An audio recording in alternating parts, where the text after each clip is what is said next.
Hi, I'm McAnders. I'm the author of this steamy college sports romantic comedy audiobook you're about to listen to.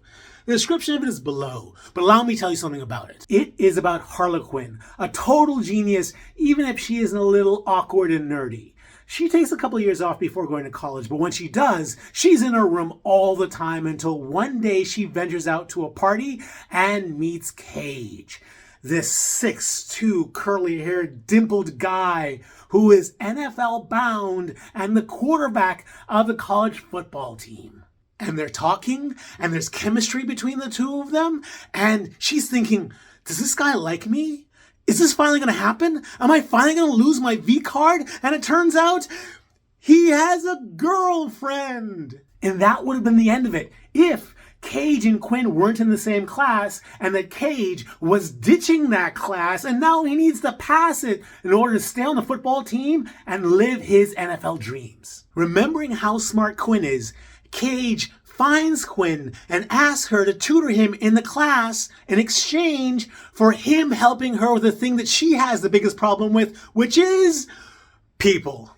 This story is twisting and hilarious and very steamy.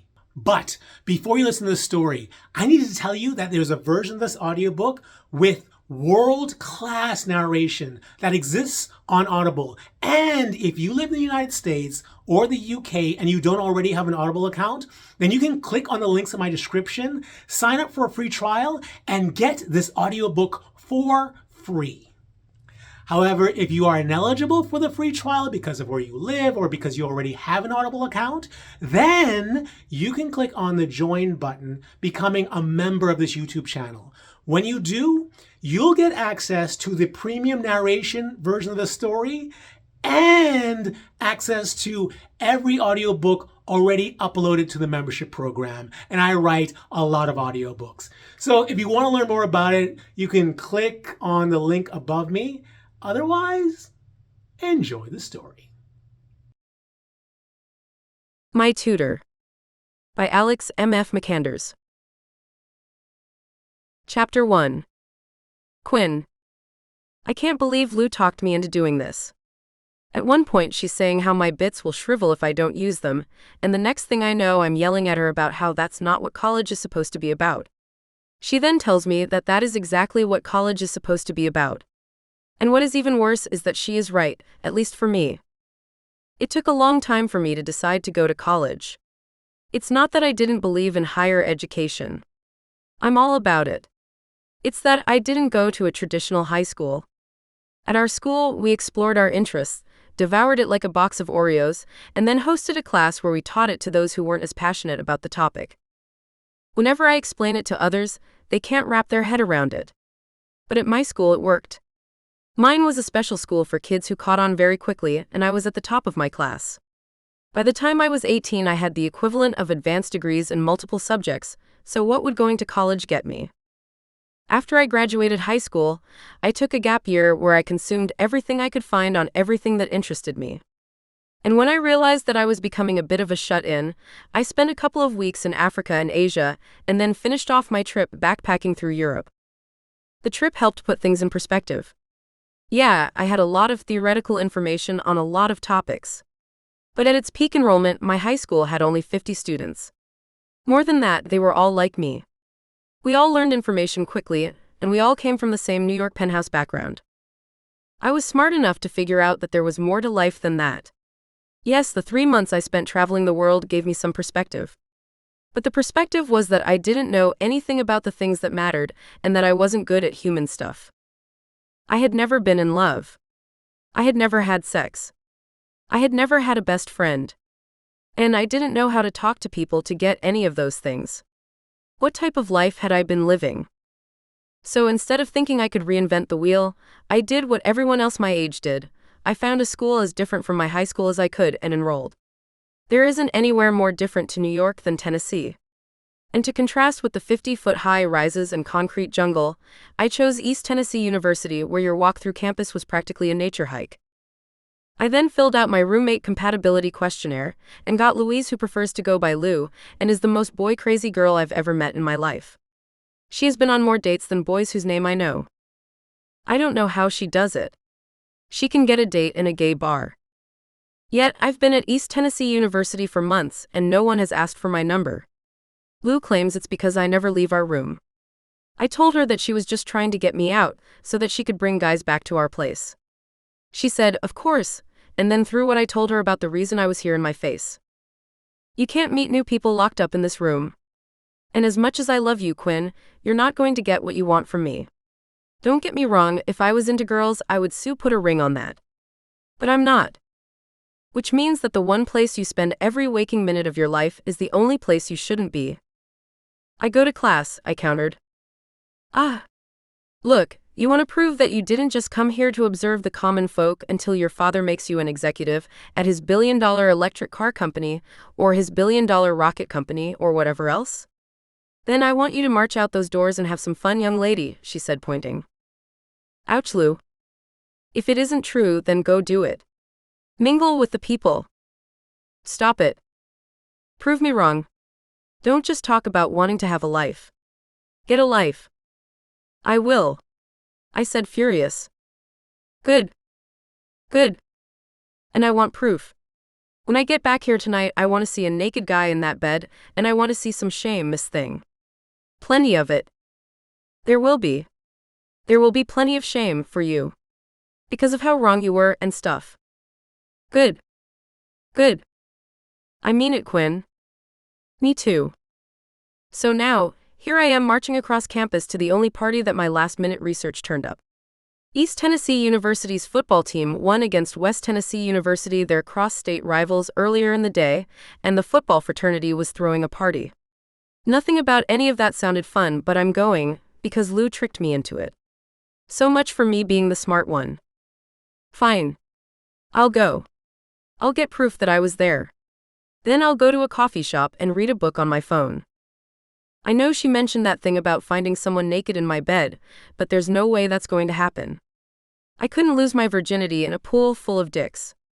Believe me, I've tried. I don't know what it is about me that no one wants to be with, but no one does. Besides, I tend to have a thing for older guys, and I'm not going to find that on a college campus. Unless I consider professors, and I'm not going there. Nope. It looks like I'll just have to spend the rest of my life as a sad, lonely virgin. Did I just bum myself out? I think I did. Now I'm really not in the mood for a party. Rounding the corner, I could hear the music before the fraternity house came into view. It was intimidating. I had to tap into my anger at what Lou had said to keep me going. Face to face with my impending doom, I almost froze. I'm just not good at this stuff. There is no way I was going to be able to mingle or cohort or whatever it was that people my age did. New plan. I wasn't going in. I would get my proof that I was here, though. I was going to walk up to one of the half-dozen people standing outside, ask to take a selfie with them, and then get out of there as quickly as I could. Looking around, I saw people smoking, people talking in a circle with red cups, and one guy standing by himself. That made the selection easy. All I had to do was walk up to him, ask to take a selfie, snap it, thank him, and go. I could manage that. I wasn't a complete freak. I could talk to one person. Tightening my lips, I hardened my resolve and charged over. I wasn't going to overthink it. I was just going to do it and be done. Excuse me, can I get a selfie with you? I asked the guy with his back to me. You want a selfie with me? Why? The guy said with an edge to his voice as he turned around. Whoa. Do you know that feeling when you see something that takes your breath away? Warm prickles start at the back of your hands and shoot up your arms before settling in your face as the heat makes you lightheaded? That was what happened when our eyes met. The guy was beautiful. His creamy skin contrasted with his jet black hair and pool blue eyes. His jawline was carved out of marble. There were dimples, so many dimples, in his cheeks, underneath his bottom lip, on the tip of his chin. They were everywhere. More than that, he was big. He was inches taller than me and twice as wide. That isn't saying much considering how slight I am.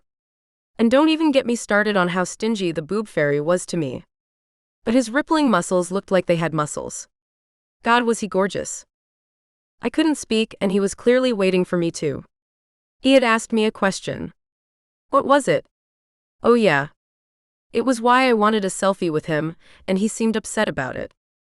Had I made him angry? Was it weird to ask to take a selfie with a complete stranger? It probably was. Shit. What the hell was I thinking? Sorry, I sputtered before forcing my legs to move in the opposite direction. I got 2 steps away before he spoke again. Wait. Don't go. I stopped. I'm sorry. I didn't mean to be rude. If you want a selfie, I'll take one with you.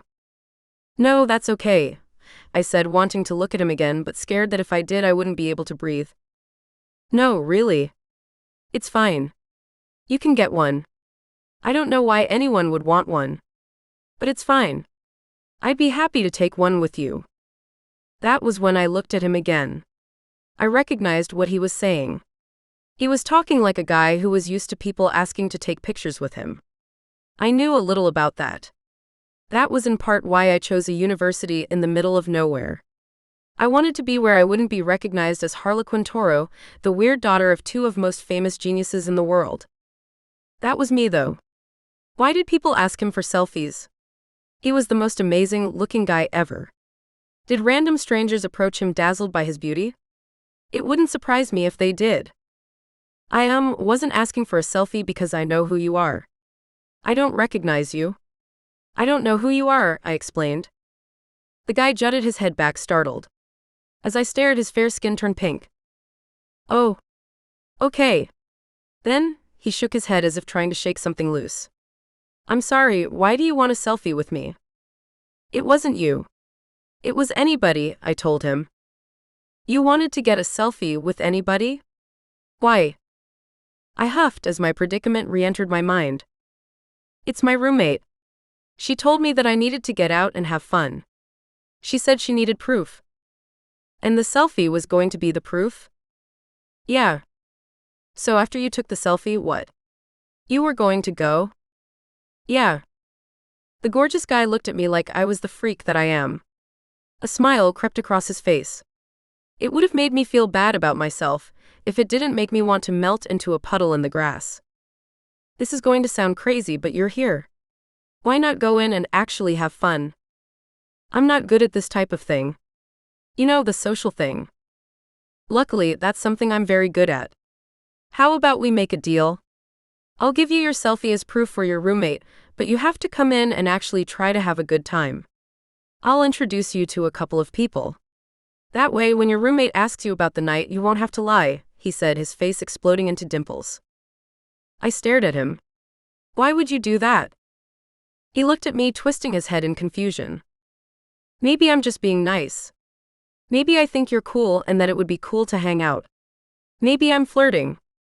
A chill shot through me upon hearing the word flirting. What was going on? Did this guy like me? Was there something happening between us? Was there going to be a naked guy in my bed full of shame when Lou got home after all? I'm okay, I said, sure that I was turning beet red. Cage, by the way? What? My name.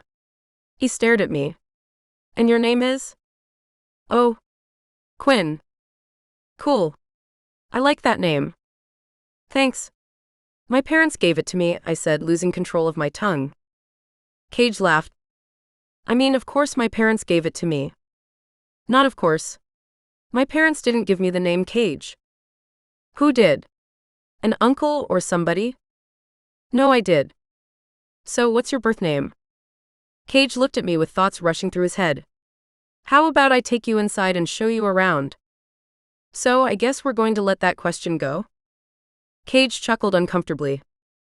Cage led me up the stairs onto the porch and then into the frat house.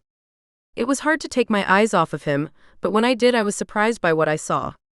I didn't know what I was expecting, but it wasn't this. The large living room was sparsely furnished but full of people. Everyone had red cups in their hand, and they spoke to each other like they were friends. It's still pretty early, Cage explained. What do you mean? I said, raising my voice over the country pop music. There'll be more people later. More than this? I asked, looking around at what felt like a horde. Cage chuckled. Yeah. Cage. A thick guy said, throwing his arms around Cage, spilling some of his drink on Cage's shirt. Oh, did I get you? That's okay, Cage said casually. Dan, this is Quin. Dan turned to me and stared. Quin, he finally said, ending the awkwardness. Is he trying to recruit you? What? I asked, confused. Is he trying to get you on the football team? I stared at him, unsure what was happening. Was he being serious? Did he think I was a boy? It's not like that mistake hasn't happened before. But even if he did think I was a boy, I'm clearly not built like one who ran full speed into 200-pound men. Football team? I turned to Cage, confused.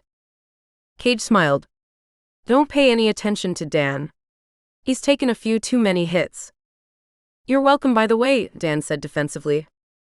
You two are on the football team? I asked, putting things together.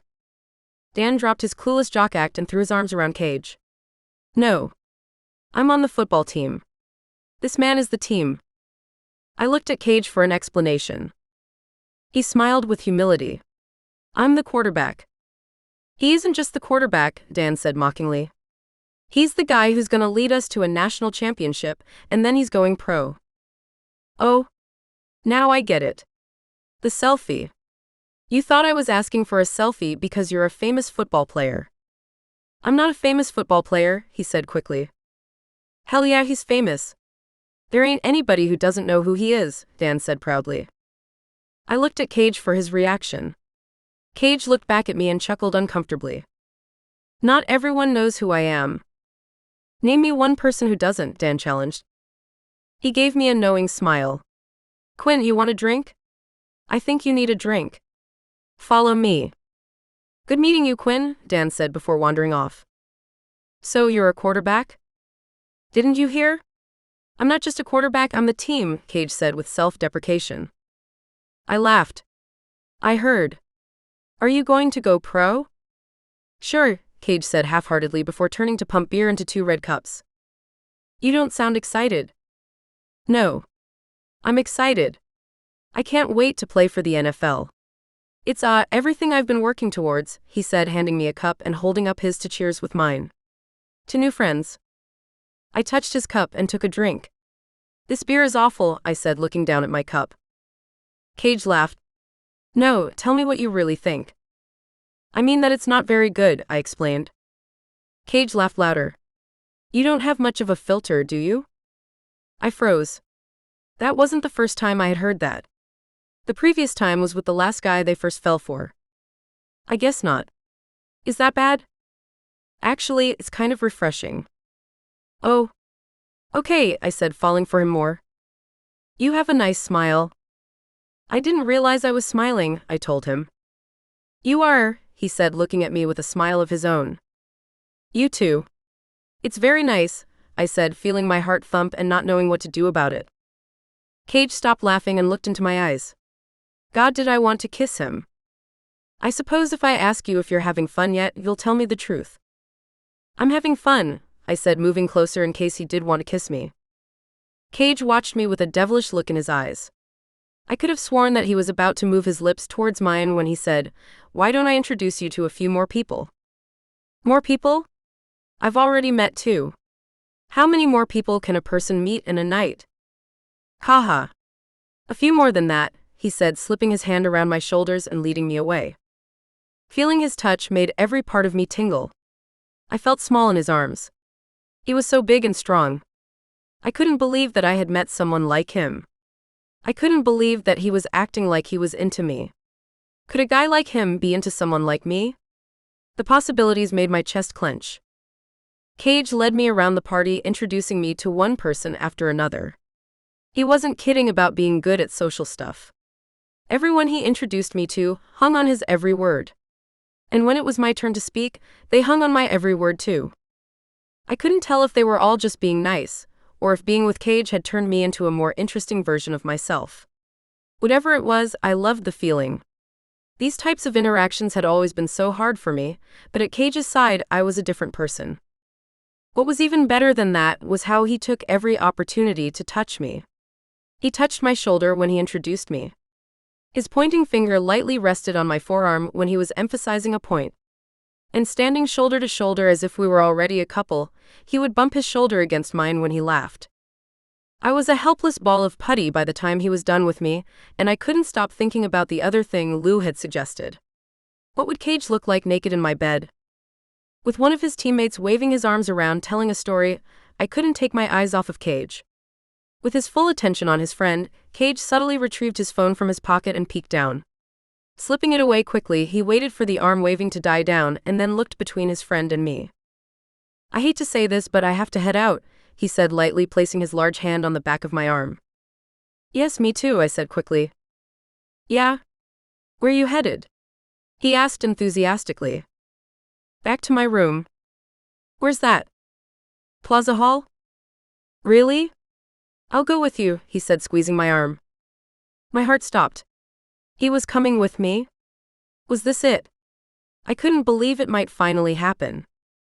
I swallowed and forced myself to speak. Cool. After saying a few goodbyes, the two of us exited into the night. I was giddy from terror and arousal. As the silence between us drew out, I wondered why he wasn't saying anything. Wasn't he the one who was supposed to be good at stuff like this? I was about to mumble something when he finally spoke. It's a clear night. What? You can see all of the stars, he said, turning to me. You cold? What? You're shivering. I was shaking. I guess I'm nervous, I admitted. What are you nervous about? My face got hot. I don't know. Cage stared at me. You're really pretty.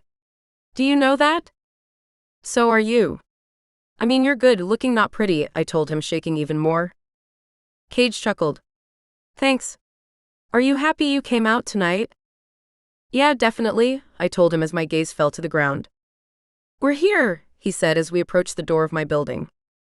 We're here, I repeated, my heart pounding. Do you want to come in? Come in. Cage asked, caught off guard. Yes, I replied shyly. Ah, he murmured before the door popped open and a girl came out. Cage, she said before wrapping her arms around him and standing on her tiptoes to kiss his lips. My mouth dropped open in shock. What was going on? What had just happened?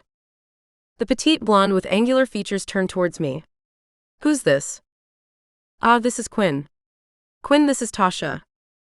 Tasha looked at me suspiciously while Cage became uncomfortable. Tasha is my girlfriend. How do you know Cage? Tasha asked me. I was too shocked by everything to speak. Quin had asked me for a selfie. Tasha turned to Cage, surprised. Oh. Did you give her one? Not yet, Cage said with a smile. I can take it, Tasha volunteered. Give me your phone, she said, approaching me with her hand out. Still speechless, I handed her my phone and stood next to Cage. Say cheese, she said. Cheese, Cage replied while I stared back stunned. Here you go, she said, handing me back my phone. Check it. I looked down and saw my full humiliation on display. Yes. Okay. Let's go. I'm hungry, Tasha said, entwining her body with Cage's and pulling him away. It was nice meeting you, Quin, he said, looking at me as he left. Yes. It was nice meeting you, I mumbled, sure that he could no longer hear me. I watched as the perfectly suited couple walked off. Of course he had a girlfriend. And of course she looked like that. My heart hurt watching them go. I can't believe I thought he was interested in me. No one's ever interested in me. How could I have been so foolish? How could I think a guy like him could be interested in a girl like me? Once the two had disappeared into the darkness, I entered the building. Ascending the stairs in a daze, I wanted to cry. Why didn't anyone ever like me back? Don't tell me that you went to a coffee shop and read a book, Lou said, snapping me out of my haze. What are you doing here? I asked, not expecting to see her. Ah. The date was not worth it. But don't change the subject. I don't see a naked man on your arm. I don't see any shame. I took out my phone, pulled up the picture of Cage and me, and handed it to Lou. Who's this? Cage. Why do you look so heartbroken, Buttercup? He has a girlfriend, I told her before looking into her eyes and crying. Ah, Lou said before wrapping her arms around me and holding me tight. What's wrong with me, Lou? I asked before she guided me to my bed, climbed in beside me and held me while I cried. Chapter 2. Cage. Wow. I have never felt anything like that in my life. Looking at Quin, I could barely contain myself. I couldn't keep my hands off of her. I could have stayed with her at the party all night. For the first time in a long time, I felt alive. Returning to reality was a hard pill to swallow. When I got Tasha's text, it felt like the rug had been ripped from under me. I wanted to stay there with Quin.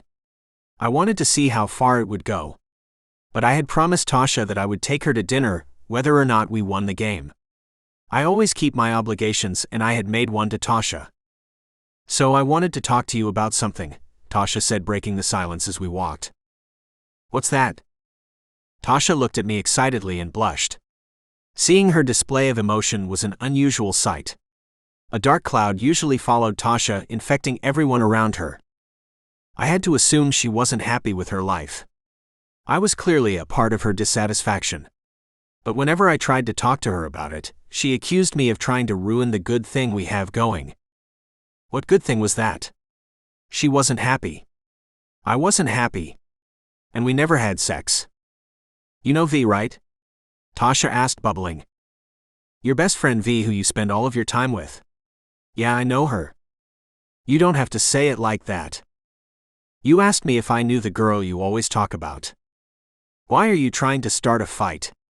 I'm trying to do something nice for you. I caught myself and took a breath. I was feeling tense. I hadn't wanted to leave Quin, but I did because of Tasha. That was probably for the best, though. The way she made me feel could only lead to me making decisions I would regret. I had larger things to consider. I had worked my whole life to play for the NFL. Being with a girl like Tasha helped sell the pack of me as the face of a franchise. At least that's what my father says. And it had been his dream that I play professional football longer than it had been mine. I couldn't let him down. I'm sorry. I guess I'm still feeling beat up from the game. It's making me a little cranky. Tasha smiled. You're forgiven, she said, wrapping her arms around mine. And I think I have something that will make you feel better. Okay, I said, mustering a smile. What is it? Well, remember how we've been talking about spicing things up in the bedroom? I looked at Tasha suspiciously. Spicing things up was something she had brought up, and when she did, it felt like she had something very specific in mind that she wouldn't mention. I remember. So I talked to V. Okay, I said, confused. I spoke to V and asked her if she would be interested in joining the two of us when we were together. And she said yes, Tasha said, crackling. I stopped walking and stared at her. It took a second to wrap my head around what she was saying. You mean like a threesome? Yeah, she said, turning bright red. Tasha, why would you do that? What do you mean? Why would you invite someone else into our bed, and without talking to me first? I thought you would like it. Doesn't every guy want to be with two beautiful women at the same time? Not every guy. And if you would have asked me, I would have told you that I'm a one guy, one girl sort of man, if you would have asked me. I thought you would like it, she said, heartbroken. Well, I don't. And I don't know why you would even suggest it. Maybe it's because we never have sex anymore. And that's my fault? You're the one who spends all of her time with V. What are you saying? I'm saying that I'm not the one who doesn't want to have sex. Well, you could have fooled me. Then if you're so unhappy, maybe we shouldn't be together. Tasha froze, staring at me. Why would you say that? Why would you say that? Isn't that what's obvious? No. We were meant to be together. I would make you the perfect wife. You know that. You're going to get drafted and become the starting quarterback for a big NFL team, and I'll take care of the house and start a charity. We talked about this, baby. Our futures are set. She was right. We had talked about it, and that was exactly what we had said. But now that I was in my senior year and I couldn't put off entering the draft any longer, I was starting to have my doubts. That wasn't her fault, though. And I shouldn't be taking it out on her. You're right. I'm sorry, Tasha. I'm just in a mood today. But please, no more talking about threesomes, okay? As soon as I said it, I saw the light in Tasha's eyes blink out. Okay, she agreed before the two of us continued our walk to the restaurant in silence. I told you not to take that class, Rucker. Coach, it was something I was interested in, I tried to explain for the 1000th time. Intro to Childhood Education? What does a starting quarterback for the Dallas Cowboys or LA Rams need with a class on childhood education? My coach asked, more than a little pissed off. Look, I said, finally losing my cool. I took every class you told me to, whether I wanted to or not. I attend every practice you schedule, and I work hard enough to puke. And look where you are because of it. A top prospect in a competitive draft class. You should be thanking me for how hard I've pushed you. I caught myself and took a breath. And I am. But coach, I needed to take at least one class that was for me. But why that one? It's what I'm interested in. Yet you haven't attended a single class since the beginning of the year. That's because it starts 20 minutes after the end of practice. I thought I could just run over when I was done. But sometimes practice runs late, or I have to take an ice bath. Sometimes I'm just too tired. Well, you should have thought about that before you chose the class, because this professor isn't as sympathetic to the challenges of student athletes as the others are. This one thinks you should have to attend and take the test to pass. And if you don't pass this class, you won't be allowed to play spring quarter. That means this team won't win and no one will scout you. I got it. I'll start going to class. Not just that. You're getting a tutor. I'll have one of my people find you someone. When's your next class? I looked up at the clock on the wall of Coach's office. Right now. Then get your ass over there. Coach, it's across campus. By the time I get there, there will only be 5 minutes left. I guess that means you'll have to run, doesn't it? Coach, we just did 20 minutes of wind sprints. Don't talk back, just run. I mean it. Go, go, go. Backing out of the office, I did what I was told and ran. I had taken off my chest padding, but I was still in my cleats, compression shirt, and padded pants. The class was on the 3rd floor of a building clear across campus. I didn't have time to change if I was going to make it. I didn't know how I had gotten into this mess. Actually, I kinda did. It was my act of rebellion. Yeah, I knew that it would butt up against practice, but I thought it would give me an excuse to leave practice early. I was wrong. And now my entire future hung in the balance. Entering the building and the stairwell, I was completely out of breath. Luckily, no one could hear my panting over the thunderous noise of my metal cleats echoing off the concrete. There was no quietly sneaking into the back of the class. By the time I had opened the classroom door, everyone had already turned to look. There were 50 students and one angry professor all staring at me. Sorry. Please continue, I said between struggling breaths and plenty of humiliation. Taking the first open seat, I rested my head on the desk to quietly catch my breath. I again felt like I wanted to throw up, but that wasn't happening here. Gathering myself, I sat up, realizing that I hadn't grabbed my book bag from my locker. It wasn't like I had the notebook for this class in it or anything. I had given up on attending a long time ago. But it would have been nice to have something in front of me, so I didn't look like an idiot. Pulling out my phone, I did my best to seem like I was taking notes on it. I wasn't, because I had no idea what the professor was talking about. It looked like everyone else did, though. They were all laser-focused on the woman standing in front of us. That is, everyone was paying attention except one person. And when I saw her, I couldn't breathe. It was Quin, and she was looking up at me. Our eyes connected for a second, but then she looked away. Everything inside of me tingled. I could immediately feel myself breathing harder. Just seeing her did something to me. I had been given a second chance with her. I wasn't going to let her slip out of my life again. And that's it. Next class will be a quiz on what we covered over the past 2 weeks. Be ready, the professor said before turning her attention to me. Mr. Rucker, can I see you a moment? I wasn't expecting that. Worst still, Quin was seated on the opposite side of the room, which had a different exit. She wasn't looking my way, and she would be gone before I could ask her to wait for me. Mr. Rucker, the gray-haired Asian woman called again. Coming, I told her, keeping an eye on Quin as she approached the door. Quickly swimming upstream past the flood of people, I approached the professor as she erased the board. She was taking her time with it, and it was killing me. When Quin disappeared, my heart sank. She was gone again, and I felt like crap. Coming in 5 minutes before the end of class isn't considered attending. At least not in my book. I know. And I'm really sorry about that. I ran over from practice. But I promise I won't be late again. I'm told you need to pass this class to remain eligible to play next season. That's correct, ma'am. Then I would think you would take this class a little more seriously. And I promise I will, moving forward. If you don't want to be here. I do want to be here. Why? She asked sincerely. Because it's a subject I'm really interested in. Teaching kids is something I've always wanted to do. What about football? I hear you have a promising professional career. Football is what I'm good at. It's a blessing. But it's not. I didn't finish the sentence. That was a box I didn't want open right now. Well, if you are serious about this class, you're going to have a lot of catching up to do.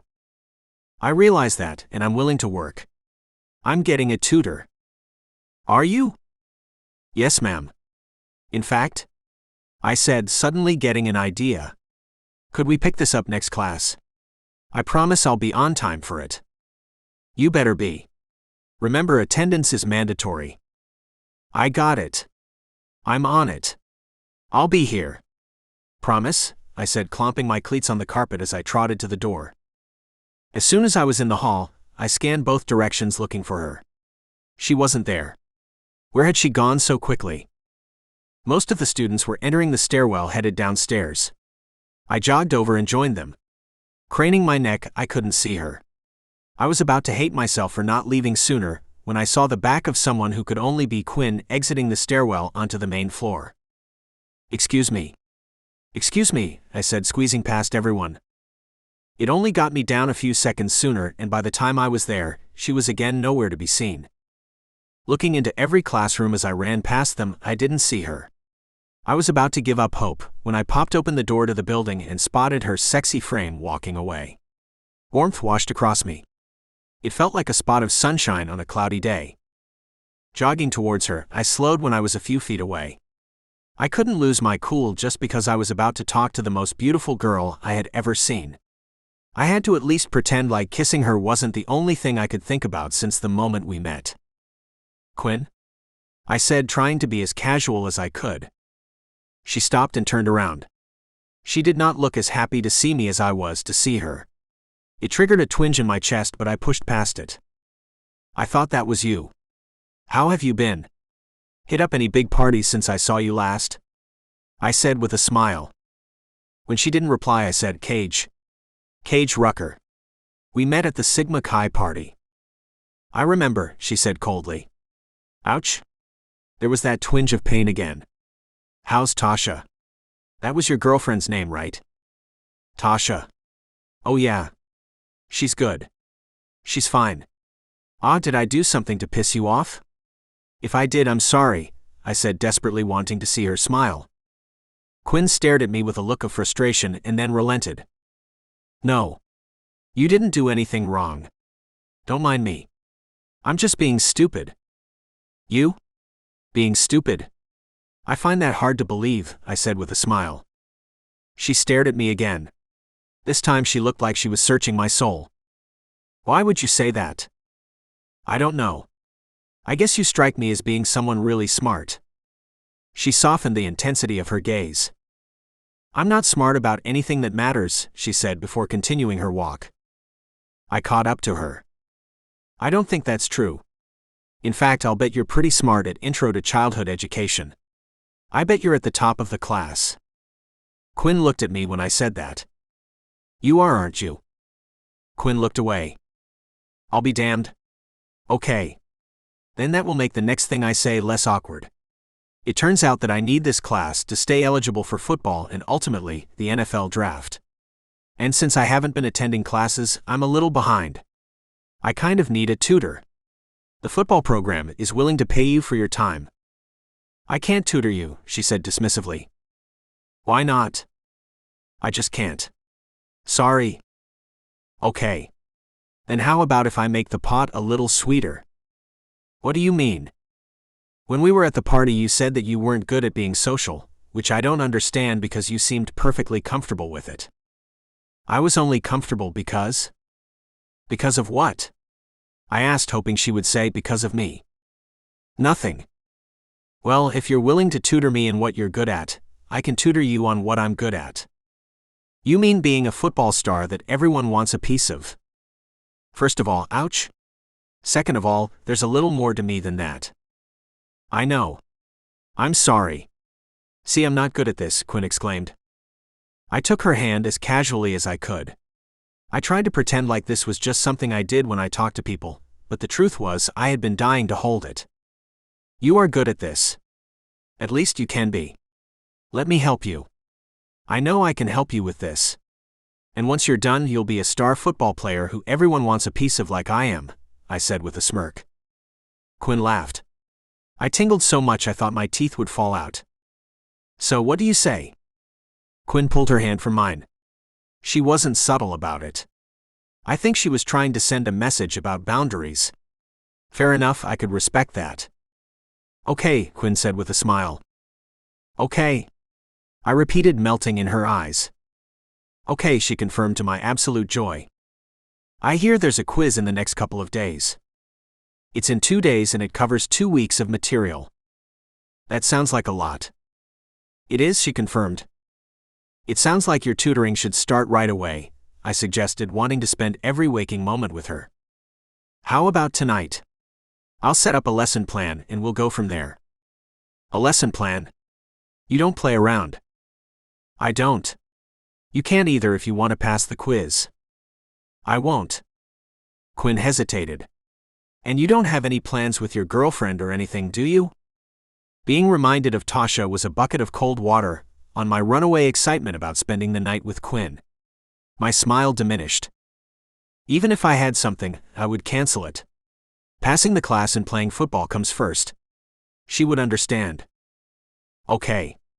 Then I'll see you tonight. Should I get your number? I asked her, not missing the opportunity. Yes? Give me your phone. I handed it to her and she typed it in. A second later, I heard a phone ring in her backpack. You know where I live. I'll text you the time and my room number, Quin said professionally. So we'll be doing this at your place? Unless you have somewhere better. I guess we could go to a library, but I don't know how much talking they'll allow. No, your place is great. I look forward to it. You look forward to studying? She asked, reminding me that this wasn't a date. Of course. Intro to childhood education is what I live for. Ask anybody. Quin laughed. It melted my heart. See you then, Dimples, she said with a smile before turning and walking off. Man, was I in trouble. Chapter 3. Quin. See you then, Dimples. Did I actually say that? What was I thinking? What was I thinking agreeing to any of this? There was no way I was going to be able to resist him. When he looked at me, he made me feel like I was the only person in the world. Time stopped when I spoke with him. How was I going to be alone with him long enough to help him pass his class? I should have continued to refuse to help him. But his offer had been pretty great. I had come to college for one thing, and it wasn't the formal education. It was to learn the things I hadn't and couldn't learn from books. It was all of the subtle back and forth that went on during conversations. To me, life would be more efficient if everyone just said what they were thinking and got on with stuff. But I get it, that wasn't the way things worked. There was a dance to it, and I had to learn the steps. I couldn't ask for a better dance teacher than Cage, though. What he offered was the one thing I had come to college to learn. How could I refuse his offer of help? I just had to keep reminding myself that he had a girlfriend, and no matter what I thought was going on, it was only in my head. He would never love me back. Ours was a union of convenience. That was it.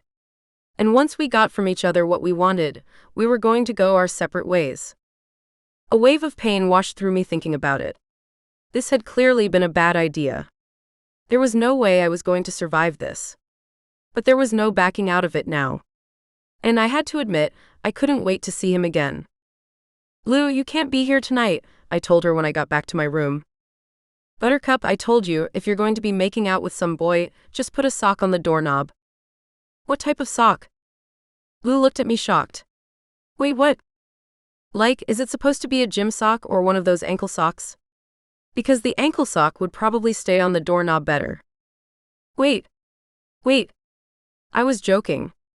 But what are we talking about? Are you bringing a boy here tonight? Cage is coming over. Lou's mouth dropped open. The boy from the sad Quin photo? Yeah. But it's just a study. I'm tutoring him in a class. You have a class with him.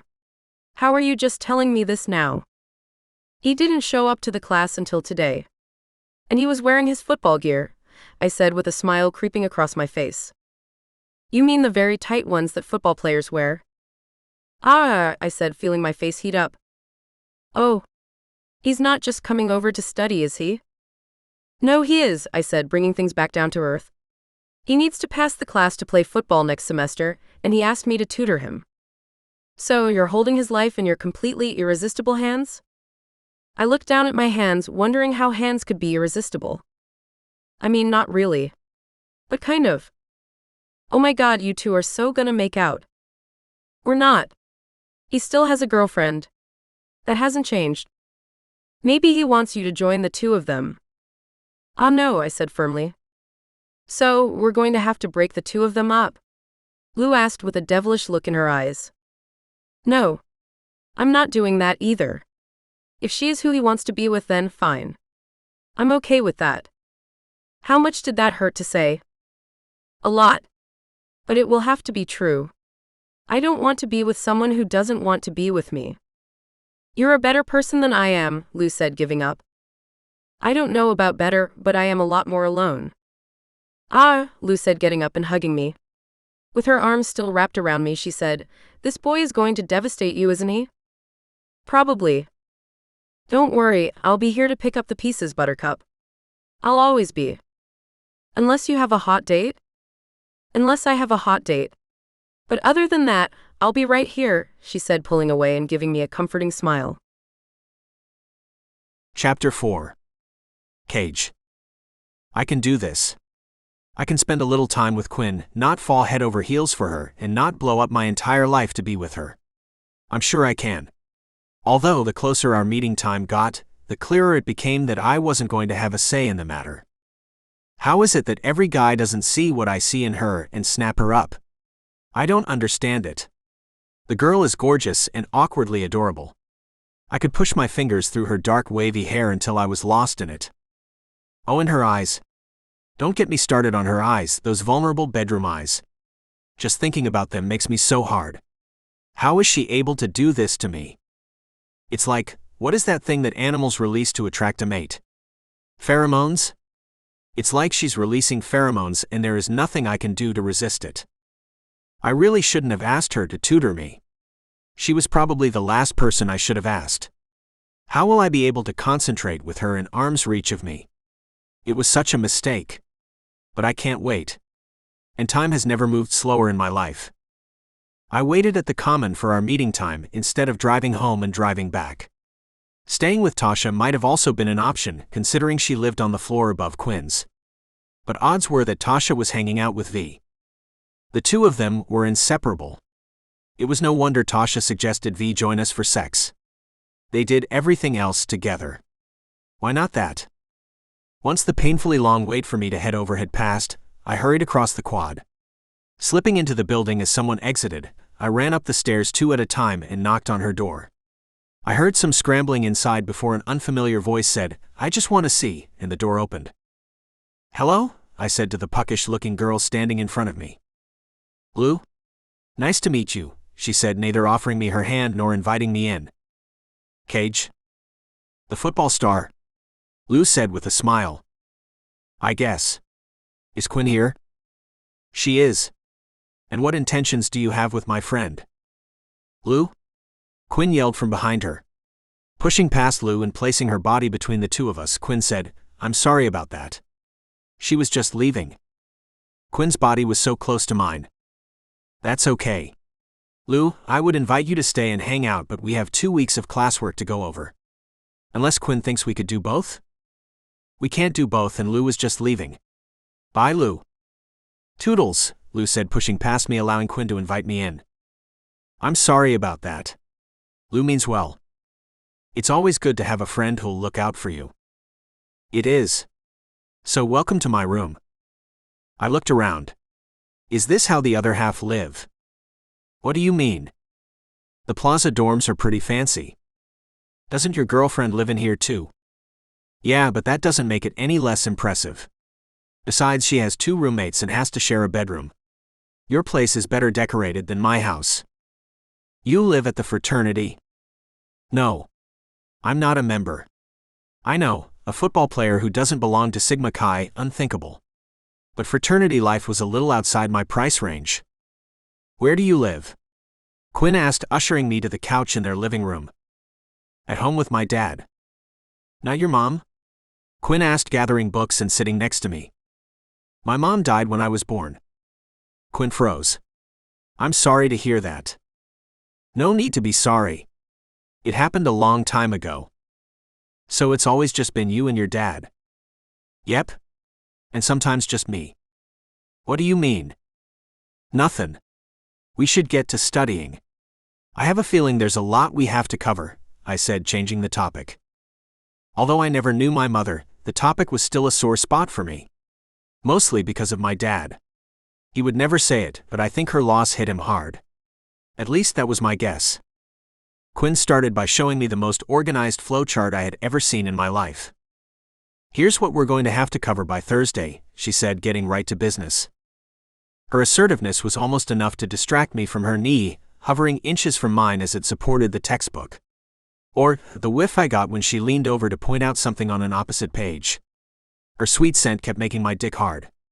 Bending forward was all I could do to hide it. You keep leaning forward. Is your back okay? My back? Yes. That's why I keep bending over, because of my back. I need to keep it stretched. You know, because of practice. If you want, we can move to the dining room table? The chairs have a little more support, Quin suggested sweetly. Yeah, maybe that would be best. I was about to get up when I realized I was still massively hard. Maybe in a second. Your back's really hurting, huh? Yeah, it's hurting really bad. I'm so sorry. I wish you would have said something sooner. This might sound weird, but I can give you a massage if you'd like. I taught myself a few years back. I haven't had many opportunities to practice, but I think I'm still pretty good. I'm sorry, is that weird? Offering to give you a massage is weird, isn't it? Quin said, wilting before my eyes. No, it's not weird at all. I'd love to have one. It would really help my back. You sure? You don't know how much, I said with a smile. Okay. Then? Quin looked around. My bed would probably be more comfortable. There was no way I was going to be able to get up now. I think the couch will be fine. Okay. Quin got up and began stretching her fingers. Undress to your level of comfort and lie down. Heat flashed across my cheeks. Did she just tell me to undress to my level of comfort? The idea of getting naked for her made me so hard my members started twitching. Only God knew what would happen if I were to take off my pants. There was no way I could do that. But I could take off my shirt. Slowly pulling it off, I peeked up at Quin. The way she stared did all sorts of things to me. I was going to have to think of a lot of baseball if I wasn't going to come in my shorts as soon as she touched me. It was worth the risk, though. I needed her hands on me. And when I lied down and she got on top of me, I was in heaven. With her pulling and kneading my muscles, I lost myself. Jesus, did this feel good. It was better than sex, at least any sex I had ever had. And it didn't take long before I felt a familiar gnawing start at my balls and slowly climb. Oh God, I was coming. I need to go to the bathroom, I said, tossing the small girl onto the couch. Luckily, I knew where it was, and it was open. Throwing the door closed behind me, I could barely get my pants down fast enough before I exploded into orgasm. I groaned, fighting myself from screaming with pleasure. I managed to catch most of it in my palm instead of spraying it onto the ceiling. But with it came lightheadedness that tossed me to my ass. I hit the ground with a thud. Chapter 5. Quin. Are you all right in there? I asked, hearing what sounded like the towel rack break and then someone falling to the floor. I'm fine, Cade shouted back. But I think something broke. Sorry about that. Don't worry about it, whatever it is. Are you sure you're all right? Yeah. I just need a second. Sitting on top of him freaked him out. I know it did. That's why he threw me off of him and sprinted to the bathroom like his hair was on fire. Why did I offer to give him a massage? How weird was that? I'm ruining everything. But he said his back was hurting and it just slipped out. If someone says their back is hurting, you offer to give them a massage, don't you? I don't know. I don't know anything. Why am I so bad at this? Are you sure you don't need any help in there? I have everything in hand, Cage said before turning on the faucet and eventually coming out. Damn, did he look good standing there with his shirt off. His muscular bulging shoulders, his thick pecs, his abs. How did he have abs without flexing? He was just standing there. How? Staring at me with the most heart-melting puppy dog eyes, he said, "Sorry about that?" "No, I'm sorry," I told him, feeling bad for crossing the line. "Why should you feel sorry?" he asked me as if he didn't know. "You know, because you were willing to tutor me in a subject I need to pass to have any sort of life, and I made things weird." "You made things weird?" "I'm the queen of making things weird. You might be the queen of something, but this is on me. Look, why don't we get back to studying? How's your back?" "It's much better now, thank you," he said, grabbing his shirt and putting it on. "That helped a lot. I can focus now. I'm also a little sleepy, but I can definitely focus." Continuing from where we left off, we covered a lot of material by the time Lou came back. "Still at it? You two can just keep going and going, can't you?" Lou said playfully. Lou was clearly making Cage uncomfortable. "Yeah, I should go." "Don't let me stop you," Lou said. "You won't even know I'm here." "Or we could just go to my room," I suggested. "No," he said abruptly. "I mean, maybe we can pick it back up tomorrow. There are a lot of things swirling around up here and I need to process it all," he said, circling his hands around his head. "Oh yeah. Sleeping helps you retain information. Tomorrow then. If you want to start earlier, my last class ends at 4. "That sounds great. How about we meet at the study hall next time? That way we don't disturb Lou." "Oh, you don't have to worry about me. You two can do it wherever you'd like," Lou added as she stood watching the two of us. "Yes, we could study here," I confirmed. Cage fumbled his words. "I think study hall would be better. I mean, if it's okay with you." I was disappointed that I had screwed things up so badly that he didn't want to come back to my room, but I understood. "No, that's fine. We'll be covering the rest of the material, so you might want to bring some snacks." Lou added, "Sounds like it will be a long, hard session. You like it that way, don't you, Quin?" "All right, I'm gonna go." "Text me," Cage said, escaping and glancing at Lou as he did. "What was that all about? I like long, hard session?" I asked Lou, upset. "Very long," she said with a smirk. "What were you doing? You didn't happen to see what I saw when he got up, did you?" "When he got up? What did you see?" Lou looked at me with a smile. "You said he has a girlfriend?" "Yes. He has a girlfriend." "Very interesting," she said, smirking at me like she knew everything and I knew nothing. "Very interesting," she continued before slipping into her bedroom and not returning. I didn't get much sleep that night. If I wasn't trying to figure out what Lou was seeing that I wasn't, I was thinking about how I had made things weird with Cage, or what it would be like to see his naked body again. I was a complete mess. That man did things to me. And after only the third time seeing him, I couldn't get him out of my mind. Why did he have to have a girlfriend? Why did he have to be so perfect? And why did he have those dimples? Someone explained to me why he had to have so many adorable dimples. The next day at study hall was less weird than the night before. For the most part, we stuck to the course material and only veered away when we took our dinner break. "I brought an extra sandwich if you want one," I told him, pulling it from my bag. "You brought an extra sandwich?" he asked, more surprised than I could have guessed. "Yes. Do you want it? I figured you would have a lot swirling around up there and might not remember to bring something." "Wow. I'm not used to people being so thoughtful." "What? Come on. You're a famous football player. You must have people doing things for you all of the time." "It's not the same," he said, taking the sandwich. "Thank you, by the way. Yeah, there's a difference between someone doing something for you because they're getting something from you, and someone doing something just to be nice." "I get that. There are a lot of people who can see you as a stepping stone on their path to getting what they want.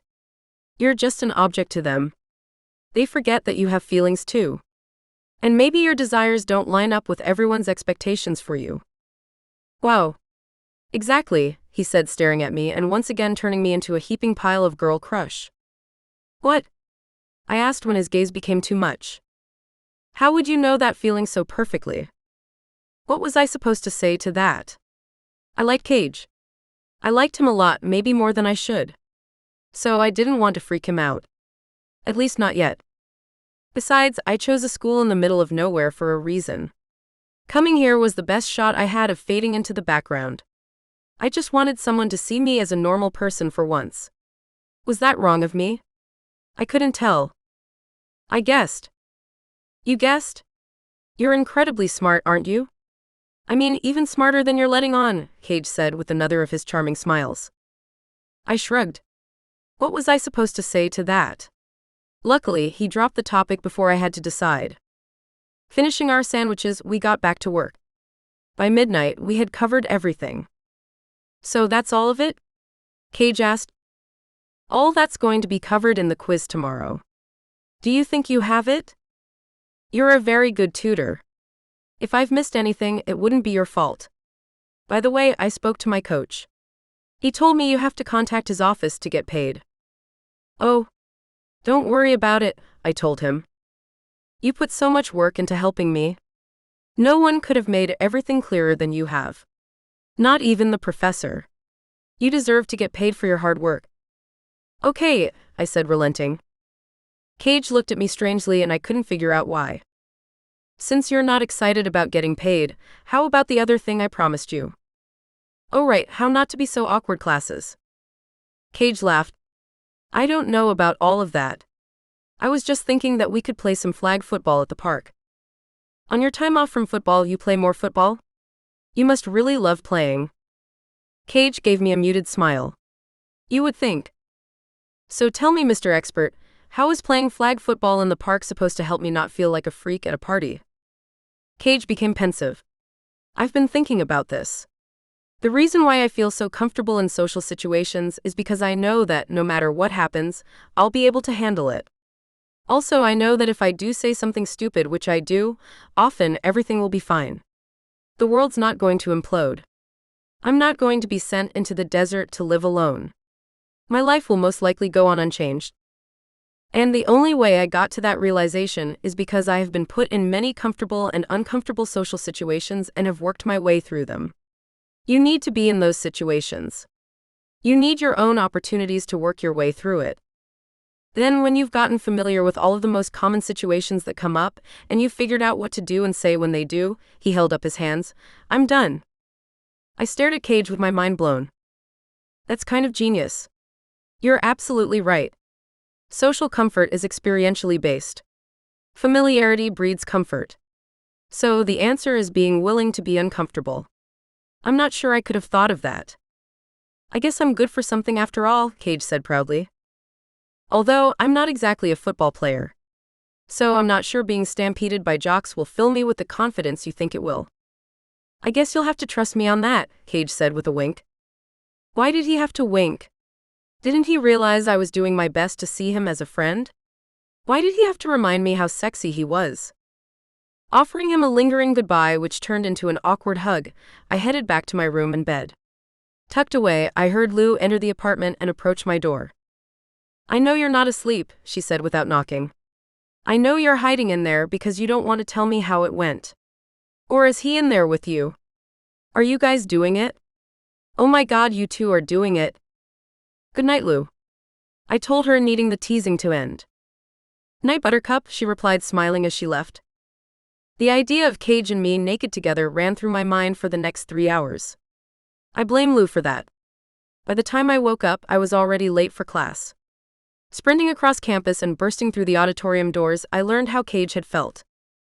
As everyone turned to look at me, the only one I cared about was Cage. Was he there? Had he made it? When I saw him, my heart fluttered. He was smiling at me. It was 5 cups of coffee all at once.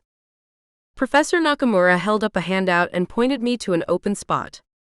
It was on the other side of the room from Cage. Maybe that was for the best. I wasn't sure I could look him in the eyes, considering all of the things I made him do in my fantasies the night before. With my brain moving slower due to the lack of sleep, I wasn't close to being done by the time the class ended. I figured I would keep answering questions until I was told to stop. Keeping one eye on the professor, I didn't miss when Cage handed in his paper and said something to her. She looked at me immediately after, and then Cage winked at me again as he headed out. When I was the only one left, Professor Nakamura said, "Cage told me you were up late tutoring him, so I'll give you an additional 20 minutes. "Thank you, Professor," I said gratefully. The 20 minutes were barely enough. I did get it done though, and it was thanks to Cage. The guy was doing something to me that I wasn't going to be able to come back from. I could barely wait for our flag football date to roll around so I could see him again. He was all I could think of until I did. When I saw him park his truck and approach me at the entrance of the park, I couldn't help but smile. He was smiling too. God, did I love the way he smiled. It almost made up for the stress I felt about what was going to happen next. "You ready for this?" Cage asked, looking confident and gorgeous. "No." "Nervous?" "Petrified might be more accurate." "There's nothing to worry about. Be yourself. If you say something that feels awkward, just push through it. Remember, the world isn't going to end, and no one here will be any less awkward than you." "I highly doubt that. And your teammates are going to demolish me. I don't know if you know this, but I'm a small girl." "Everything's relative," Cage said with a smile. "What do you mean?" "Cage," a voice said, grabbing my attention. I turned and looked. It was a kid who said it. He was about 10 years old, and he was one of 15 kids the same age. "You guys ready to play some football?" Cage yelled enthusiastically. "Yeah," they shouted back. "We're playing with kids?" I asked him, confused. "I organize this event with the kids in the local Pee Wee League. When neither of us has games, I spend some time with them sharpening their skills." "Iron sharpens iron," he said with a smile. "So I'm supposed to practice being social with kids?" I asked, confused. "I didn't start too difficult for you, did I?" I laughed. "No, I think I can handle this." "There's the confidence I was hoping for," he said before jogging over to the group. Cage was a natural with kids. He treated them like adults without forgetting their age. "Whose team is the big girl on?" one of the kids asked, referring to me. "I don't know," Cage replied, giving me a quick look. "Quin, which team do you want to be on?" "Which team usually wins?" I asked. Cage looked at the kids who were split up into red and blue shirts. "Usually the red team." "That's not true," a kid on the blue team protested. "We won the last time." "But was it luck?" "No," he protested. "Then let's see if you can do it again. You have the big girl." "Yes," he said, pumping his fist. It was just a kid, but it felt good to be wanted for a team sport. Thinking the whole thing would be a cinch, I was wrong. My being so much bigger than everyone else turned out to be a disadvantage.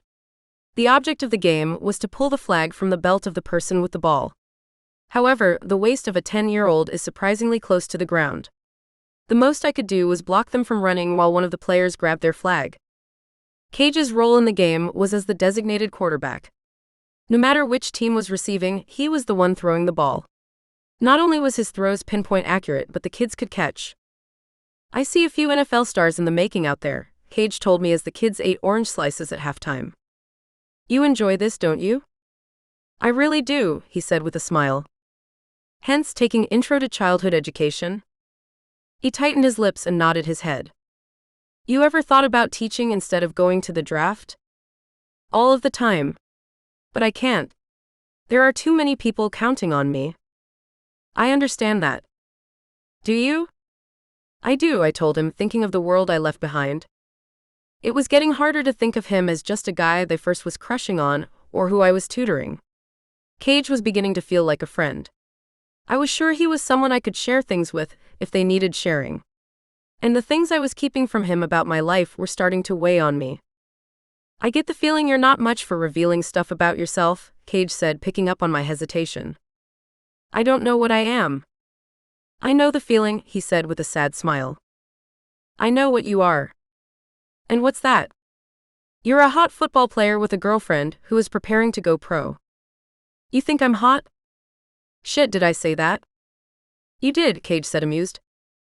I meant that you're popular. Like you're trending. You're hot right now. I'm not sure that's what you meant, he said cockily. The truth was that I wasn't sure either. The man was sexy as hell, and there was no denying that. Well, it wouldn't matter even if it was what I meant. The other thing I said was that you had a girlfriend. I definitely said that. Cage's smile dropped. Yeah, there is that. And how is Tasha, by the way?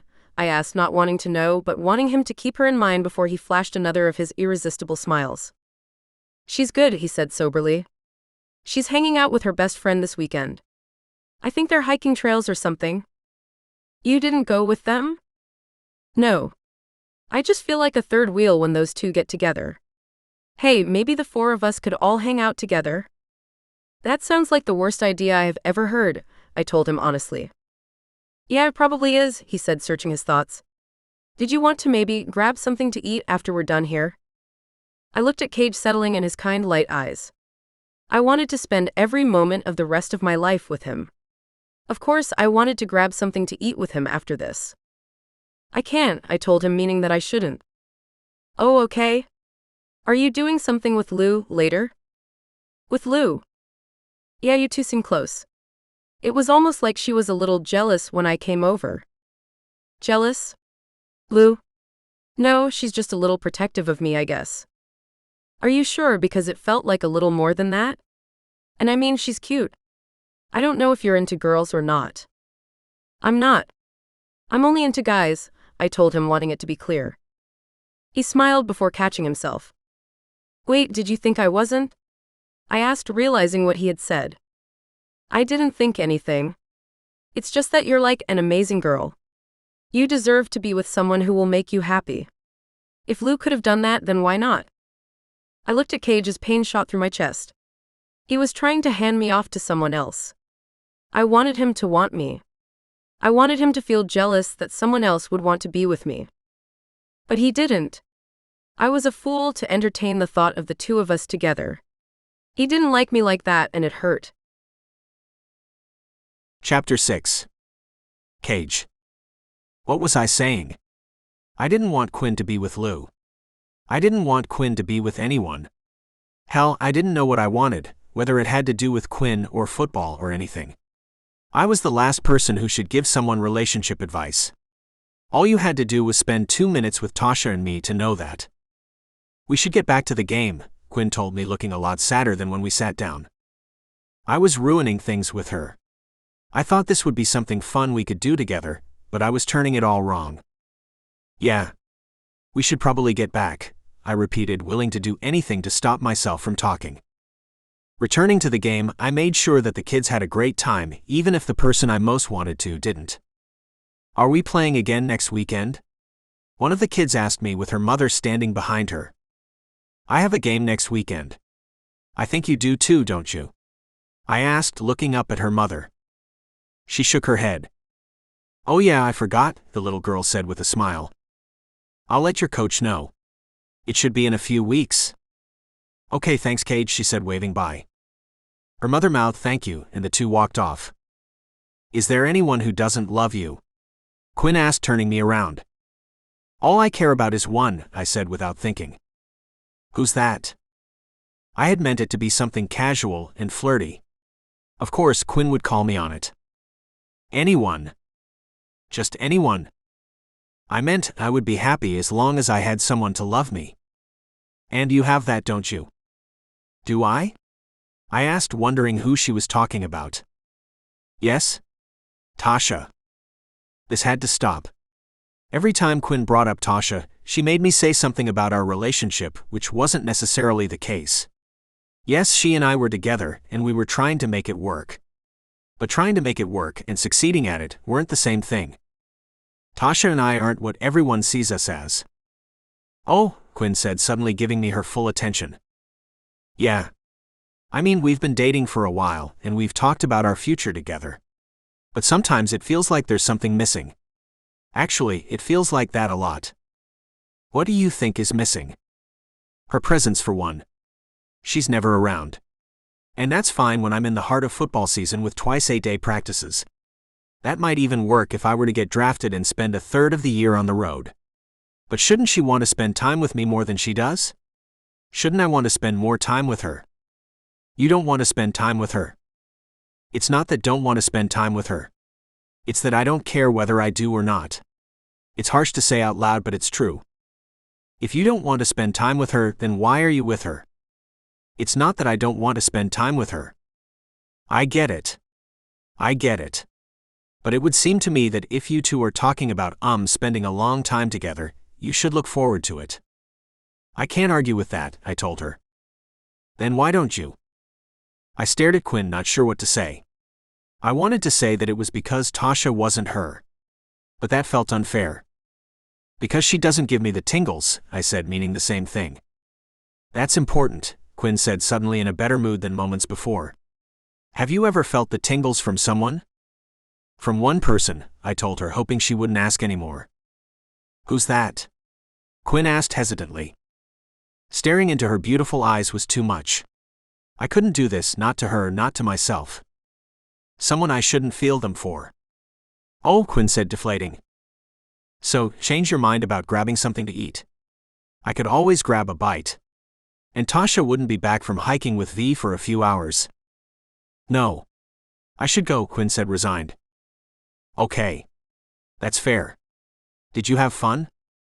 It had its moments, she said with a smile. You still trust me to teach you how to be the life of the party? First of all, I never trusted you to be a miracle worker. I laughed. But I'm willing to see what you have to offer, Quin said with a smile. Man, did I love her smile. Fair enough. I think I passed the quiz, by the way. Good. I guess I'm not that bad of a tutor after all. Though I would have hoped you did more than just pass. I'm sure I did. And you are a hell of a tutor. I can't wait to see what you have in store for me next. I guess you'll find out, Quin said with a devious smile. Wait, was Quin flirting with me? However she meant it, it shot a tingle through my body and shook me to my core. When that girl did something, she did it right. I can't wait to find out, I told her before walking her back to campus and awkwardly returning to my truck. I had never wanted to kiss someone so much in my life. I knew I couldn't, and I wasn't even sure if Quin was interested in anything like that. At least I was able to establish that she was into guys. For the time being, that was enough. I could survive on that hope for a while. When Tasha texted that there was traffic and that she wouldn't get back to campus until late, I drove home.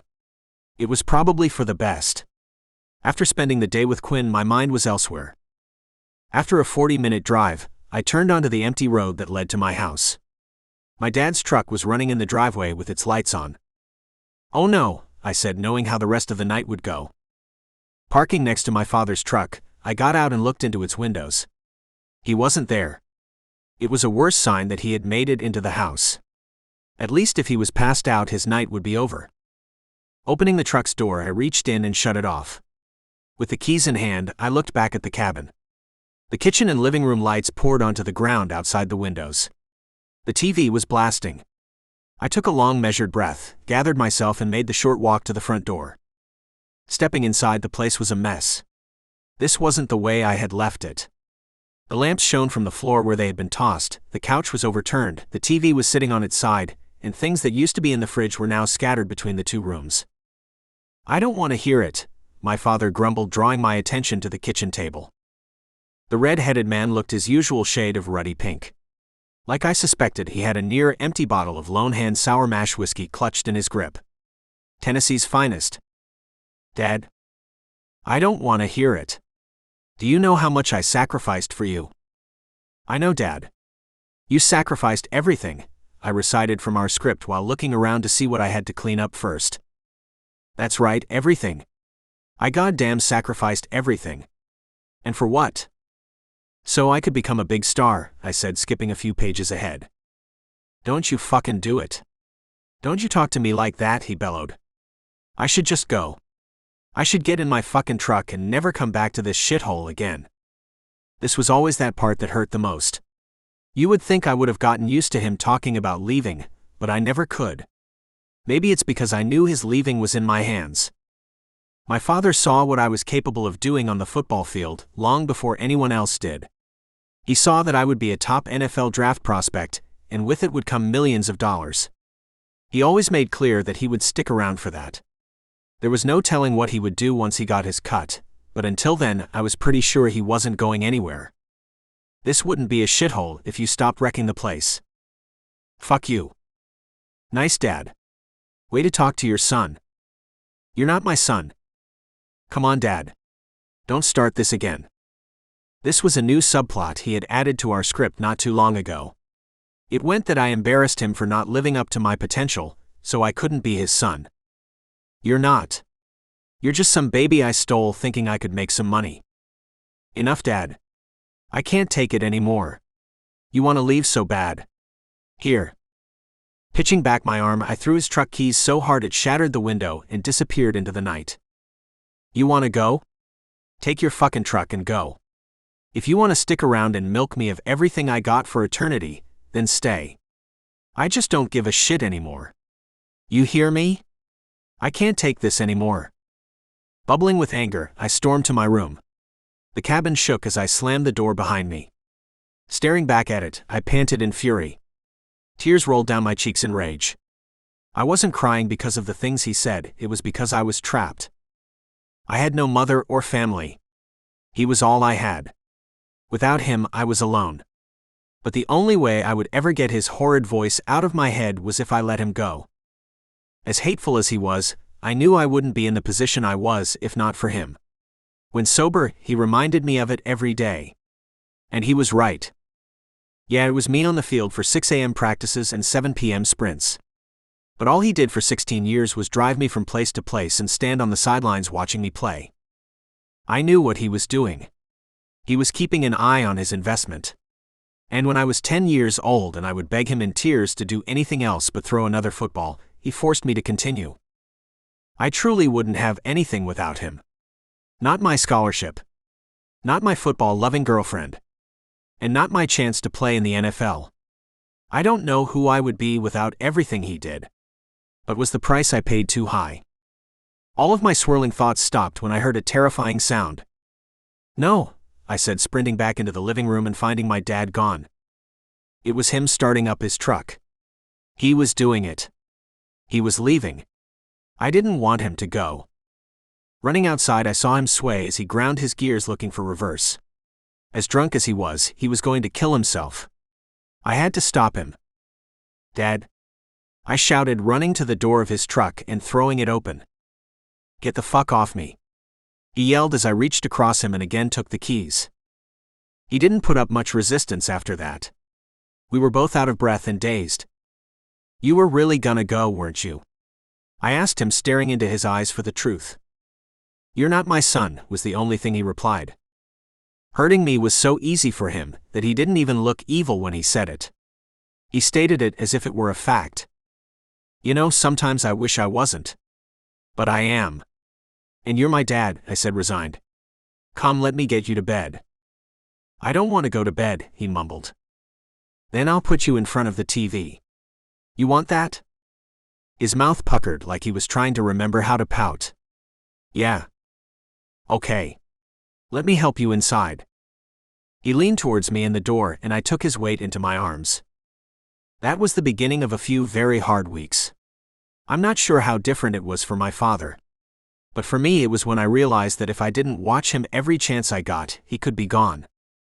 I still went to practices, games, and classes, but not much else.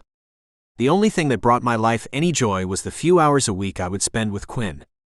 I was barely keeping up my end of our deal, but I told her I was having a little trouble at home and she seemed to understand.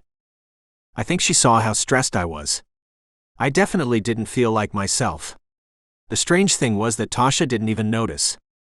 She didn't notice that I wasn't around as much and that my life was crumbling around me. I was starting to wonder if this was what I should expect for the rest of our lives together. With final exams and the end of the semester quickly approaching, Quin suggested that we increase our study time. Although I was on top of everything mentioned in class since I started attending, there were still a few weeks of material that Quin hadn't caught me up on. The final exam is going to cover all of that material, Quin said with the serious look she always got whenever we talked tutoring. As you keep reminding me, I said with a smile. You need to pass this class. It's not funny, she implored. I know. Then what are you laughing at? You, I said teasingly. Oh, that's nice. Laugh at the person trying to help you. Come on, it's not like that. It's just, you get this little crinkle in your forehead whenever you start worrying about me. And when you get it, I know I'm going to get a lecture about how important it is that I pass this class. At this point, I'm pretty sure you care more about it than I do, and my entire future rests on it. Quin looked at me for a second and then relaxed and laughed. Okay. I guess I've gotten a little intense about it, Quin admitted. A little? Just a little, she insisted. But it's that I want this for you. You've spent your life working towards this one thing. I can't be the one responsible for you not getting it. I looked into Quin's worried eyes and stepped towards her. Gripping her shoulders in either hand, I squeezed. Quin, that is so sweet of you. I'm not sure anyone in my life cares about me more. But you have to know, if I don't get what I've been working for, you won't be to blame. Everything I do and have done has been my choice. You are simply the angel sitting on my shoulder, whispering in my ear, trying to get me to do the right thing. I thank you for that. I just want you to get everything you deserve. You're so close. I let go of Quin and scanned the campus quad through the window of the study hall. I wanted to, but I feel like I'm burning the candle on both ends. Between school and football and watching over my dad, I can barely breathe. What's wrong with your dad? Quin asked, concerned. What's not wrong with him? I said, searching my mind for what I could tell her that could explain it. He just needs me around a lot. That's all. If it helps, maybe we could meet at your place, Quin said hesitantly and with a hint of something else in her eyes. When she looked at me like that, I usually lost all resistance. As much as I wanted to return our sessions to somewhere where we could be alone, I wasn't sure if I wanted to subject her to my life. She didn't talk much about it, but everything about her told me that she came from a stable home and money. My life was exactly the opposite. I liked her thinking of me as the famous football player without a care in the world. I liked it when everyone did because the truth was so far from that fantasy. I didn't know if I was ready for Quin to see me for who I was. I'll think about it, I told her. Why not just say yes? She asked softly. It suddenly felt like this wasn't just a request to change our venue. This somehow felt like she was asking me to. I don't know, choose her or something. I'll think about it. But I'm here now. Maybe we should get to work.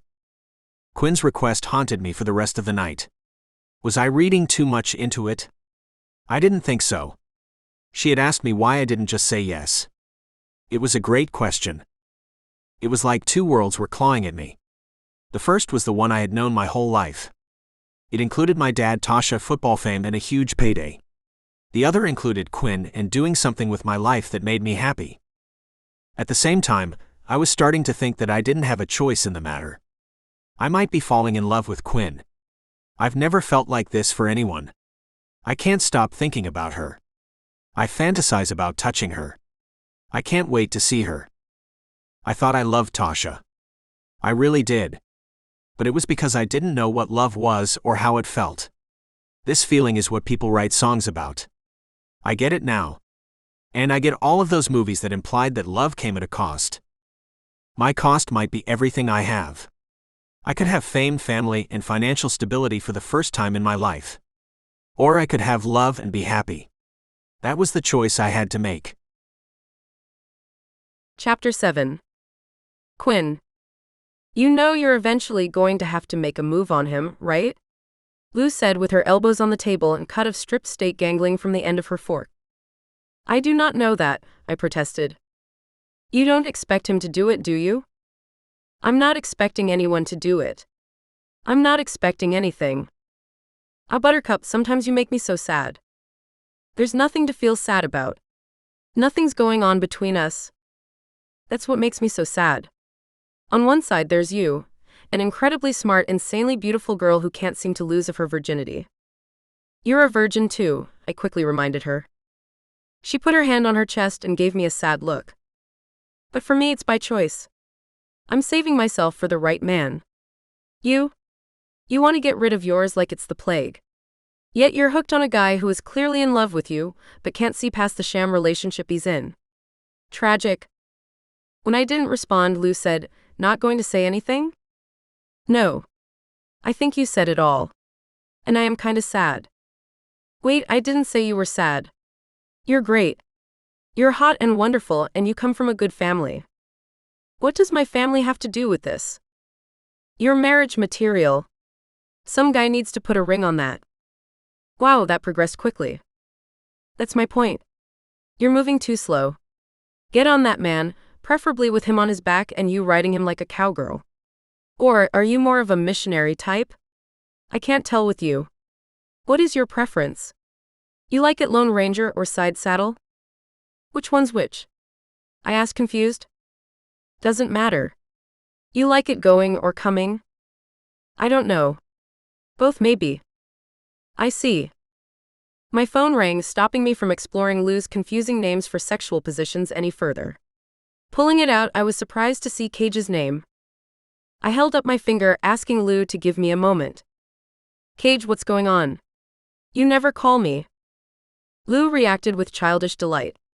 I ignored her. "Do you think we could do our study session at my place tonight?" Cage asked, sounding distressed. If the final exam wasn't tomorrow, I wouldn't ask. But? No. Of course.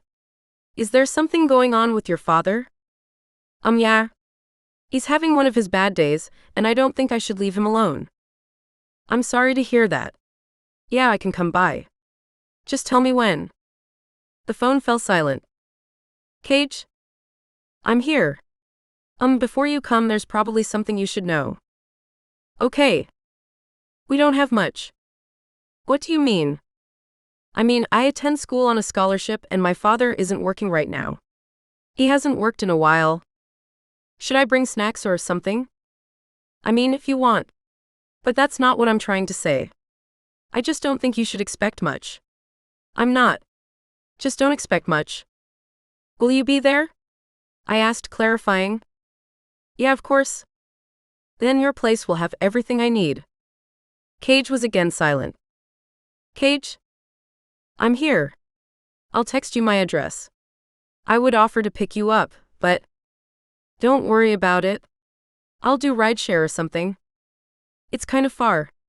If you ever turn in your time card for all of the tutoring you're doing, I'm sure the football program will reimburse you for it. Unless you're commuting every day from Florida, I'm sure I can handle it. Okay. I'll see you then. See you.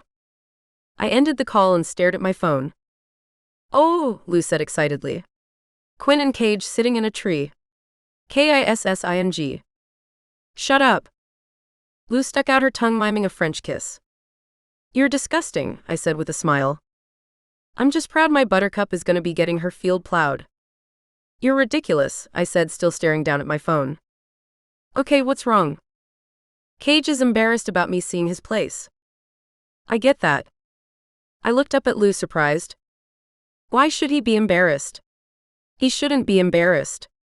Whatever he has made him who he is, and I like him a lot. Says the girl whose family is worth like $1 billion. And have you shared that fact with him? I didn't want to make it an issue. Besides, that's not my money, it's my parents' money. No. You just have access to as much of it as you want whenever you want. Lou's words stung. She wasn't wrong. And as much as I would like to believe that it didn't shape me, it did. Just like how Cage grew up had shaped him. More important than your family's ungodly amount of wealth, have you told Cage about the other thing? Because to me, that feels a slight bit more important than being able to charge an airplane to your credit card. It hasn't come up yet, I admitted, knowing Lou was right. Then maybe you should get on that. Because he needs to know who he is getting involved with, if he ever grows a pair and asks you out. Or you ask him out. That's an option, right? He has a girlfriend. From what you've told me, I need to ask, does he? He does. Lou leaned back and crossed her arms. Okay. But you're right. He might need to know. That's my buttercup, Lou said with a sober smile. Cage wasn't exaggerating when he said he lived far away. For him to make a 7 a.m. practice, he would have to leave his house at 6 a.m. and get up at 5:30 at the latest. The amount of devotion it would take to do that every day for years, if not his entire life, was impressive. And the closer I got to his place, the more nervous I got. Whatever it was that he was embarrassed about, I was sure I would be able to accept. But what I had to tell him could easily be too much for him. Telling him might be the end of what we have going on, whatever that is. Tonight could be the last night that he looked at me like I was the only person in the world. That would hurt. By the time the car pulled up in front of Cage's place, I was nearing a panic attack. Everything surrounding me was too much to ask someone to be around. Cage had his whole life ahead of him. He was going to be a famous football player with millions of fans. I would be an anchor around his neck. It wouldn't even be fair to ask him to deal with my stuff. He had his own stuff going on. Add that to whatever he was dealing with his dad, and my stuff was starting to feel like something best kept to myself. Cage stepped out the front door before I could call him, letting him know I was here. Adding a healthy tip for the driver, I got out and approached him. He wore a plaid shirt, shorts, and he was barefoot. I had never seen his feet before. I didn't have a foot fetish, but his were wide and strong-looking. It made me think of other parts of him that I did have a thing for. But I quickly pushed aside the thought, knowing that I didn't want to meet his father for the first time with my nipples ripping through my shirt. "You made it," Cage said uncomfortably. "Did you have any problems finding the place?" "No, it was pretty easy."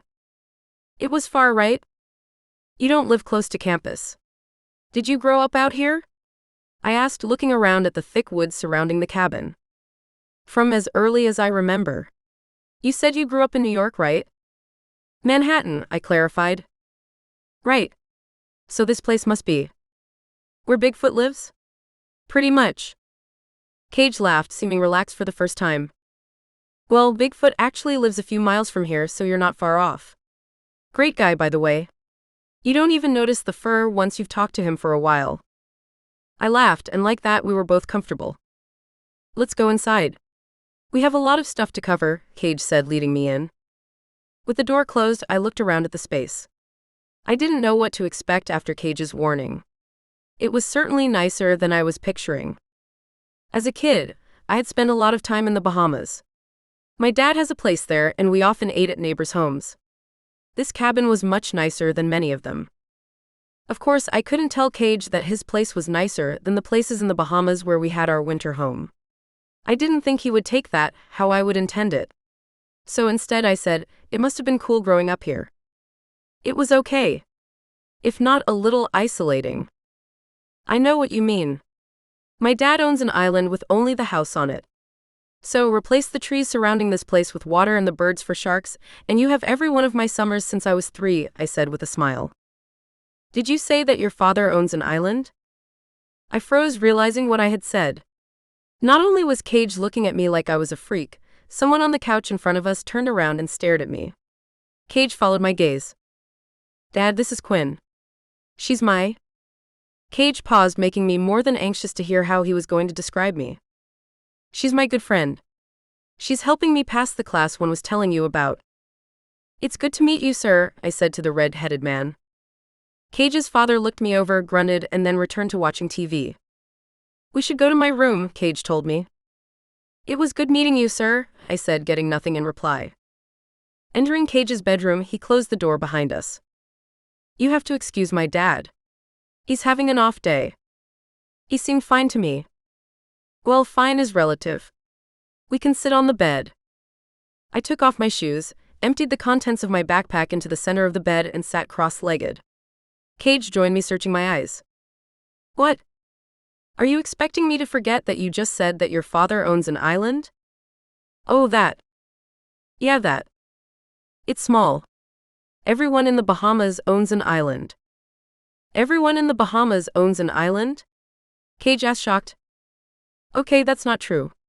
I don't know why I said that. Actually, that's not true either. I do know why I said it. It was because I don't want you to think we're that different." "We are that different," Cage said matter-of-factly. "But that's okay.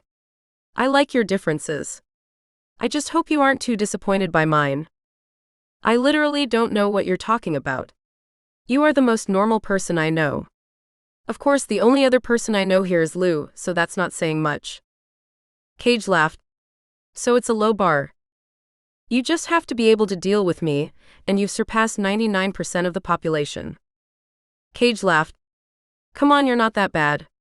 Maybe 95% of the population, he teased. You're right.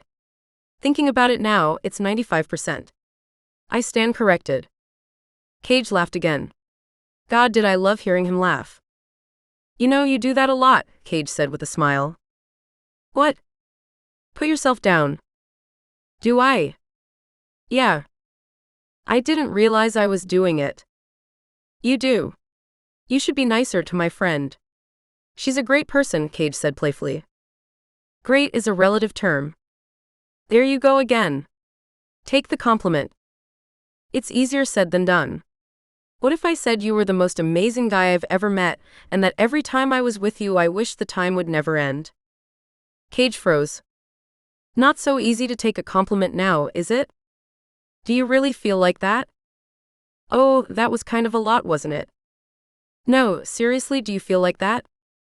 Does it matter? You have a girlfriend. What does it matter if I have a girlfriend? It matters because if I did think that, it would be because I wanted more to happen between us than was possible. What if it was possible? What do you mean? I mean, what if I didn't have a girlfriend? I looked into Cage's beautiful soul-crackling eyes. He was serious. He was considering breaking up with his girlfriend for me. There are things about me you don't know, I said, unable to stop myself. What? That you're more adorable than I already think you are? No, stop. There are things I need to tell you before you do or say anything that we won't be able to come back from. Oh, you're serious? I am. Cage shifted uncomfortably. Okay. What's up? My heart pounded. Where do I begin? Okay. I mentioned my father has an island. I remember something about that, yes. It was 10 minutes ago. I hope you do. Cage chuckled. Yes, I remember. Well, he owns an island because he is very rich. Like how rich? Like he owns an island rich? Cage laughed. Got it. And you grew up very rich? Yes. I figured. Is that what you were scared to tell me? That you grew up with your own island? Not even close. Cage leaned back startled. Okay. I touched my brow, wondering if I was sweating. I was starting to. Here's the thing. My dad is rich because he's Lane Toro. Isn't he the guy who owns the electric car company and the space company and the solar company? Yes, I admitted.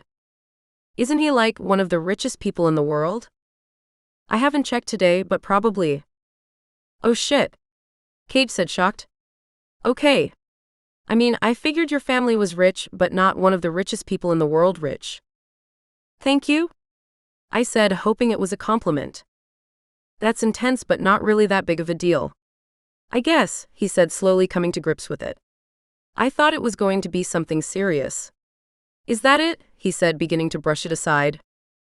Not even close, I told him. Oh. Yeah, my mother is Jules Thunberg. Wait, I've heard of her. Isn't she like an activist or something? Yeah, since she was 13 years old. You know how there are so many solar roofs and windmills all over the place? Aha. Well, it's because of her. She started a movement that got the largest polluting countries in the world to make a complete 180 and save the planet. Shit. Yeah. They're pretty famous, which has made me famous. How famous? Cage asked, looking at me like a freak. My face has been on the cover of pretty much every magazine that exists. I don't get why everyone's interested in me. I'm told it would be like if Michael Jackson and Elvis Presley had had a baby. So I kind of get it. But I came to East Tennessee because I was hoping that the paparazzi wouldn't be able to find me here. So far it's worked, but it's just a matter of time before my whereabouts get out. That's unbelievable. If you find that hard to believe, buckle up because there's more.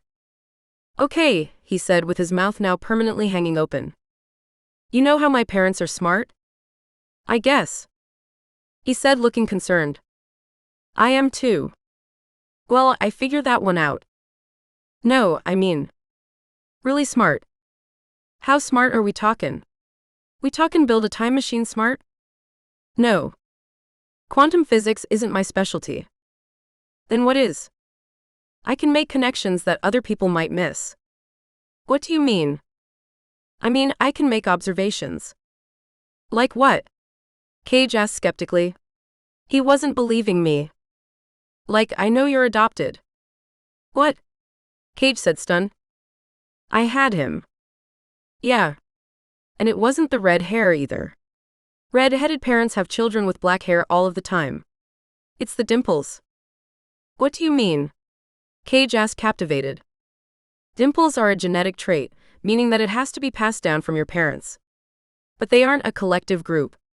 Meaning, having a chin dimple doesn't make you more likely to have a cheek dimple. That means that you would have had to inherit each dimple separately. And the ones you have on either side of your bottom lip are called fovea inferior anguli oris and are very rare. The odds of you inheriting all of your dimples from one parent is very low. I'm talking extremely low.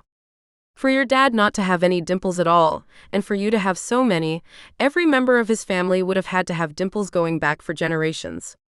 And since that is even less likely, the obvious answer is most likely the correct one, that is that you're adopted. I could not have been more proud of myself for making these observations. Would anyone else have noticed something so easy to miss? Even if they noticed, would they be able to put everything together like I had? I don't think so. For me to be able to do it on demand for Cage, had to have impressed him. I wanted so badly to impress Cage. I wanted him to think I was special in a good way. I desperately wanted him to see that my difference could be useful and something he would want in his life. I would do anything for him not to see me like the freak everyone else did. As I stared at Cage, a lot changed on his face. The look of amazement he appeared to have as I explained my theory morphed into something else. He wasn't happy. It looked like he was battling with something, and before the words left his mouth, I knew I had made a mistake. I'm not adopted, Cage said firmly. He didn't know. Shit. You're right. What? He asked, confused. I'm mistaken. What do you mean, you're mistaken? I was thinking of, what was it again? My mind swirled trying to come up with something he would believe and that wouldn't make me seem like a complete asshole.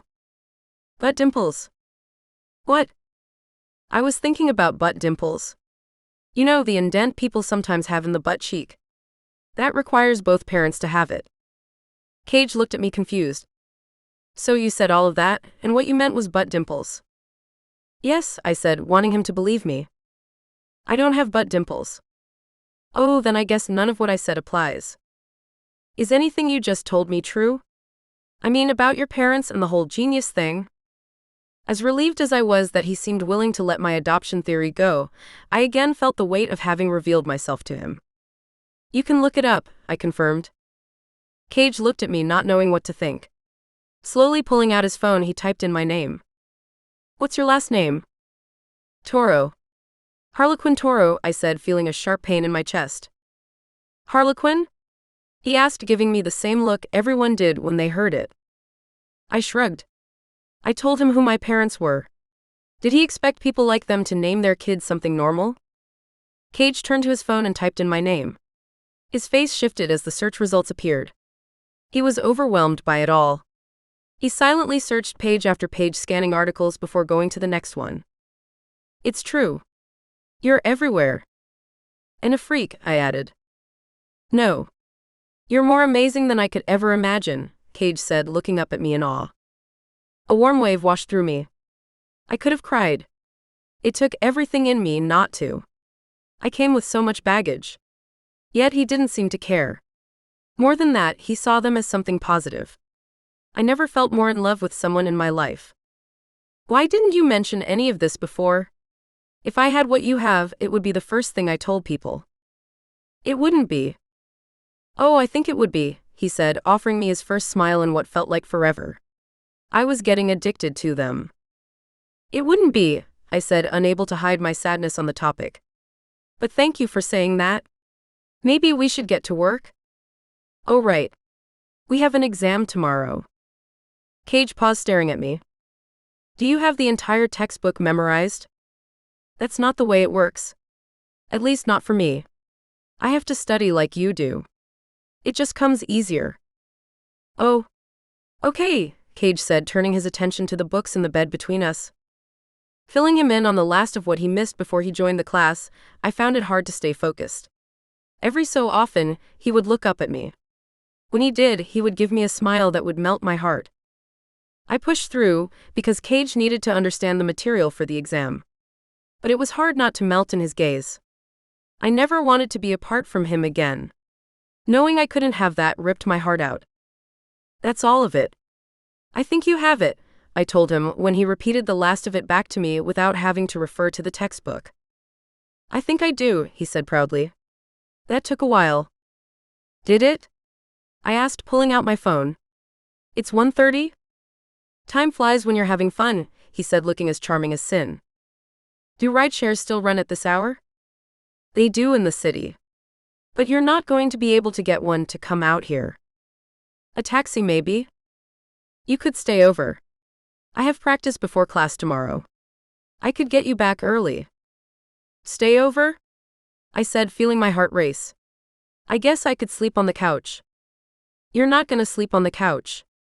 Besides, my dad probably fell asleep out there. Then the floor. I'm not letting you sleep on the floor. You're only here this late because you were helping me pass my class. If anything, that's where I'm sleeping. I can't let you sleep on the floor. It wouldn't be good for your back. How is your back, by the way? I asked, remembering him having an issue with it the night I started tutoring him. My back. Yeah. Remember at my room? Oh yeah.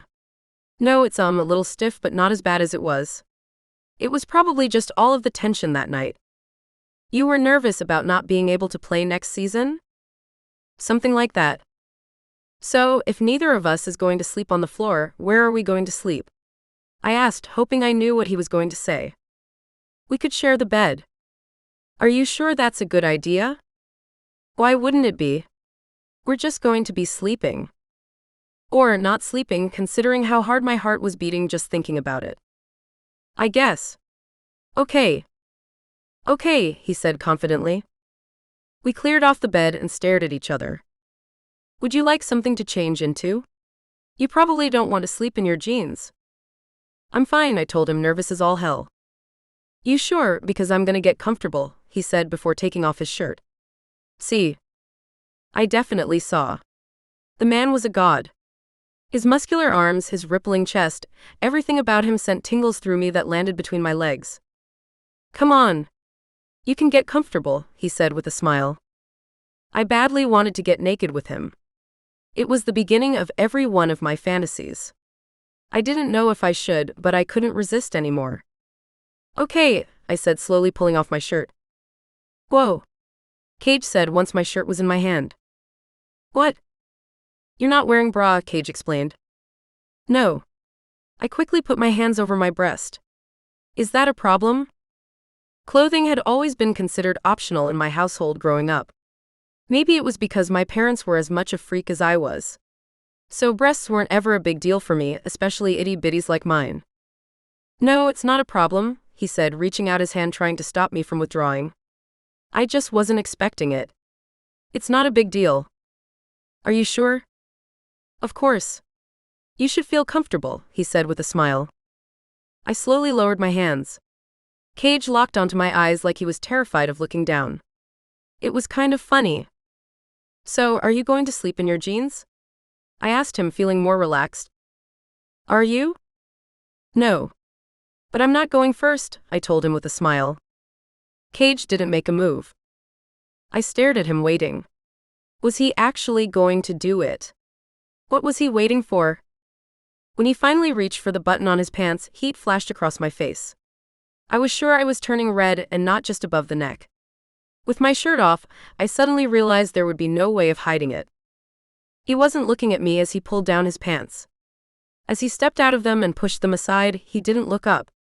I wondered why until I saw the outline of his large dick stretched across his boxer briefs. Holy shit. Cage was hard. Very hard. At least I hoped he was, because he was already humongous. I couldn't believe what was happening. Were we just getting comfortable for bed, or was something else going on? I drank in all of him. The flesh between my legs pulsed. When he finally met my gaze without looking down, he said, "What about you?" My sex pulsed again. If I took off my jeans, there would be no way of hiding my arousal even if I wanted to. Did I want to hide it, though? I don't think I did. I wanted him to see all of me. I wanted to see all of him. And with his eyes still locked on mine, I lowered my pants, standing in front of him in just my panties. Cage did nothing but stare into my eyes until for a brief moment he blinked down to see me. It made him smile. "Should we get into bed?" he asked me. "Okay," I told him, unsure what was going to happen next. The two of us climbed into bed and under the sheets. We both laid on our backs, staring at the ceiling. "I should get the lights," Cage said to me. "I guess," I told him, barely able to hear him over the sound of my heartbeats. Cage got out of bed again, flicked the light switch next to the door, and returned to bed in the dark. It took a while for my eyes to adjust to the darkness, but it was a moonlit night. Still not sure what was happening, I stayed on my back, not looking at him. At no point did he move. Had he already fallen asleep? Could anyone fall asleep so quickly?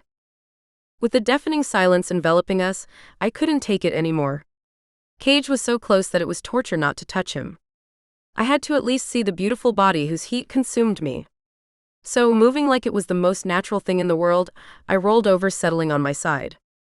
Buried in the shadows, I opened my eyes. He was on his side, facing me. His eyes were closed. Maybe he was asleep. If he was, it meant that I could look at him unhindered. I could examine every contour of his angular masculine face. Cage was the most gorgeous man I had ever seen. His wavy hair that lay gently across his forehead, his broad shoulders that sat uncovered, his lightly hairy chest. I desperately wanted to touch him. To feel the heat of his skin next to mine would be enough to live the rest of my life on. Needing to be closer to him, I moved my hand onto the bed between us. I was less than a foot away from his sleeping body, and didn't dare to get any closer. I wanted to. God, did I want to, but I knew I couldn't, until, as if sensing me there, Cage moved his hand between us an inch away from mine. I could feel the heat of him on me. I could barely breathe.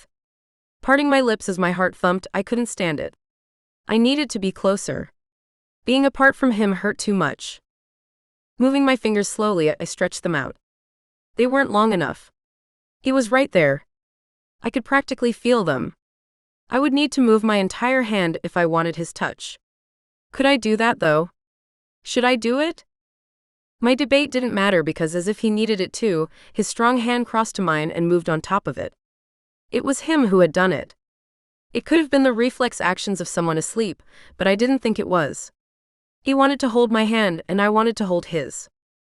So, shifting my fingers delicately, I allowed his fingers to fall between mine. When they did, I moved mine so that they touched his. It was everything I had hoped it would be. I tried to breathe without making a sound, but it was the most erotic moment of my life. His touch was a swirling wind that encircled my warm, naked body. I was in love with Cage. I could no longer deny it. And touching him in the moonlight, there was nowhere else in the world I would rather be. I wanted this moment to last forever. It lasted for hours, but eventually my exhausted heart slowed down and I fell asleep. Chapter 8. Cage. I'm falling in love with Quin. I can't deny it. Even as I lie in the morning light not getting nearly enough sleep, all I could think about was how I could touch her like I did last night. When I heard her place her hand on the bed between us, I sent out my hand in search of hers. I didn't know if I should or if she would want me to, but I couldn't stop myself. I need Quin. I ache to be with her. I feel like I would go crazy without her. And to be so close without being able to wrap my arms around her was torture.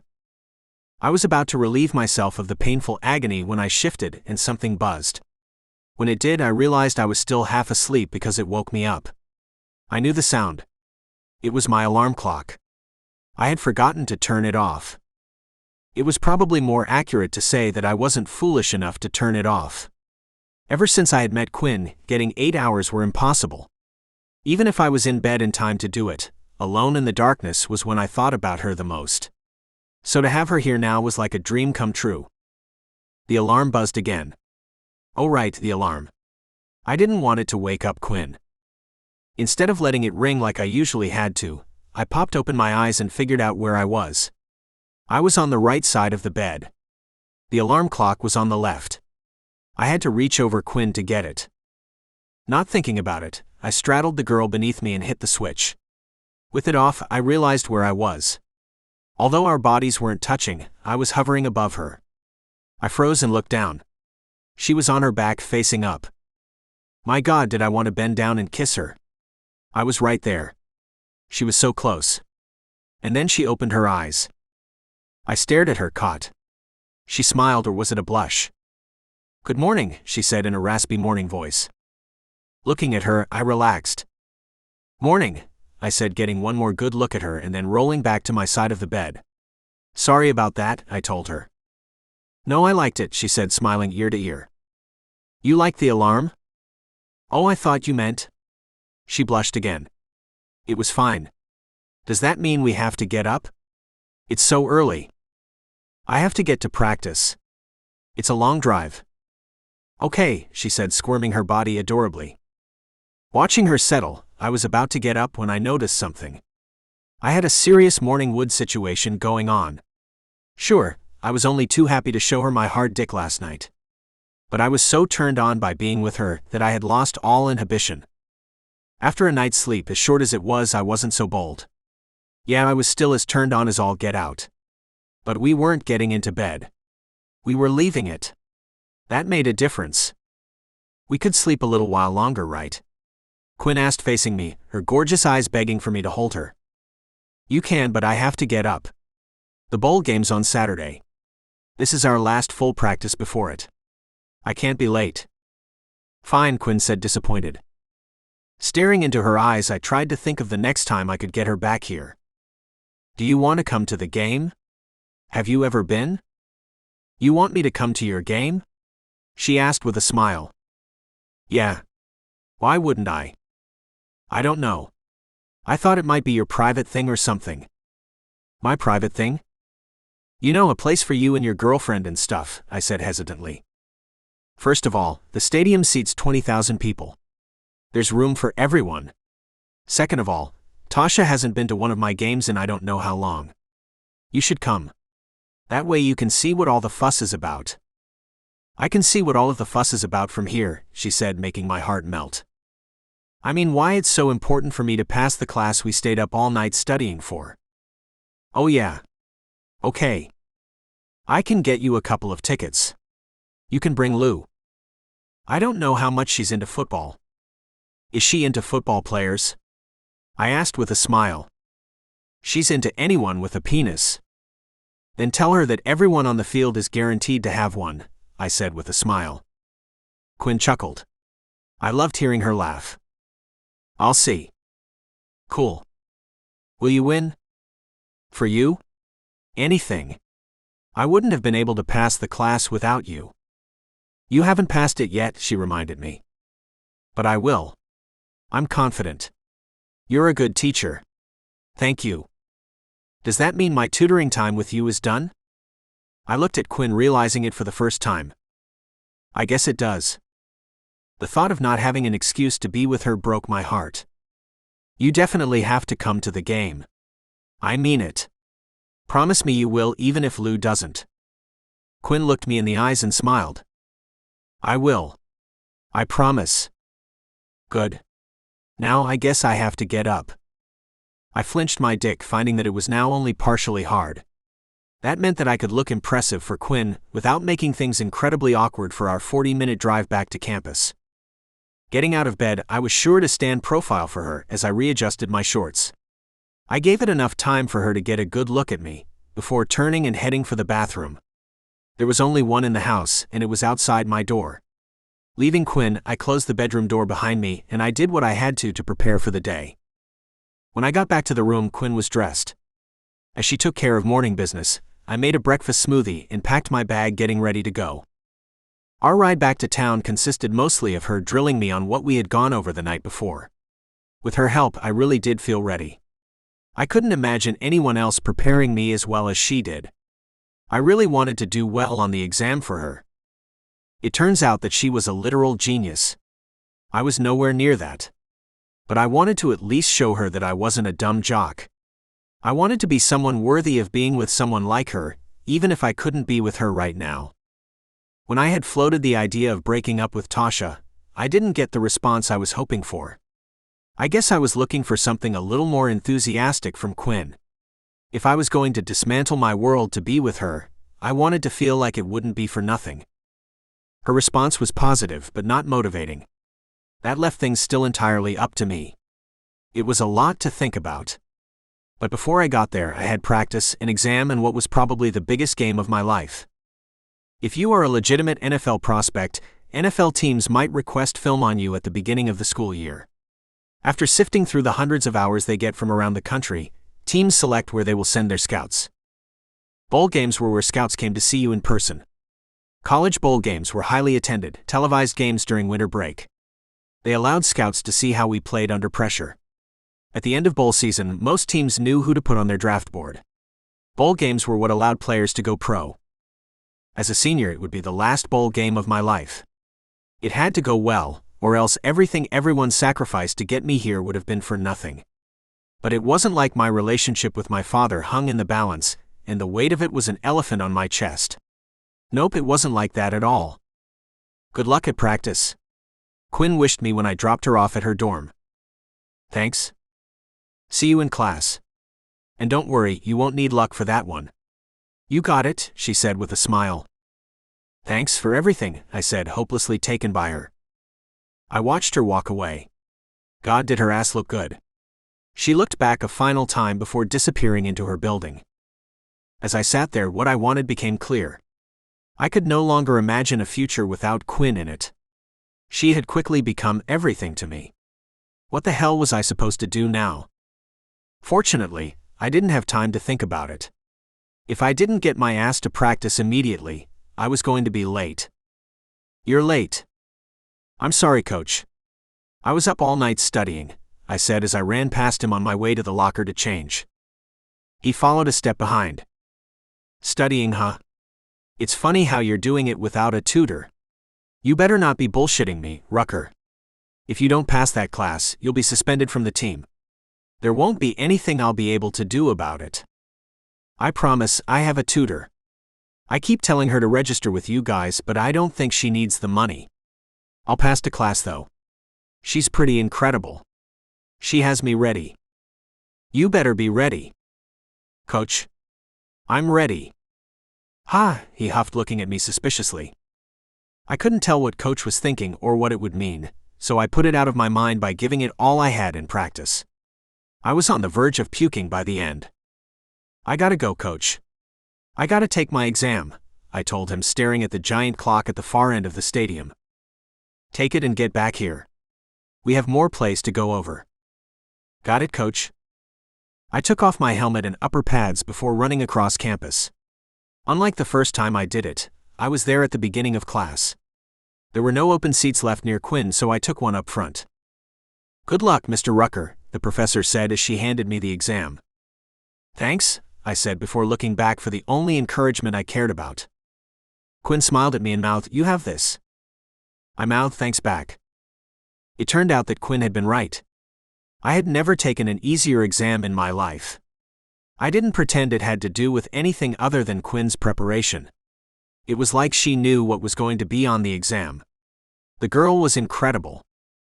It did worry me a little that I was the first person to turn in my paper. I handed mine in before Quin did. There was no way that could be right. I probably hadn't gone over my answers enough times. But that couldn't be helped. I had to get back to practice. Handing it in, the professor gave me a surprised look. I wasn't about to do anything that would indicate that I found it easy. I knew that would be tempting fate. But I did make eye contact with Quin on the way out. I gave her a cocky look, telling her it had been a breeze. She stopped herself from chuckling and then returned to her exam. Leaving the room, I considered waiting for her. She couldn't be too far behind me. But I had told Coach that I would head back as soon as I was done. Also, I didn't want to be the douchebag hanging out in the hallway in his football gear and cleats. Running back across campus, I got there in time for the film section. There was a lot to go over. From there, the team had another walkthrough of plays. Coach was preparing us like Quin had prepared me for the exam. So by the time I got back to the locker room, I was exhausted. All I wanted to do was go home. Turning on my phone, I found a message from Quin. "How was it?" "So easy," I wrote back. "It's a good thing you stole the exam. I could never have passed without it." I thought it was funny, but Quin didn't reply. "You'll be there on Saturday, right?" "Wouldn't miss it," she immediately wrote back. "I'll put the tickets at will call." "Okay. Thanks." "No. Thank you," I said, not knowing how else to express how grateful I was to her. I knew that I didn't deserve to have someone like Quin in my life. My life was a mess. I had a girlfriend I didn't love. I didn't want to leave my house in fear that when I returned my father would be gone. And my career was set to take me away from her. Quin was an incredibly amazing girl who deserved so much more than someone like me. She was someone who probably had a place in history. On top of that, she was sweet and thoughtful and brilliant. Who was I compared to all of that? "You'll be at the game on Saturday, right, Dad?" I asked him when I found him drinking in front of the TV. "Yay," he said without looking at me. I didn't stop staring at him. As much as I tried to ignore it when Quin said it, her words had stuck. Without knowing about my dad's drunken tirades about me not being his son, Quin had said that I was adopted. That couldn't be a coincidence. Quin was extremely smart. She knew all of that stuff about dimples. There was no way she had mixed it up with butt dimples. There was no way. And beyond dimples, there were a few more things that weren't quite as obscure. My father was a real redhead who went from pale to freckled pink. Quin had said that redheads had dark-haired kids all of the time. And that was what I had told myself growing up. But on top of that, my dad was left-handed while I was right-handed. He liked foods I found disgusting. He was super hairy while at 22, I still struggled to grow facial hair. And I was pretty sure he was colorblind. Either that, or he severely rejected societal pressure to match his socks. None of those things meant anything on their own. But add them all together? It had always made me think. Now add that to my dad's rants and what Quin said about dimples, and I couldn't ignore it anymore. "What?" my father said, having felt me stare. Did I ask him about it while he was still somewhat sober? Would my asking him be the thing that finally made him leave? I couldn't deal with this. Not now, at least. "What?" he asked again, this time a little pissed off. "Your ticket will be at will call," I told him, looking away and heading to my room. He grunted in reply. "Boy? You know I don't like it when you call me that," I told him. "You know Scouts will be there on Saturday, right?" "I know." "You prepared?" "Coach has us ready." "Good. Who was that girl you brought around last night?" I stopped my exit as soon as he brought up Quin. If I was going to have a life with Quin, at some point, I was going to have to talk to him about it. "I told you. She's my tutor. She didn't leave last night. We were up late preparing for the exam I took today." He grunted, not taking his eyes off of me. "By the way, I know you like her, but I don't think it's working out between Tasha and me. Make it work. She's good for you. Teams will like her. I can't be with someone because some team might like the way we look together. There's more to life than that. Do you know how much I sacrificed to get you where you are? You couldn't even begin to guess. And I appreciate that, Dad. But I don't see what that has to do with who I date. Don't you go ruining this now, boy." "I'm not ruining anything. I'm just telling you that she might not be the one." "And who is?" "I don't know. But there are a lot of people out there. And none of them would do what she can do for you." "You mean stand beside me on draft day and look pretty?" "I can't base my life on one moment that will have more to do with how I play on Saturday than who I stick my dick in. Don't you ruin this, boy." "I told you, don't call me that." "I'll call you whatever I goddamn want, boy." "Okay, I'm done," I told him, seeing where the conversation was headed. "Don't you walk away from me," he said after I exited to my room and shut the door behind me. "Don't you fuck this up. Don't you go fucking this up, boy. This is the best thing that will ever happen to you. Don't you give it all up for some piece of ass." He had heard me. He knew what I was hinting at with Quin, and it was clear that he didn't approve. But it didn't matter. I was falling in love with her, and there was nothing my dad could do to change that. If Quin let me, I was going to make her mine. To others it might seem like a choice, but it wasn't. I didn't think I could stand to be away from her if I tried. She had me and nothing that happened was going to change that. "Did you get the tickets?" I texted Quin as I sat in the locker room waiting to go out for the game. "Put your phone away, Rucker. Get your head in the game," Coach said, forcing me to return it to my bag before I got a reply from Quin. Holding out as long as I could, I stared at the screen until the phone was out of sight. Still nothing. I had texted her yesterday, and she had told me she and Lou would be here. I told her that I would make sure to win the game so that she enjoyed herself. She had just told me that she was looking forward to it, but nothing else. I was expecting more from her. The truth was that I was having a hard time interacting with her since our class ended. Our class had been our excuse to spend time together. Without it, the only thing remaining was my intense feelings for her. But I didn't feel right expressing how I felt, as long as I was still in a relationship with Tasha. Tasha, on the other hand, was nowhere to be seen. I had put tickets for her at will call like I always did, but I hadn't spoken to her in days. I would say our relationship was over, except even when she disappeared like this, she would reappear and remind me of the dream we had had where I traveled the country, playing for the NFL, and she got involved with a charity. I don't know what it was about that dream that always got me to excuse the shittiness of our relationship, but it did. It had to stop though. I wasn't sure what I wanted my life to be, but I was feeling more confident that it wasn't that. How did I break that to her? How did I break that to my dad? Taking the field, I looked around at the stands. The place was jam-packed. I knew where Quin's seats were, but there was no way to see them from here. Past the row closest to the field, the stadium became a blur of cheering, colorful dots. Usually, that was how I preferred it. Today there was one person I wished I could pick out. Was Quin here or not? Whatever the case, I was going to play like I was only playing for her. I wanted her to be proud of me. I wanted her to think that I was worthy of someone as great as her. Our offensive team took the field to start the game.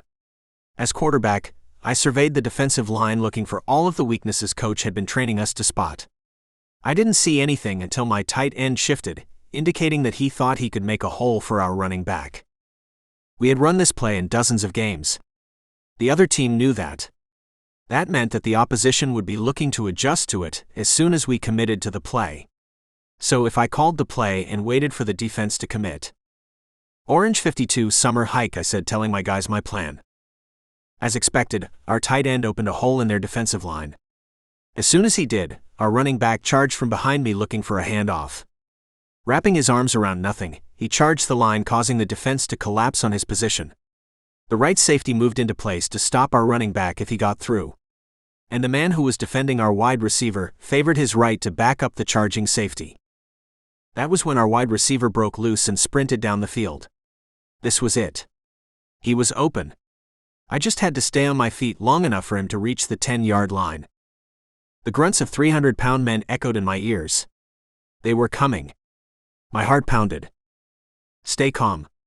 Wait for it, I told myself. When our guys couldn't hold back their line any longer, their linebacker cut through like a bullet through metal. He was going to get me. I had to throw. Whipping my arm back, I let go. The second the ball left my fingertips, a freight train hit me, leaving me on the ground for dead. Lying there, I heard the collective awe of the crowd. They were watching something. It was my pass. I had gotten it off in time. It was spiraling 40 yards through the air. It took a while to get there. When it did, the screams of the crowd were deafening. Touchdown! The announcer yelled. 20,000 people shot to their feet. Celebration. Agony. The rush of it all was amazing. Dan ran over to me and helped me up. Fuck yeah! He yelled, slapping me on my back. Jogging off the field, watching everyone go wild, there was only one person who I hoped had seen it. I looked toward her section again. There were too many people, and it was too far away. I didn't see her. It broke my heart to think she might not have been there. I played like a man on fire for the rest of the first half. I had never thrown a more perfect game in my life. I had my offensive line to thank for it, of course. And it didn't matter how well I threw if my receivers didn't catch it. But there was one name the crowd chatted as we jogged off the field for halftime: mine. Hurrying back to the locker, the only thing I cared about was checking my messages. I would have given anything to see Quin's name pop up. Ripping my glove off to unlock the phone, I tossed it aside and illuminated the screen. There were 2 messages from her. One said, "Got the tickets. Heading up now." And the other one said, "Wow." That was it, and it was enough. I was so happy I felt drunk. She had seen me do what I did best. I couldn't feel better if I tried. I entered the field for the second half beside myself. I felt like I was glowing. I felt intoxicated. It was a good thing we started the second half playing defense. It gave me a few extra minutes to pull myself together. As much as I tried to focus, I couldn't help but search the crowd for her. She was out there somewhere. I could now feel her gaze on me. I wanted to show off for her. So with my helmet in hand headed back onto the field, I called a series of plays that would guarantee we would win the game. It started with a few passes that got us closer to the end zone. I just needed to be within 30 yards. That was it. When my final pass got us there, I gathered the guys into a huddle and called the big one. They looked at me questioningly, but I was their quarterback. They listened. In the line, I called for the hike. With the ball in hand, I pulled back my arm ready to launch it. After a continuous parade of passes, the defensive line stepped back. That's when I lowered the ball, tucking it under my arm, and charged. Caught by surprise, the other team was late to react. It opened a gap down the sideline. Ahead of me, I could see the end zone. I wanted this touchdown. I wanted Quin to see me do this. Rifling towards me was the free safety. He was going to get to me before I got to the goal. I had 2 options. I could run out of bounds, or I could risk my life and charge through. I wanted this. I wanted it bad. Picking up speed, I made my decision. Nothing was going to stop me. An arm's length away, the safety lunged. That was when I leapt into the air. I was going to jump over him. I had seen it in movies and the most spectacular games. I could do it. Leaving the ground, I watched as the safety cut under me. I wasn't high enough. I would have to step on him to clear him. But when my foot reached down for his body, I felt his hand. It was hard to tell what happened after that. What I know is that I heard a crack. It was as my body hit the ground. There was nothing, and then there was a roar of fire. The pain consuming me was unlike anything I had ever felt. It was my left leg. Something in it had shattered. I was told that athletes know the moment a career-ending injury has occurred. I used to wonder what that felt like. I didn't have to wonder anymore. Because in that moment, I knew this was the end. Chapter 9. Quin. Oh my God. What just happened? Why isn't he getting up? Lou, what's going on? Lou? I asked, turning to her. With her face painted in the school colors, Lou stared at the field with her mouth hanging open. Like everyone else, she was speechless. I turned back to see medics running onto the field. Cage flopped around in so much pain they could barely get to him. I couldn't believe what I was seeing. This was a nightmare. In a few moments, a paramedic was pushing a stretcher to Cage. It took 2 men to get him onto it. Tears rolled down my cheeks watching it. I was in shock. I didn't know what I could do to help, but I had to do something. I need to go to him, I told Lou. Yeah. Of course. Where do we go? I don't know. The locker room? Lead the way, she said, ushering me on. As I headed to the stairs, I realized there was one problem. I had no idea where I was going. Not only was this my first time at the university's stadium, this was the first stadium I had ever visited. I could barely navigate us to the bathroom. Despite that, we descended the stairs from the upper deck and wandered around the concession stands. Excuse me, how do I get to the locker rooms? I asked one of the security guards. It's off limits to visitors, the burly man replied. But my friend's injured. I need to go see him. Off limits, he repeated before looking away. It took almost an hour to circle the stadium and realize where the entrance to the lower levels was. We got there in time to see an ambulance pull away with its lights flashing. You think that was Cage? I asked Lou. I would guess, she said sympathetically. They're probably taking him to the closest hospital, right? That would make sense. We need to get a ride to the hospital. I'm on it, Lou said, whipping out her phone and arranging a ride. Between the congestion around the stadium and the traffic, it took another hour before we got to the emergency room. I was going insane with worry by then. Dropped off at the main doors, I rushed in with Lou in tow. "I'm looking for Cage Rucker's room. He was just brought in." "He was probably wearing football clothes," I told the stout woman behind the desk. "I saw him come in. I think they took him for an MRI." "Great. Where do I find that?" "It's going to take a while before he's assigned a room." "So where do I wait for that?" The woman held out her hand, gesturing towards the seats in front of her desk. "Okay. When do I check back?" "Give it an hour." I was disappointed everything was going to take so long, but I knew it couldn't be helped. The most important thing was that Cage was being taken care of. I was willing to wait here all night as long as that was happening.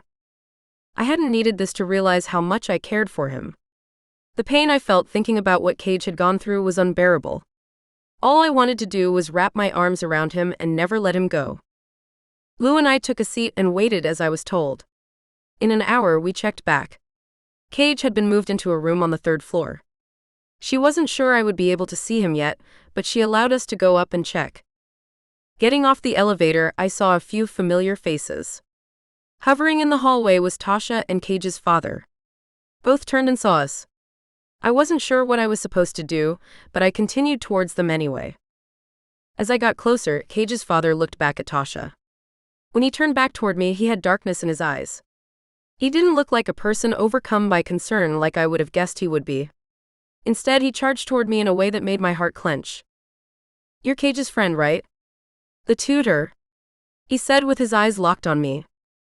"Yes, sir," I told him, getting a chill down my spine. "Come here," he told me, gesturing for me to leave Lou. I swallowed, not liking where this was going. The ruddy, grizzly man was terrifying to look at.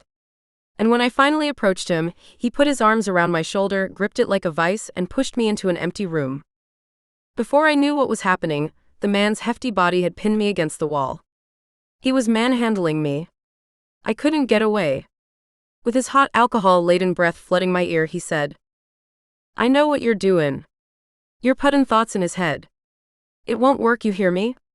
And if you contact my boy again..." Cage's father paused, pulled something out of his belt, and pushed its sharp point into my stomach. "I'll gut you like a hog. You hear me? You contact him, you text him, you reach out to him in any way, I'll kill you, then I'll kill your friend out there. Then I'll find your family and kill them too. You hear what I'm telling you?" I was in shock. I couldn't move. When I didn't respond, he pushed the blade harder into my stomach. It was cutting into me. "I hear you," I said, terrified out of my mind. "Good. Don't let me see your face again. Get the fuck out of here," he ordered before letting me go. As soon as his grip loosened, I escaped his grasp in the room. "What?" Lou said, seeing me approach her with terror in my eyes. "Let's go," I demanded, grabbing her arm and pulling her to the elevator. "What are you doing? We just got here."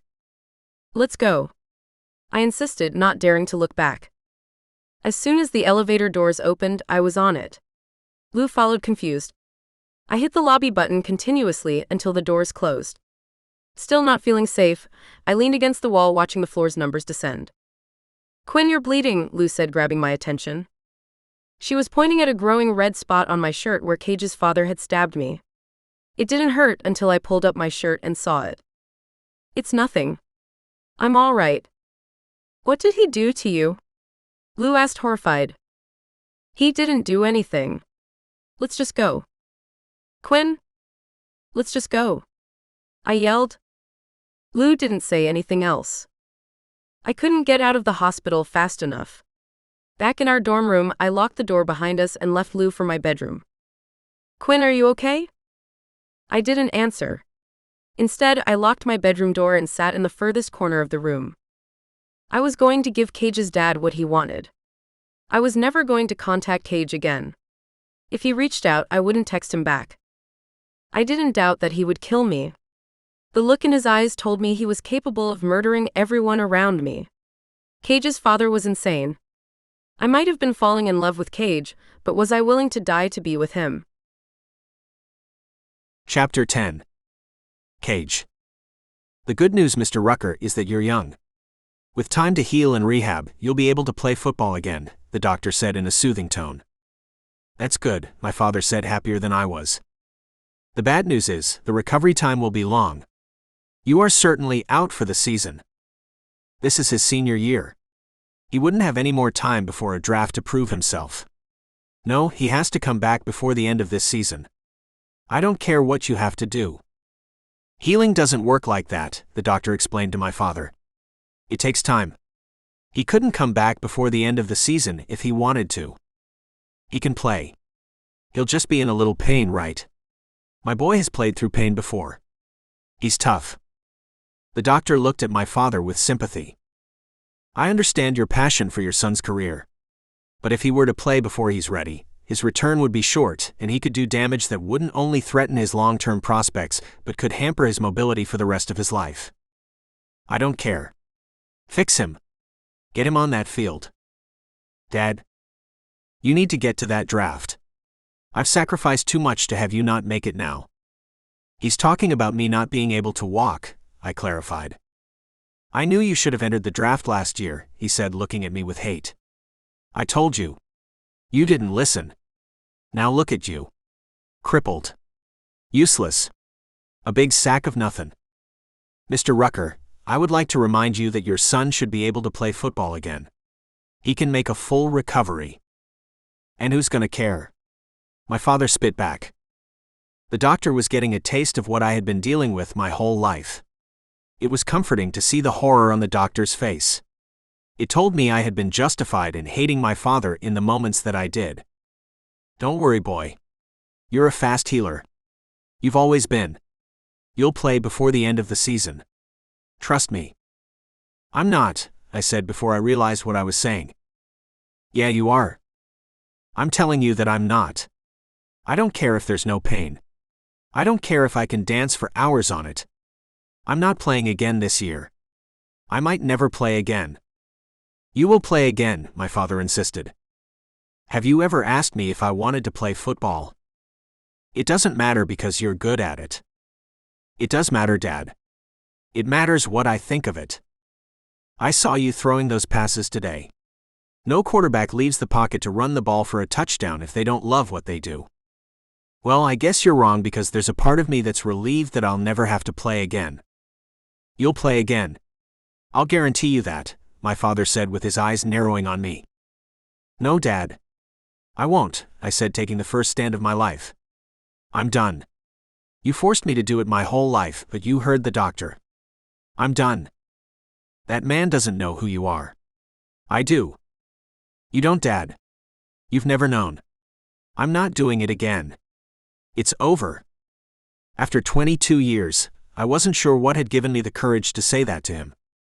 Maybe it was meeting Quin and realizing I could have a life outside of football. Before her, all of my friends and everyone I dated was there for Cage Rucker, the football star and NFL prospect. Quin was the most thoughtful, wonderful girl I had ever met, and she couldn't care less about who I was. Besides, she was famous enough for the both of us. As painful as it was, maybe my injury was a blessing. It was my way out. The doctor was very clear. I was out for the rest of the season. Coach and my teammates would understand that. The media will think it's tragic, and they'll quickly forget about me. And I could have the freedom to do what I really want to do. I wasn't sure what that was yet. But what I was sure about was that it included Quin. My father left my hospital room without another word. There was no question that he was leaving to get drunk. He would be back, though. I knew my father. He wouldn't give up on his cash cow just like that. I might have made my decision about it, but what I wanted never mattered to him. He wouldn't give up on getting what he wanted. I'm sorry about that, the doctor said sympathetically. Injuries happen, I told him, hiding the relief I felt that my football career might finally be over. I meant about your father. Oh? Yeah, I said, finally numb to his constant heartbreak. Thanks. Do you have any other questions? Yeah. Has anyone else come to see me? Maybe there was a girl, curly dark hair, cute as all get out. I can check. But your visitations haven't been restricted. So if she came, you would have seen her. Okay. Thanks, I said, disappointed. I understood, though. Yes, something was developing between us. But we weren't at the rush to the other's hospital bed level yet. There was no question that I wanted to see her. She was the only person I cared about coming. Everyone else was great, and I appreciated them for it. But staring into her beautiful eyes always made my day. Doing that now would make me feel like everything was going to be all right. When the game was over, there was an endless parade of teammates and coaches in and out of my room. They all looked at me like I was dying. It was obvious that I was out for the season. They could figure out what that did to my NFL prospects. I played along as if I was devastated. But each time someone knocked on my door, I had to hide my excitement that it would be Quin, and the two of us would begin our new life together. After I didn't hear from Quin the first day, I was sure that I would the day after. I didn't. In fact, I didn't hear from a lot of the people I thought I would. I knew that part of the reason was that winter break had begun, and the majority of the school had headed home. Dan couldn't afford to fly home for winter break, so he visited a couple of times. So did Tasha, who grew up an hour away. My father never came back after that first day. And confusingly, Quin never showed up. I tried not to feel heartbroken. She was a good person. If she didn't come to visit, there had to be a good reason.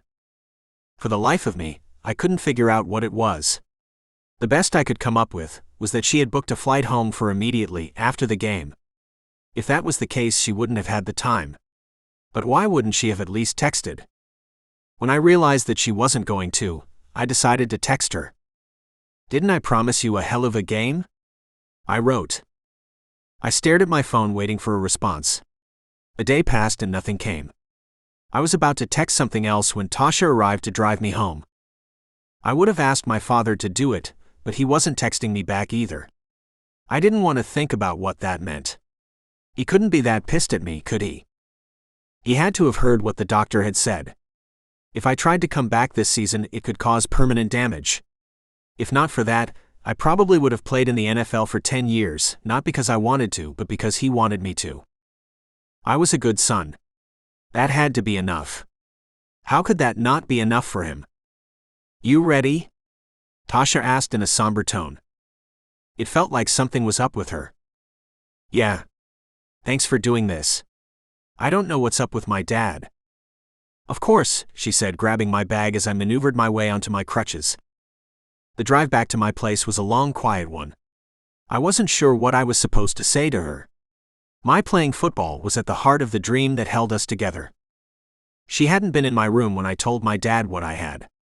She did know that my season was over, though. And she was smart enough to guess it meant that my easy path to the NFL was gone. What did we have left together? I had to bring our relationship to an end. I couldn't do it now, because she was in the middle of doing me a favor. But I was going to have to do it whether or not I heard from Quin again. Pulling into my driveway, my father's truck wasn't there. I felt a burn in the pit of my stomach. I dismissed it by telling myself that he was at a bar getting drunk. I was about to get out of the car when Tasha stopped me. "Can we talk?" "Sure. What's up?" "I feel like it's kind of shitty to do this now, but whatever. I think we should break up." I didn't know if I was more relieved or rattled. Certainly our relationship was going to end, and her saying it meant that I didn't have to. But with everything in my life changing and Quin being MIA, I was hoping we could have waited at least a few more days to have this talk. "I agree," I told her. "You agree?" She asked like she had said it as a test. "Of course. You were with me because you wanted to be a football wife. You didn't care about me. If you did, you didn't act like it. You think I didn't care about you. If you had to choose between me and V, who would you choose?" "V is my best friend." "Exactly. I feel like I should have been your best friend. Or let me rephrase that. I feel like the person I spend the rest of my life with should be my best friend. And I should be theirs. You have your best friend and it's not me. So you're blaming me for this?" "I'm not blaming anyone. There were probably things I could have done to be a better boyfriend." "Yes, there were. So many things." "That's fair. And I don't know how much of a difference doing those things would have made. I think you've just found someone you love more than me, and I found someone I love more than you. You're interested in someone else." Yeah, I am. But so are you. You think I want to date V? I think you're in love with her. And I'm happy for you. I think you two might be really happy together. Are you saying I'm a lesbian? Fuck you, Cage, she said, refusing to entertain the idea. I shifted to get out and then stopped. Look. I know how hard it is to escape the box that we put our lives in. When we're kids, we think we know what we want, and we keep going after it even when we realize that it's not. But there is a liberation that comes when you don't allow everyone else's dreams define you, even when the other person won't text you back, I said solemnly. Goodbye, Cage, Tasha said, not giving me an inch. Goodbye, Tasha. Thank you for the ride, I said, throwing my bag across my shoulder and exiting on my crutches. Tasha didn't wait for me to reach the door to pull off. I didn't blame her.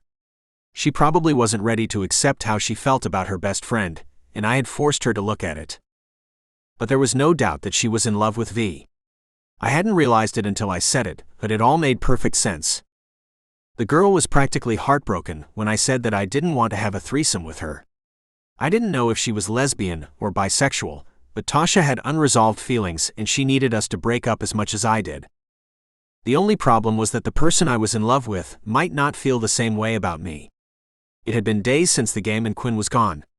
Why? I didn't understand. What had changed? The only thing I could think of was that she was no longer my tutor. Could that be it? Was everything I thought that was happening between us just in my head?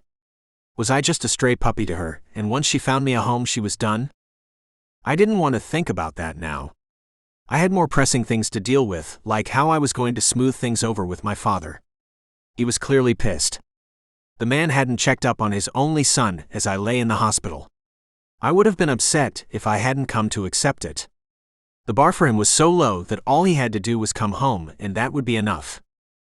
Balancing on my good foot, I retrieved my keys and let myself in. What I found surprised me. I was expecting to find the entire place a mess. It wasn't. It almost looked cleaner than the last time I saw it. That was weird because my father hadn't cleaned anything in years.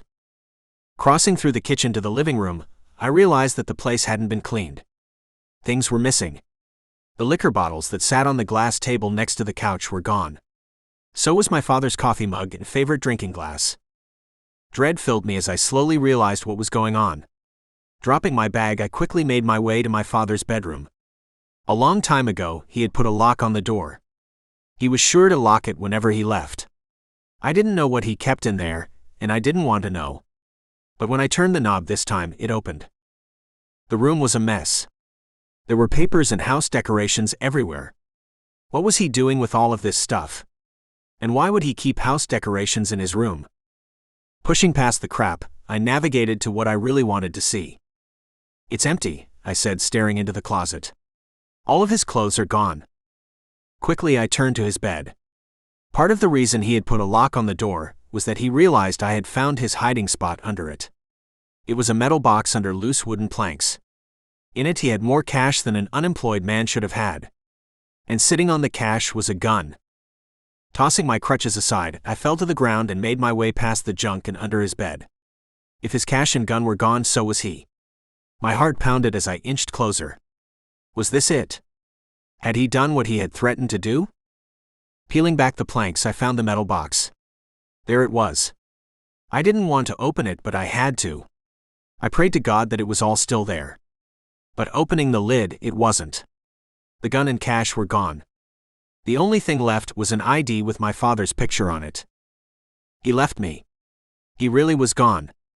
I pulled myself from under his bed and retrieved my phone. My first thought was to call Quin. I desperately wanted to talk to her. I needed to talk to her. I'm not sure why I haven't heard from you, but would love to talk, I texted, hoping beyond hope that I would get a text back. I didn't. Not that day or the next. I was alone in the world. I had no one and nothing. Heartbreak overwhelmed me, plunging me into darkness. Days earlier, I had everything and a girl I loved. I had lost it all, and now I was barely holding on to my sanity.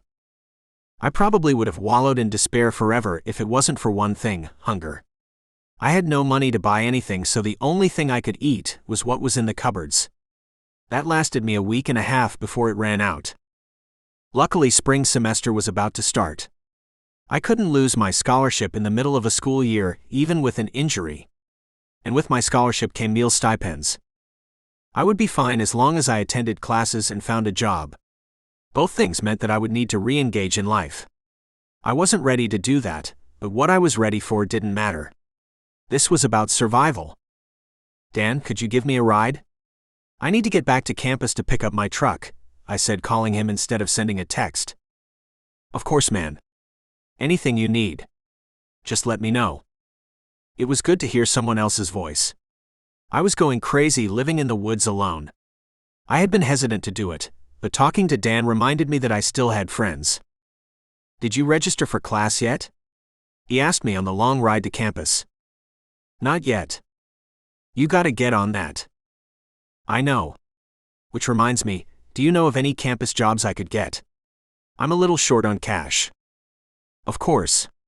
There's an opening where I work. I could get you a job there, no problem. And you don't even have to stand up to do it. As hesitant as I was to call Dan, I left his car with a new lease on life. Transferring over to my truck, I reminded myself how lucky I was that I had broken my left leg instead of my right. Driving wouldn't be fun, but at least it was possible. From the stadium parking lot, I followed Dan to the Student Activity Center. There we met with his boss. There was an opening for a job behind the front desk like Dan had said. Being a fan of football, the manager gave me the job on the spot. When would you like to start? He asked me. Is tomorrow too soon? No. That would be perfect. How quickly can I get paid? I'm going to need gas money to get here. I'll rush the first paycheck through. It will be every 2 weeks after that. Thank you, I said, overwhelmed with relief. You don't know how much this means to me. I was there the next day for training, and the job was even easier than Dan had said. All I had to do was watch as people slid their student IDs into the scanner, and then compare the picture on my monitor to the person entering. It was a mind-numbing job, but I didn't know where I would be without it. With not everyone back from break yet, barely anyone came in. Once the semester started, it was a different story. School began for me too. I had signed up for more education classes. It was too late for me to switch my major from athletics to education, but taking the requirements would open up a few more doors. Entering the classrooms for the first time, I always looked around for Quin. She had taken a class on childhood education, she might have taken another. If she did, it wasn't any that I had signed up for. And with a campus of 30,000 students, the odds were very slim that I would ever see her. Did she even want to see me again? I had to guess that she didn't. If she did, she would have replied to any of the now numerous texts that I had sent her. It was hard for me to believe that it had ended like that. Quin was the one person I thought wouldn't care that I couldn't play football. Yet she had vanished the same moment everyone else had. Doing everything I could to push her out of my mind, I focused on class. But every time I did, I would remember that Quin had helped me overhaul the way I took notes and studied. I would remember how into it she was and how it would make me laugh. I would then spiral off into a million other things about her that I missed. The only thing that would snap me out of it would be hunger or the beep of the scanner at work. Lost in a spiral of thoughts about Quin, it was a beep that brought me out of it this time. Remembering where I was, I looked at the monitor doing my job. The image that came up was for someone named Louise Armory. It made me think of Quin's friend Lou. Not bothering to look, a second name quickly appeared, Harlequin Toro. My heart stopped. My face immediately got hot and my eyes flicked up. It was her.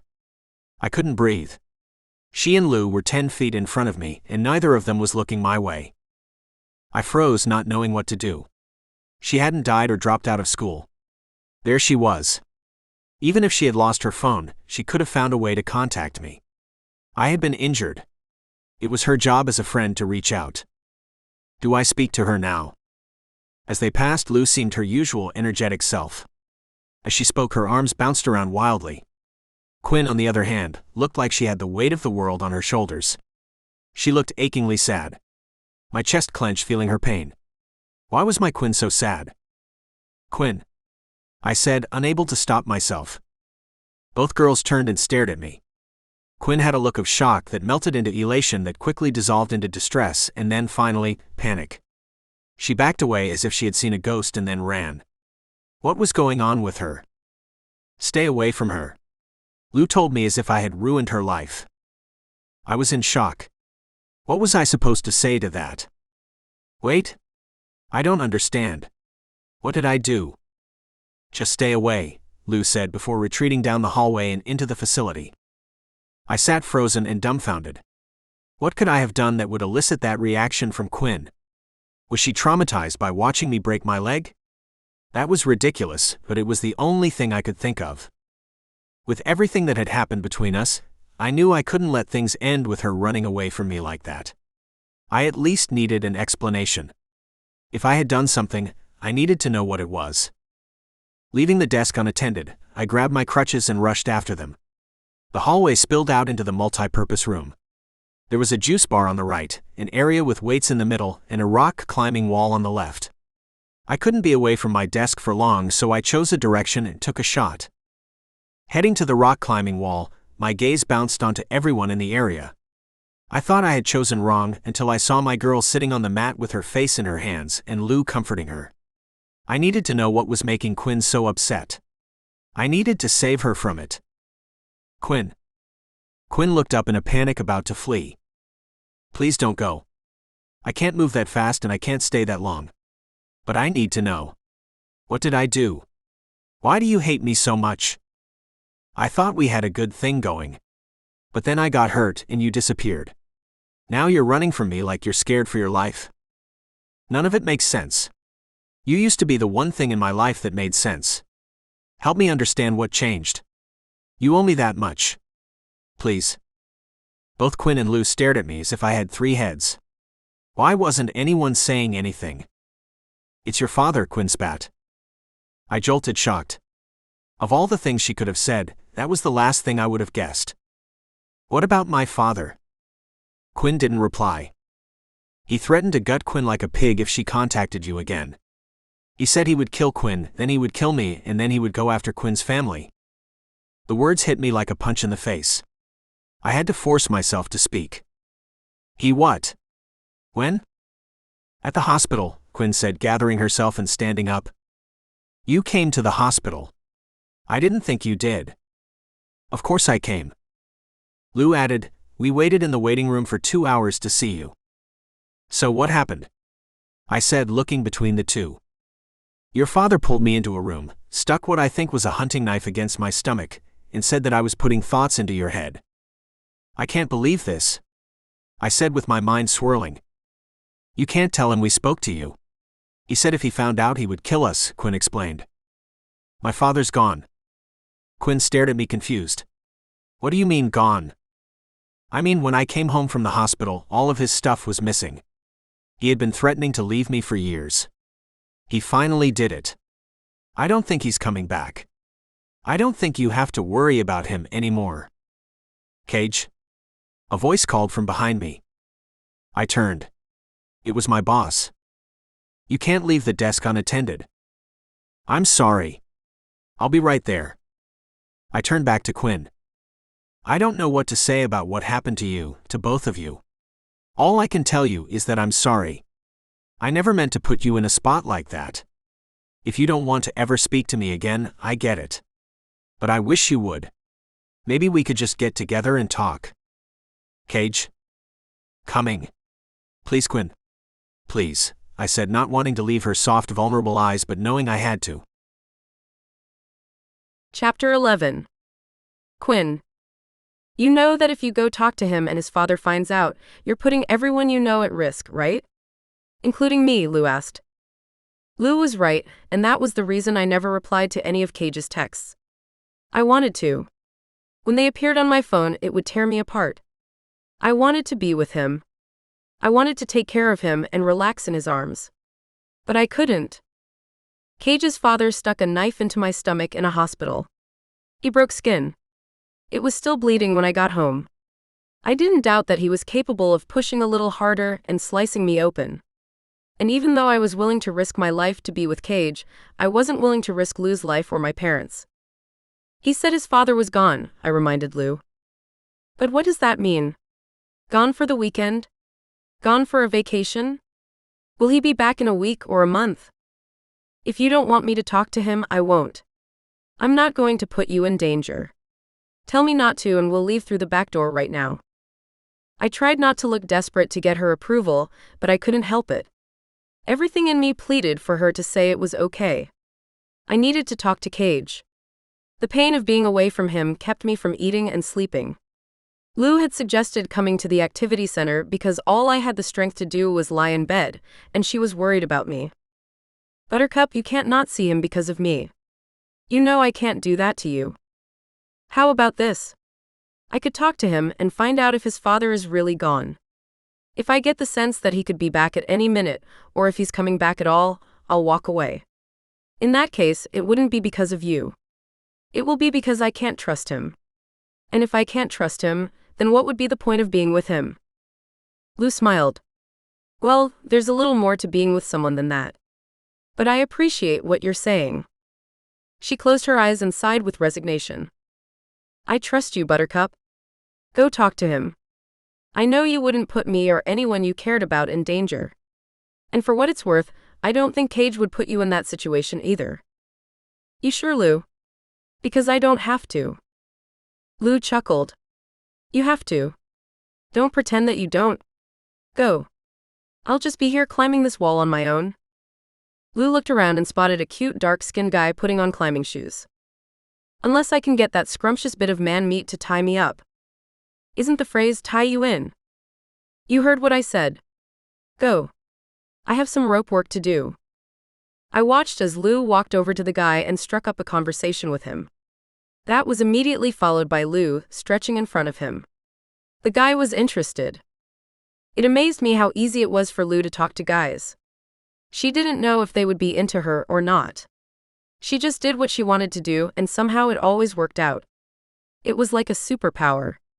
Maybe she could read every guy's mind.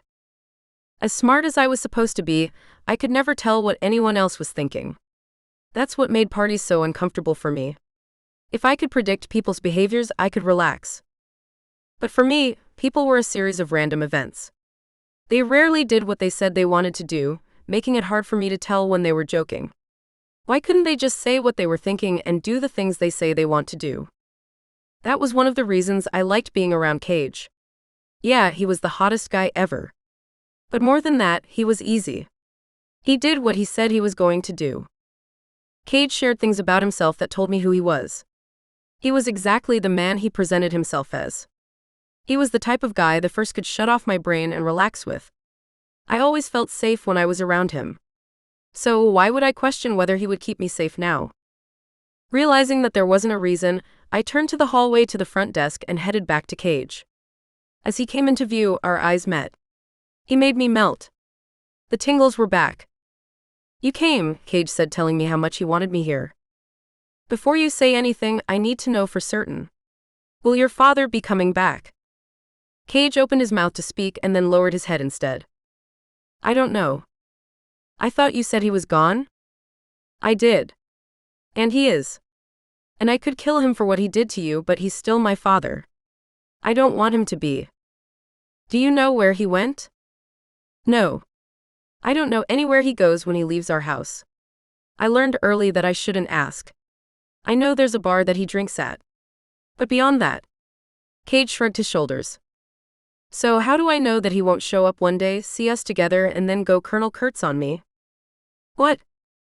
Apocalypse now. Cage stared at me confused. Are you calling for the apocalypse?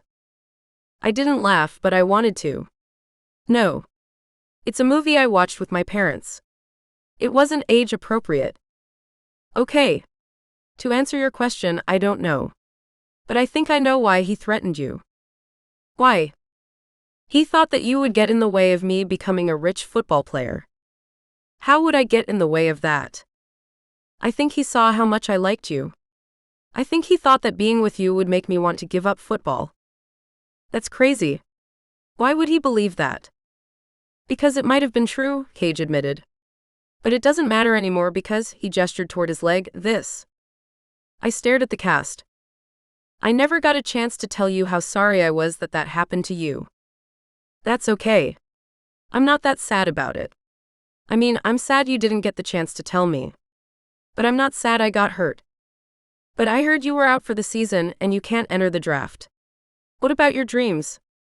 They were never my dreams. I was living everyone else's dreams for me, and the injury allowed me to come up with my own. Oh? What are your dreams? Cage chuckled. I'm still working on that. Right now I'm focused on figuring out how to survive without football and my dad and Tasha. A sharp pain flashed in my chest hearing his girlfriend's name. What happened to Tasha? We broke up. I felt another flash of pain, but this time it was as the wave of hope overwhelmed me. I'm so sorry. You shouldn't be. It was long overdue. I think she was in love with her best friend. Really? Yeah. It took me a while to figure it out and she still hasn't accepted it, but she is. Wow. Okay.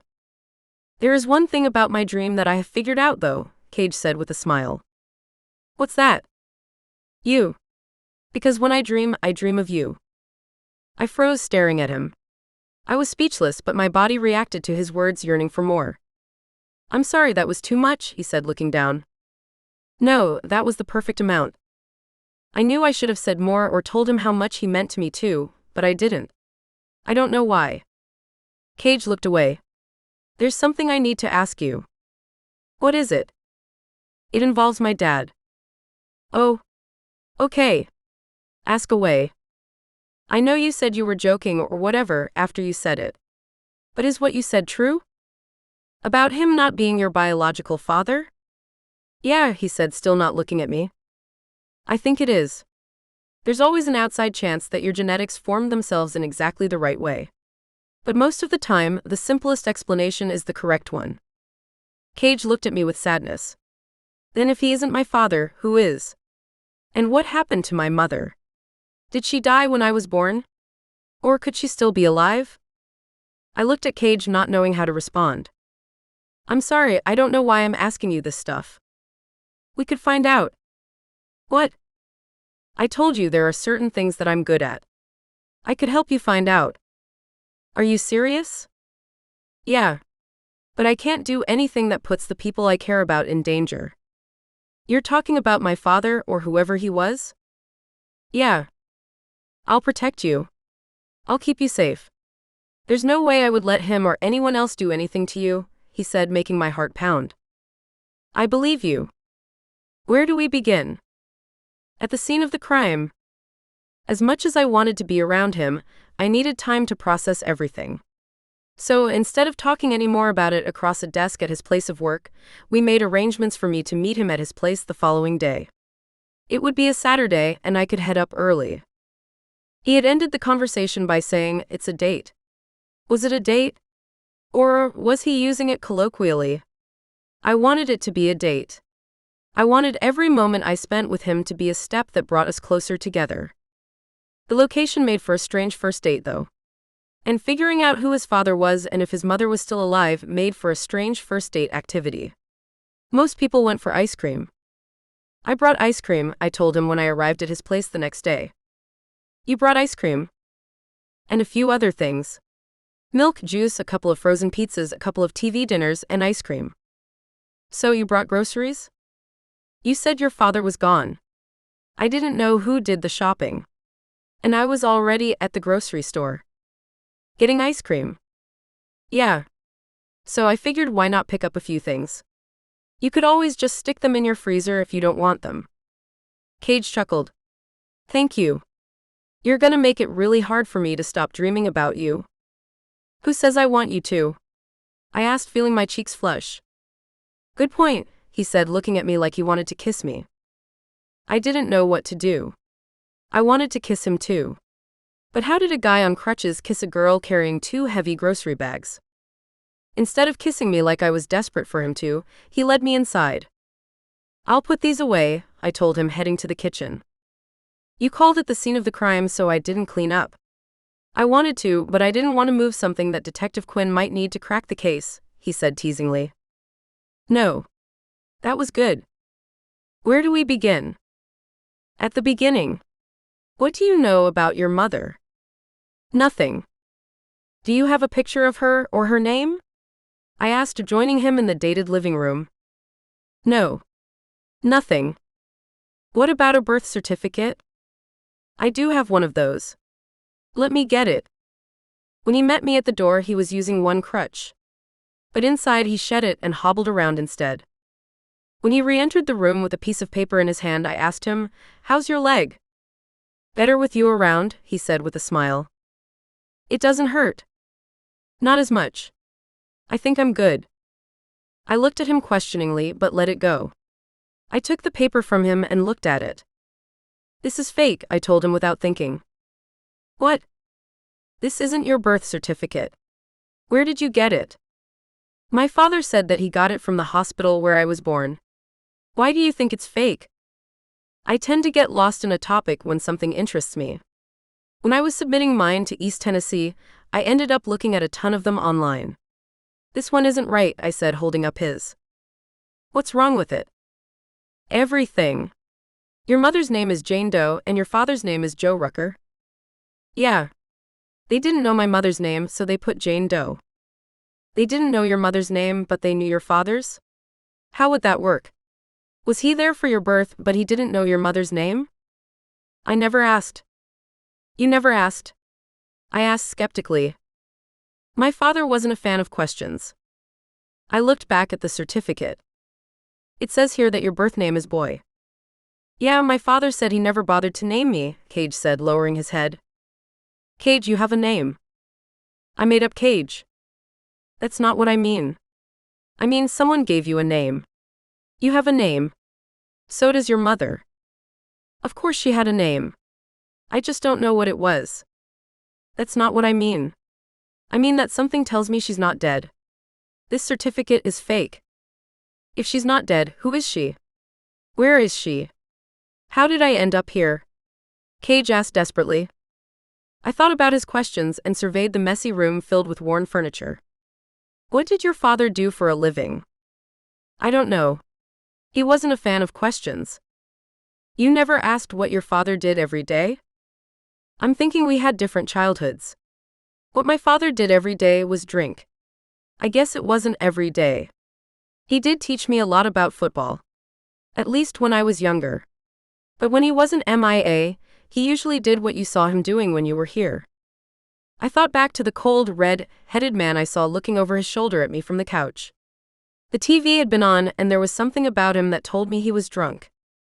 "I'm sorry you had to grow up like that," I said as my heart broke for Cage. "It's what I knew," he said casually. "You know what? I can show you this," he said, leading me to the door opposite his bedroom. I didn't touch this room either. I walked into the cluttered space where household valuables surrounded a queen-size bed. More accurately, it was filled with things that looked like they could have been valuable but aren't. "Your father broke into houses," I said as it hit me. I looked back at Cage, who had again lowered his head. "You knew?" I asked, surprised. "I suspected. It's why I didn't ask. As a kid, I found a stack of cash and a gun. Something told me he hadn't earned the money legally." "Where did you find it?" "There's a metal box hidden in the floor under the bed." I turned on the flashlight on my phone and crawled under the bed. "It's empty. I checked when I got back from the hospital. That's how I knew he wasn't coming back." There was a lot of stuff under the bed with me. Mostly it was more of what was surrounding it. But there was a path cleared to curling planks of wood. I removed them, getting a lungful of dust. Finding the metal box, I opened it. It wasn't empty. There was an ID card in it. "What's this?" "Oh right. The ID. Yeah, I saw that. I don't know. I just figured it was somewhere he worked when he was younger." I stared at the picture. He looked 20 years younger than he did when he was stabbing me with his hunter's knife. I crawled from under the bed and showed it to Cage. "He worked in a hospital." "So?" "It's where people generally have babies." "What are you saying?" "I'm saying that I think I know the hospital you were born in." Chapter 12. Cage. My heart sank. After less than an hour of investigation, Quin had figured out where I was born. I didn't know what to think. On one hand, my skin prickled at the thought of what we would find if we dug deeper. On the other, Quin said that my mother might still be alive. What if she was?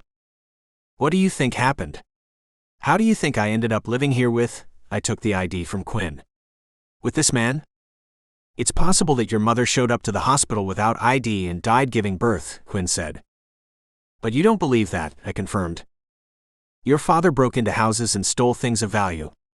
It would follow that he stole you too. Why would he do that? He saw you as something having value? I don't know. But why me? 'Cause you were the only one available, maybe. Perhaps he saw something in you and knew who you would turn out to be. You think he saw that he could turn me into his NFL cash cow? Maybe. That's ridiculous. I was a baby. How could he know that? Maybe you weren't a baby when he took you. Maybe you were older, but too young to remember another life. I'm really just guessing here, Quin admitted, embarrassed. Then how do we find out for sure? I said, pushing her to figure out more about where I came from. Quin thought for a second and then turned back to me with a light in her eyes. There are a few things.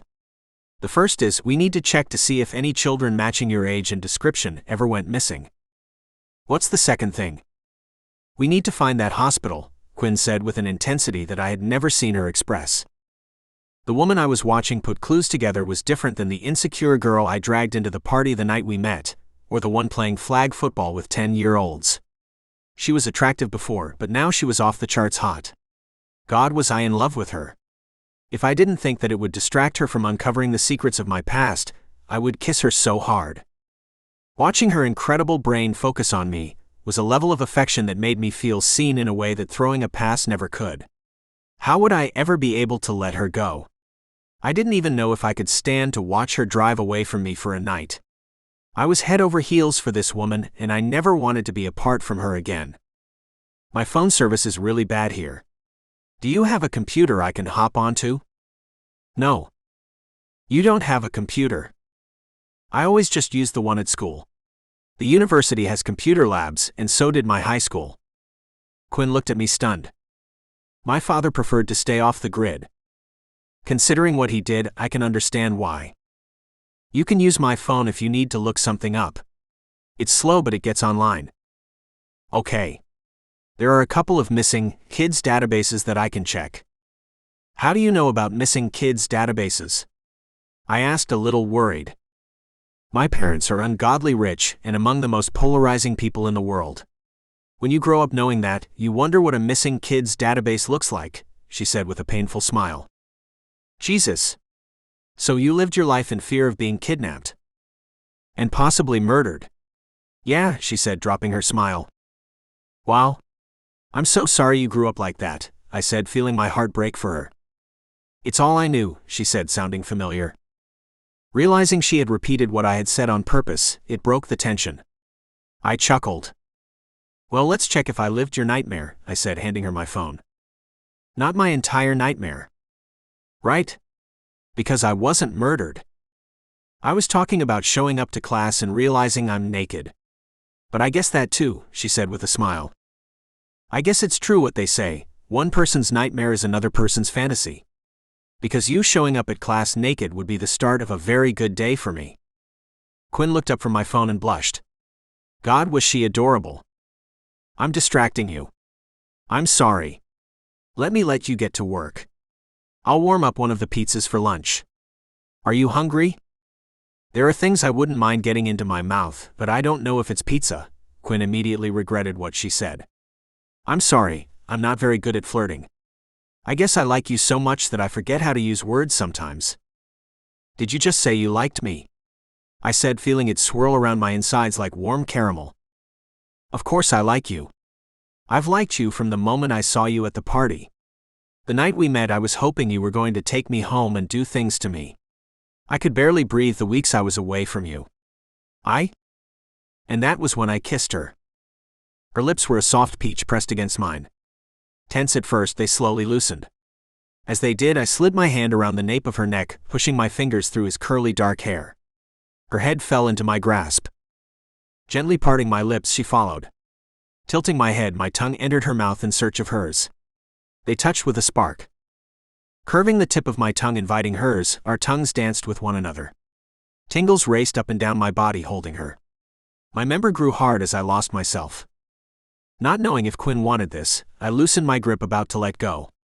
That was when Quin pushed her hands up my side and onto my back. She pulled my chest onto hers, removing the space between us. When she did, my hard member pressed onto her stomach.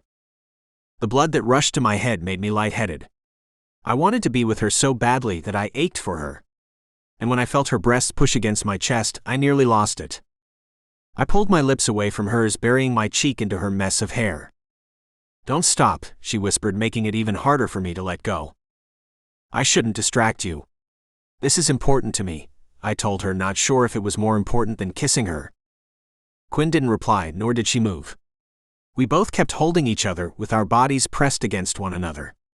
With her in my arms, I wondered what her soft lips would feel like around my member.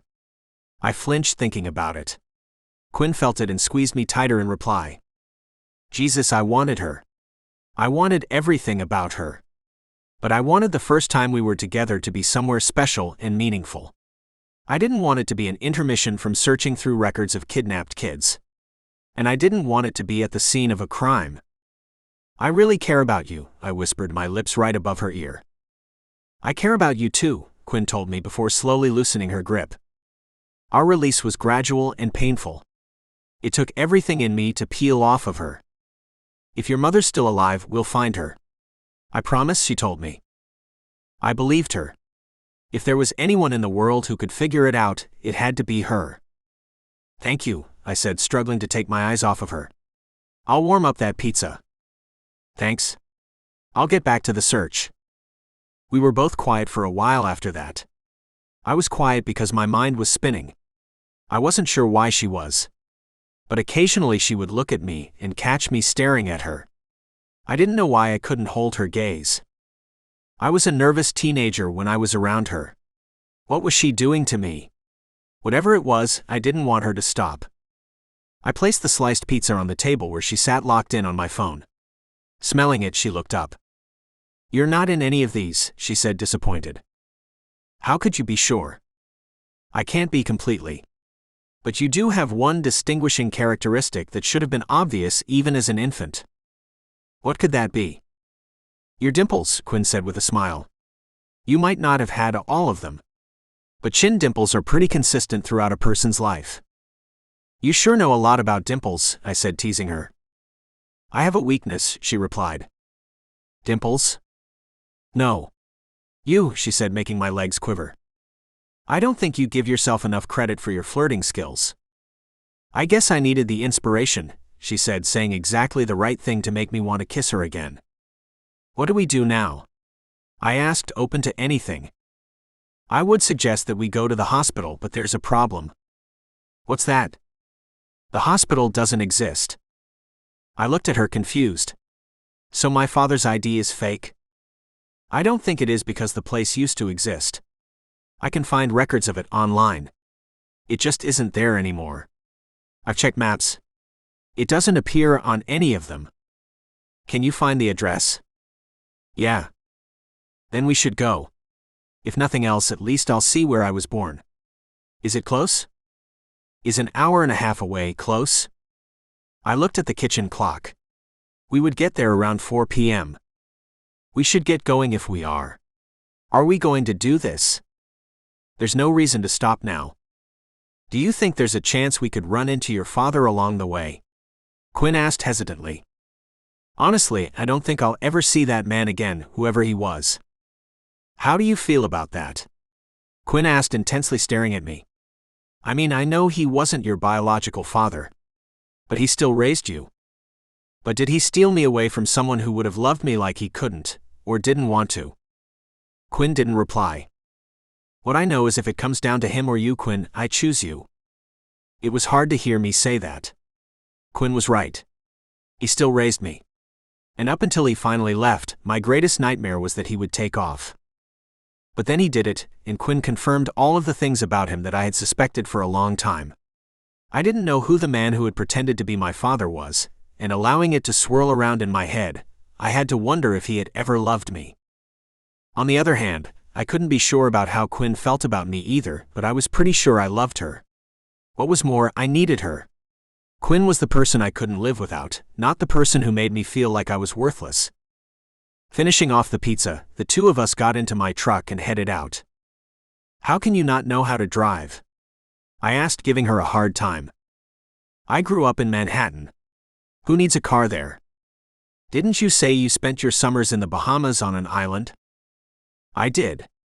And if this was a golf cart, I would be all over it. But since you probably want to survive the trip, you should drive. If you're flexible on that point, I could certainly take over." No. Surviving a car ride is always something I look forward to." "There you go. But don't say I didn't offer," she said, looking at me with one of her adorable smiles. During the hour-and-a-half drive there, I asked a lot of the questions I didn't think I could ask before. "Have you ever had a boyfriend?" "No." "What about you? Anyone before Tasha?" "A few. There was a girl I dated my freshman year. That didn't last long. There were a couple of girls I dated in high school, but none of those were very serious." "Have you ever been in love before?" Quin asked, pulling out the big guns. I thought I was in love with Tasha. I mean, we could have been at one point. It's hard to tell now. I certainly had feelings for her. But now I'm wondering if what I felt for her qualifies. Qualifies as love? Yeah. I mean, it was definitely something, just not. Let's just say I've been given reasons to rethink things. I see, Quin asked, not asking any more. What about you? Have you ever been in love? I thought I was. Really? I asked, surprised. He was a real prince. He was a nice guy, huh? No. I mean, he was an actual prince. I don't think he saw me that way, though. And he was a lot older than me. How much older? I asked, not expecting to hear that. I don't know. No, tell me. Was he like 10 years older or something? Probably closer to 15. But he was a great guy. I thought we had a lot in common. You thought you had a lot in common with a prince? A few things. That was when I dropped the topic. If Quin thought she had a lot in common with a real-life prince, what did that say about the two of us? I was as far away from being a prince as you could get. I grew up in a small cabin in the middle of nowhere, raised by someone who probably kidnapped me, and now I could barely afford to buy food. What type of shot did the two of us have to be together? I was starting to think that it wasn't much of one. We're getting close, Quin said, staring at the trees as they whipped by the window. How can you tell? Is that one of your superpowers? No. The mile markers correspond with the addresses. I didn't know that. Not every state does it, and not everywhere in the state is consistent. There doesn't seem to be much out here, I said, scanning the tree-lined empty road ahead. It's close. Wait, turn there, Quin said, pointing at a path through the trees which could barely be considered a road. I turned onto it, and it wasn't long until a 2-story decaying facility came into view. It was off-white, and looked like a school with its alternatingly protruding exterior. The many windows were boarded up, and much of them were graffitied. Falls County Hospital, Quin said, reading the sign above the main entrance. This is where he worked. And this might be where I was born. It's a possibility. So why are we here, detective? I don't know. I figured if we were standing in front of it, we'd know what to do next. Quin and I got out of the truck and stared at the building. You don't suppose there are any records still inside, do you? I asked. No. Health records are sensitive information. They would have moved them first. Then I don't know what we're going to find here, I told her. Neither do I. But let's say that you were born here. The chances are that this was your mother's closest hospital, right? She might have been traveling at the time, and had simply stumbled on this place after going into labor. That could be why they didn't know her name. That's a possibility. But most women late in their 3rd trimester aren't much up for long road trips. I think the most likely scenario is that this was the closest hospital to where she lived. Okay. So what does that mean? It means that she came from one of the surrounding communities. You saw the map. There's nothing out here but long roads and trees. Quin looked at me. We should take a drive. Okay, I said, not wanting to disagree with her. Quin's eyes darted around like her brain was in overdrive. We got back into the truck and circled through the driveway towards the empty road. Which way?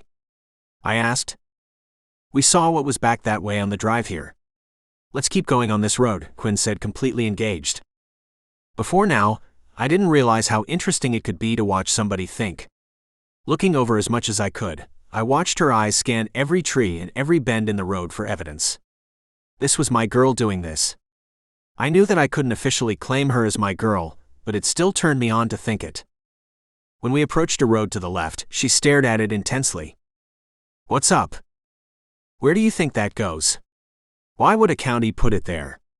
It's not large enough to be a through road to a highway. Yet the county had to pay for it, which means there had to be someone who convinced the members of the budget committee. Make a turn, she decided.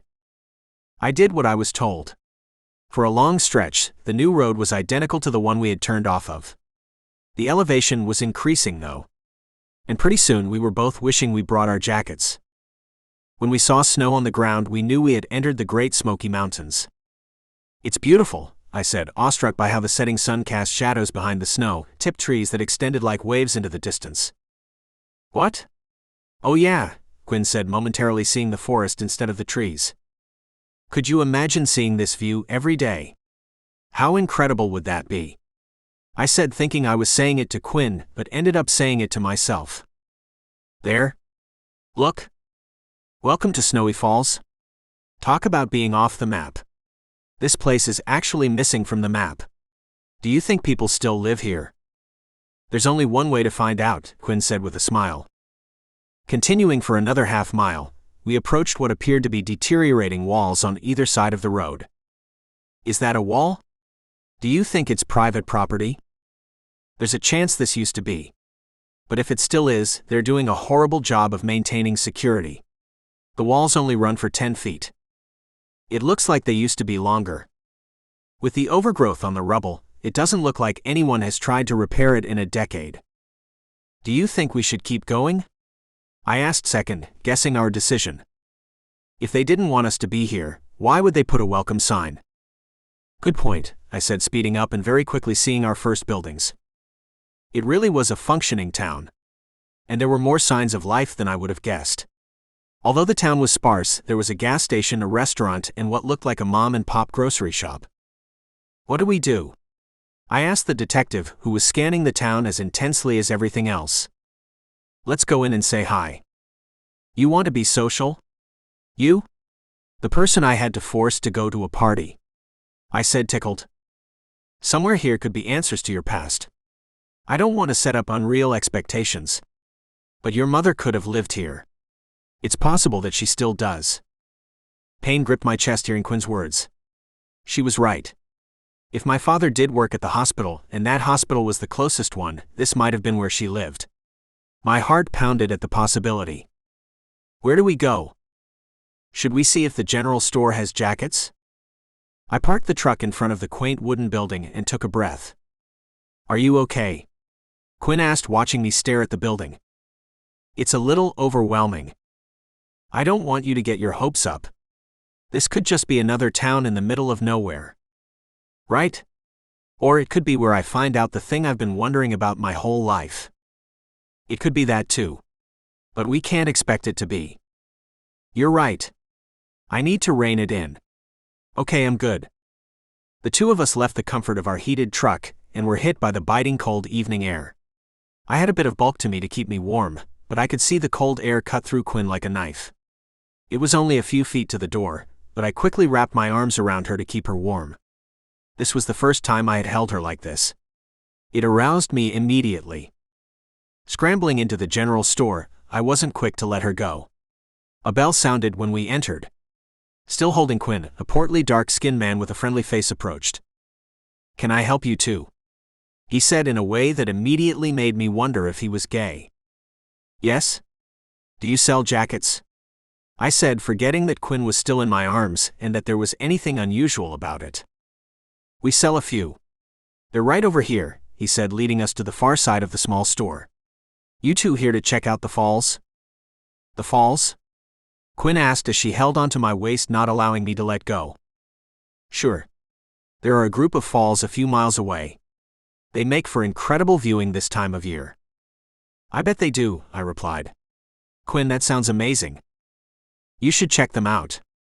Unfortunately, it's getting dark, so you probably wouldn't want to go tonight. That does sound amazing. But we're just driving through. And we have a long drive back, Quin said as if she had a plan. Stay over. There's a bed and breakfast close by.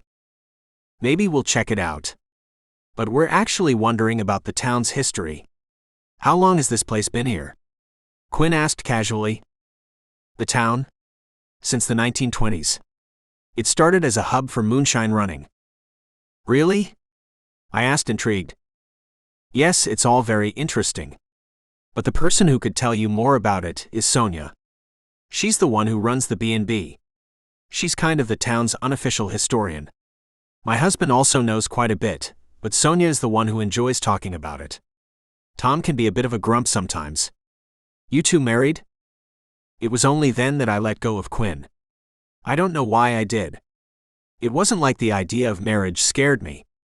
And it wasn't like I wouldn't consider spending my life with Quin. I guess I wasn't ready to be asked something like that, considering Quin and I were still just figuring things out. No, I volunteered so Quin wouldn't have to. Just friends. Good friends, Quin added, making me feel tingly. How did you two meet? We attend East Tennessee University. She was a brilliant tutor. I was the dumb jock, I said with a chuckle. Yep, my Tom is the brilliant one between us. He's a doctor. I think it's important to find someone out of your league, he said, giving me a wink. I laughed. Well, Quin here is definitely out of my league. That's not true, Quin objected. You're out of my league. The star quarterback. Not anymore, I told our new friend as I pointed at my cast. Oh? He said, looking down at it. I think we also have some crutches around here somewhere. If you need to use them, I'll get them for you. You can just return them before you leave. Wow. Thanks. I guess it is starting to hurt a little. I'll go get them, he said quickly, heading to the back of the store. He's so friendly, I told Quin. He really is. Do you think we should stay over? I thought you were saying that we should get back. I was just seeing what information he would volunteer. He is clearly trying to get us to stay. Here they are, the man said, quickly returning to us. Thanks, I said, taking them from him and transferring my weight onto them. We'll take these jackets, Quin said, handing them to our friend. Oh?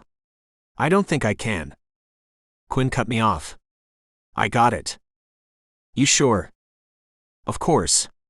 Don't worry about it. Maybe you can think of some way of paying me back for it, she said with a smile. Maybe, I replied. Yeah, she was getting good at flirting. I had to stick my hands in my pockets to hide how good she was getting at it. I'm sorry, what was your name? Quin asked as she approached the cash register. Glenn. Glenn from the general store. Got it. And you are? Glenn asked. I'm Quin and this is Cage. Nice to meet you too. We actually believe that Cage has family near these parts. Really? Which area? We're not sure, Quin replied. It's a great area to be from, Glenn said with a smile. Are there any Ruckers that live in town? Ruckers? Not that I know of. Is that a married name? It's his father's last name. His adopted father. We think Cage was born at Fall County Hospital. Yeah. That place closed about 10 years ago. It was a real shame. Tom is now the only doctor in 50 miles. Wow. I can't imagine that, Quin said genuinely. It does keep him busy. So, did you want directions to the bed and breakfast? Quin looked back at me as if she was still thinking about it. I knew it wasn't up to me. I couldn't afford to pay for it if I wanted to. Sure, why not, Quin said with a smile. Excellent. The place is run by Sonia. She likes it when you call her Dr. Sonia, probably because Tom hates it. She's not a medical doctor, he says. I keep telling him, you don't have to be a medical doctor to be called a doctor. But he's just a grump, Glenn said with a smile. Slipping on our jackets, we returned to the truck feeling really good about the town. Glenn made a great first impression. The bed and breakfast was a half-mile away. It was easy to imagine the walk into town being a relaxing experience. It was now dark, but even in shadows the place looked like a postcard. The bed and breakfast had to be the highlight. It was a converted farmhouse and looked expensive. There was a large veranda surrounding the mocha shingled exterior, and a short flight of stairs that led up to it. Standing outside the main door was a petite woman in her early 60s who wasn't wearing a jacket. She had to be freezing as she hugged herself for warmth. "Welcome," the woman said with an engaging smile. "Hello," I said, waiting for Quin and putting my arm around her as we approached. If people were going to mistake us for a couple, and Quin was going to play along, I was going to make the most of it. "Glenn told me you would be heading over. Come in, come in. It's cold out here." Stepping inside, the interior didn't disappoint. It was quaint but clean and very well put together. The floors throughout and the walls of the entrance were dark honey wood. The living room furniture was beige with floral print and comfortable looking. And the small tables that lined the room were dark wood and elegant. "We can't afford to stay here," I whispered to Quin before remembering that she summered on a private island. I can't afford to stay here." "Don't worry about it," Quin said sincerely. "This is the upside of having to worry about being kidnapped every day." "Let me share it with you," she said with a smile. I felt uneasy watching her pay for our room without me being able to help. But I knew the only alternatives would be driving the 2 hours back or sleeping in my truck. I wasn't about to make Quin suffer to satisfy my pride. "Okay," I told her, knowing the only issues were in my head. "Glenn said you're in town to see the falls," the energetic woman said in a faint Jamaican accent. "Quin?" I said, not sure what she was going to say. "We're actually in town doing some family research for Cage." "Really? Do you have family in the area?" she said, focusing her green eyes on me. "We don't know. We're hoping, but your guess is as good as ours." "Well, you know this town used to be a pirate bay." "Pirates?" I asked. "Not the kind who sailed on water. The kind that ran on land. One man started the town and then invited his moonshine friends to take up residence to lower the cost of distribution. It was quite successful." "Really? Wow," I said, fascinated. "Did you see the wall on the way in?" "Yes, we saw that," I volunteered. "It used to surround the entire town. The school was the old distillery and warehouse. Glenn's general store was the financial offices. I could have Titus give you a tour in the morning if you want." "Titus?" Quin asked. "He's someone about your age. He's a great guy. You'll love him. I'll let him know." It was then that someone descended the stairs. He had Dr. Sonia's shiny dark hair and smaller build. He looked about 17 but could have been younger. And he didn't have anywhere near Dr. Sonia's rapid-fire energy. "Mom, do you know where my sneakers are?" "I can't find them," he said, intently staring at the two of us. "If you put it back in the same place when you take them off, you wouldn't have to go searching for them every other day," Sonia said with the exhaustion of a mother. "Mom?" he said, embarrassed. "I'll help you look for them later. Why don't you prepare room 2 for our guests?" "I'm sorry, what are your names?" "I'm Cage and this is Quin." "You know me.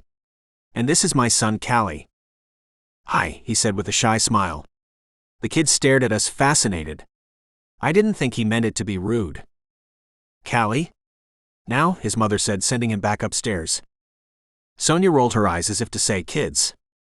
"Everyone's so friendly here," I told her, finally letting go of Quin. "It's a very friendly town," Dr. Sonia confirmed.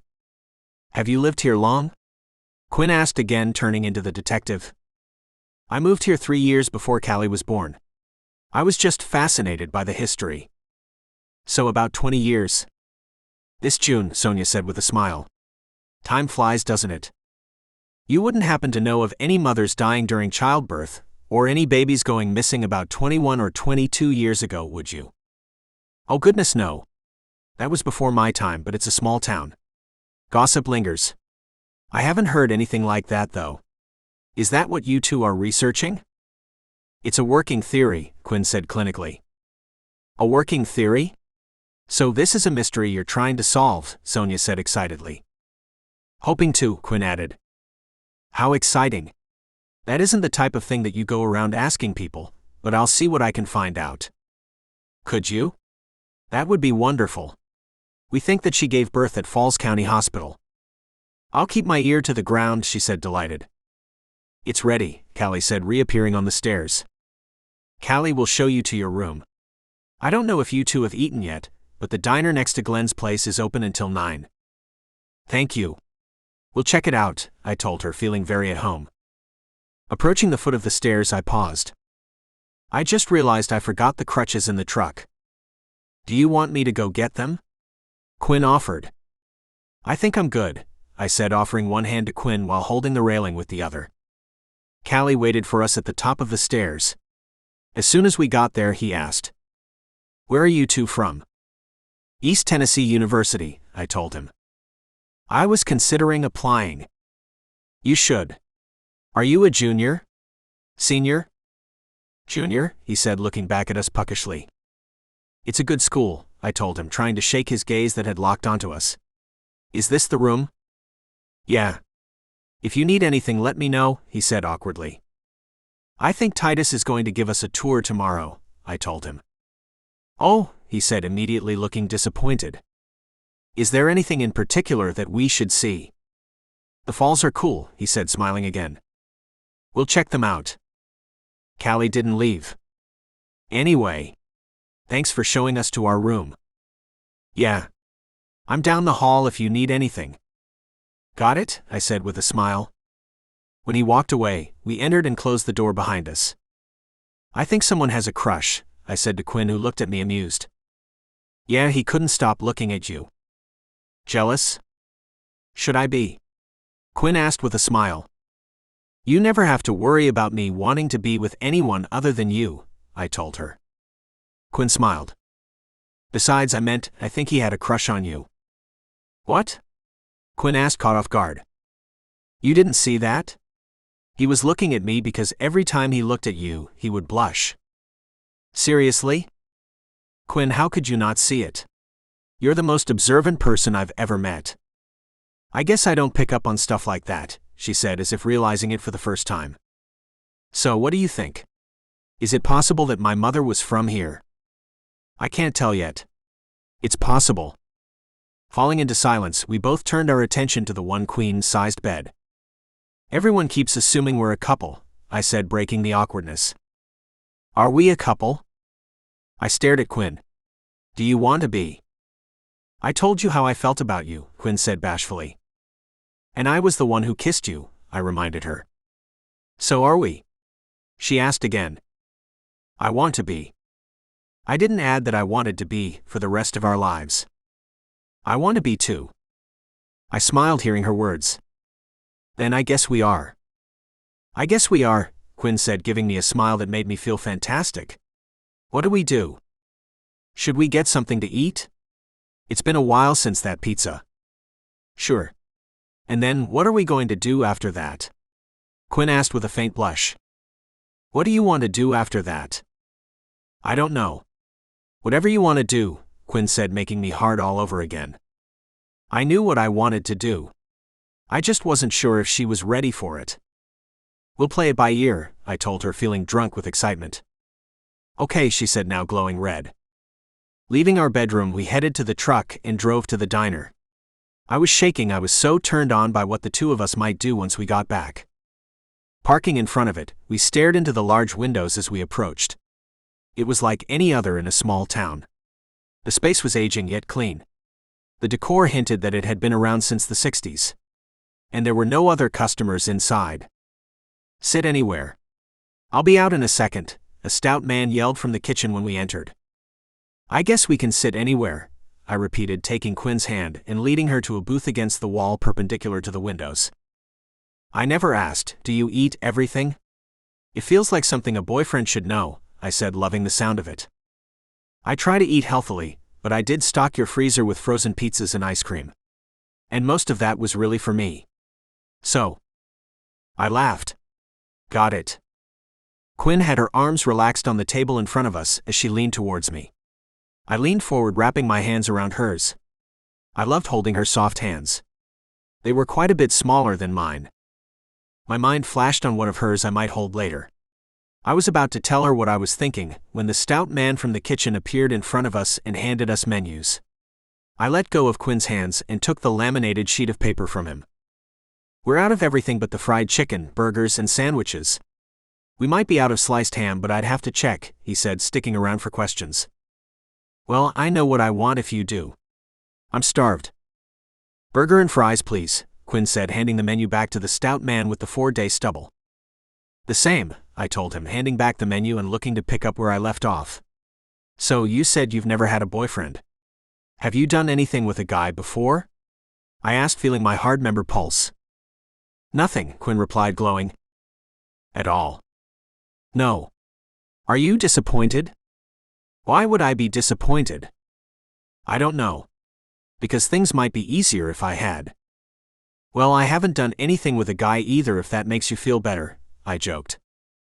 I don't know if it does, she replied, amused. I haven't thought about doing anything with a guy, but I've certainly thought about doing things with you. Quin blushed. What have you thought about? I again took her hands. Let me see. I've thought about kissing you. I've thought about that, she said with a smile. I've thought about slowly undressing you and kissing you. There, I said suggestively. Where? You know where. I've thought about sliding my hand down your body and taking hold of you, I said, leaning in. I've thought about taking you into my mouth. I've thought about running my tongue along the rim of your opening and seeing if I could make you squirm. Quin stared at me, frozen as her cheeks became pink. I stared into Quin's eyes, never wanting to look anywhere else again. When I couldn't resist her any longer, I leaned further across the table and kissed her. Our lips lingered on one another's, sending a chill down my spine. The kiss continued until the sound of someone grunting in disgust ruined the mood. Hearing it, I lowered to my seat, unsure how to feel. Still staring at Quin, she knew what I was thinking before I said anything. Let it go, Quin pleaded. I knew Quin was right, but I couldn't stand that she had had to experience that. And as long as I was around, no one would ever disrespect Quin or our relationship. I slowly turned, searching the room for who had made the sound. Our waiter was back in the kitchen making our burgers. We probably wouldn't have been able to hear him over the sizzling if it had been him. And the only other person in the place was a young guy dressed as a busboy. I eyed the busboy, wondering how long it would take me to beat the crap out of him. The kid couldn't be more than 20, and clearly had a chip on his shoulder. His tousled dark blonde hair highlighted his incredibly square jaw. His angular features spoke to how lean and muscular he was.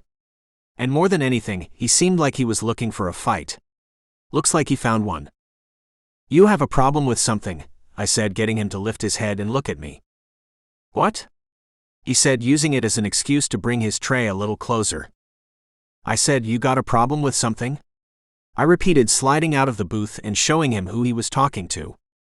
By any comparison, I was a big guy. The only guys bigger were the 300-pound ones who hurled themselves at me on the field. This kid couldn't be more than 170 soaking wet. Yet he kept coming like he had something to prove. Yeah, I got a problem with something. I got a problem with you too. You have a problem with us? I'd love to know why, I said, taking a step towards him. Cage don't. Yeah, Cage don't, he mocked, sending my blood boiling. People like you drive through this town thinking you own the place. You think you could do whatever you want anywhere you want. We're tired of being disrespected. You have a serious mental problem. You know that? I told him, ready to give him more than he bargained for. Yeah? Say that to me again, he said, moving his chest inches from mine. Nero. Come here, the cook shouted from the kitchen. The guy stepped back but didn't look away. I said, get your ass back here. Now. I was ready to kick the snot out of him. But instead of him making that final move, he looked to the ground and slithered back to the kitchen. I remained standing as I watched. What are you doing talking to my customers like that? I said, what are you doing talking to people like that? Speak. I don't know, he said, avoiding the cook's eyes. You don't know, huh? Then get your ass out of here and don't come back until you figure it out. Go. And I'm docking you a day's pay for that shit. I didn't do anything. The guy pleaded. You did enough. Now go before I change my mind and fire you instead. The guy ripped off his apron and threw it onto a table before staring me down as he slithered out. I was willing to finish my meal with Quin and meet him outside if he was going to wait. He didn't, though. And it wasn't long before he disappeared into the dark of the night. I'm so sorry about that. The kid, he's got some problems. His mother's all messed up. I only keep him around for her. But let me assure you that everyone is welcome in Snowy Falls. In fact, you know what? Your dinners are on the house. Sorry about him again. Really? The cook said before returning his attention to our meals. Calming down, I returned to the booth and found Quin's eyes. What was his problem? I asked Quin, who stared at me with an undecipherable look. Was she upset? Angry? I couldn't tell. You were going to fight with him, she confirmed. If necessary. I didn't like the way he spoke to us, I said, realizing that I might have freaked out the girl who grew up in a New York penthouse. Calming down, I was about to apologize for my behavior when a smile crept across Quin's face. She reached for my hand and stared into my eyes. I wasn't sure what she was thinking, but the way she was looking at me made me think of stripping her naked and taking her body on our table. It took everything I had not to do exactly that. It didn't take long after that for the cook to bring over our food and apologize again. The burger hit the spot and it was good. With dinner out of the way, all I could think of was what we were going to do next. Have a good night now. I hope to see you again, the cook said as we got up to go. What are you doing? I whispered as Quin retrieved a 20 from her wallet and left it on the table. He said the burgers were on the house. I know, but we were the only customers there. It's a slow night for him. It's fine, Cage. Let's just go, she said, leaving the money and ushering me out. Back in the truck, I turned to her. You really are a great person, aren't you? Quin gave me an adorably bashful smile, and I immediately started thinking about all of the things I was going to do to her. I couldn't get back to the B&B fast enough. Luckily, the town didn't have any traffic lights or stop signs. And when we were out of the truck and behind the closed door of our room, I stared at the drop-dead gorgeous girl in front of me and finally let myself go. Staring into her eyes, I sprung across the room to her. With bubbling fury, I wrapped my arms around her, gripping the back of her head. Meeting her lips, I became lightheaded. I wanted to kiss her forever, and when she parted her lips and our tongues danced, my body sizzled, needing hers. Quickly relieving her of her shirt, my lips returned to meet her earlobe. With my arms around her, I removed her bra. As I did, my tongue traced the ridges in her ear. She moaned. When it dipped in, touching the outside of her canal, she giggled. Again nibbling her earlobe, I licked the dent where her chin met her neck. I wanted to have all of her. Kissing down her alabaster skin, I had that. I wanted to know every inch of Quin. And stopping on her collarbone, I used my crouch to whip her into my arms and carry her to the bed. I loved holding her. This was the way I would carry her over the threshold when the time came. I never wanted to be apart from her again. So when I lowered her onto the center of the bed, I climbed on top of her. With my thighs bridging her legs, she reached up and pulled off my shirt. Wow! Quin moaned, staring up at me. Her appreciation of my body drove me wild. Gathering her wrists, I pinned them above her head. Leaning forward, I kissed her. It was electric. It made every part of me tingle. I would have stayed there kissing her for the rest of the night if her soft breasts and peeking nipples didn't flood my mind. I wanted to hold every part of her. I wanted to know what it felt like to caress her body with my fingertips. So, ending our knee-wobbling kiss, I sat up and wrapped my large hands around her narrow frame. Gripping her sides, my thumbs were just inches apart. The feeling made me want to protect her. It made me want to circle my tongue around her areola. She groaned as I did, so I took it further, pulling her protruding nipple with my teeth. It drove her wild. Teasing her, her chest rose. And switching to the other nipple, her body danced with pleasure. Easing my knees further down the side of her legs, I had to extend my chin to kiss the dip that fell beneath her rib cage. My hands were on either side of her hips. Tightening my grip, her jeans pressed against her flesh. Although I was slowly kissing down Quin's stomach, my thoughts were entirely on my hands. They rounded her curves, slowly heading for her zipper. I had to touch her warm flesh. I needed to see her. So, moving my hands to her button, I unsnapped it, unzipped her, and pulled her jeans down and off. Hi, it's the author. Spicy things are going on in the story right now, but it's not allowed on the platform you're listening to it on. But as a reminder, if you're in the US or the UK and you've never had an Audible account, you can get this story with all the spicy bits included for free by clicking on the links in the description and signing up for a free trial on Audible. The Audible version of the books are narrated by some of the best narrators in the world, and sometimes me, the author. And hearing them read with the steamy stuff included is so satisfying. However, if you're not eligible for the free trial, you can get this audiobook with that premium narration by clicking on the join button and becoming a member of this YouTube channel. There are multiple tiers you can sign up for, and both will allow you to listen to the story with the steamy bits and without ads. But, so you know, it's the premium narration tier that includes the Audible version. And the great thing about getting the audiobook by becoming a member is that not only will it cost you less than buying this book on Audible, but you will get access to all of the premium narration versions, including those previously added and the new audiobooks added every month. And you can become a member no matter where in the world you live. So please, consider it. Otherwise, continue to enjoy the story. Looking up at the beautiful panting woman, I needed to hold her. Crawling up her body, I cradled her in my arms. Her warmth caressed my bare chest. It was incredible to have her naked body in my grasp. I held her until she helplessly fell asleep. I loved this woman so much. Staring down at her, I couldn't figure out what I had done to be this lucky. Quin was the love of my life. I was sure of it. And I didn't want to be apart from her again. Chapter 13. Quin. I had really good dreams after falling asleep in Cage's arms. I hadn't meant to fall asleep. As he was giving me the most incredible sexual experience of my life, I was thinking about how much I wanted to see my boyfriend naked. I wanted to touch a dick for the first time. But more than that, I wanted to feel that closeness with Cage. That didn't happen, of course, because he was too good with tongue. That's unfair to say. The truth was, everything he had done was too good. I had never been kissed like that or in any of those places. I was ready to explode so many times as his large hands moved over me. I considered it the achievement of my life that I remained in one piece. I knew what I wanted next, though. I wanted to give him a fraction of the pleasure he had given me. I wanted him inside of me. I wanted the two of us to become one. I didn't care how. But if getting head could feel that good, the best thing I could do would probably be to give him a blowjob in return. The thought of it sent a warm feeling rushing through me. What would it be like to hold his most intimate part in my hands?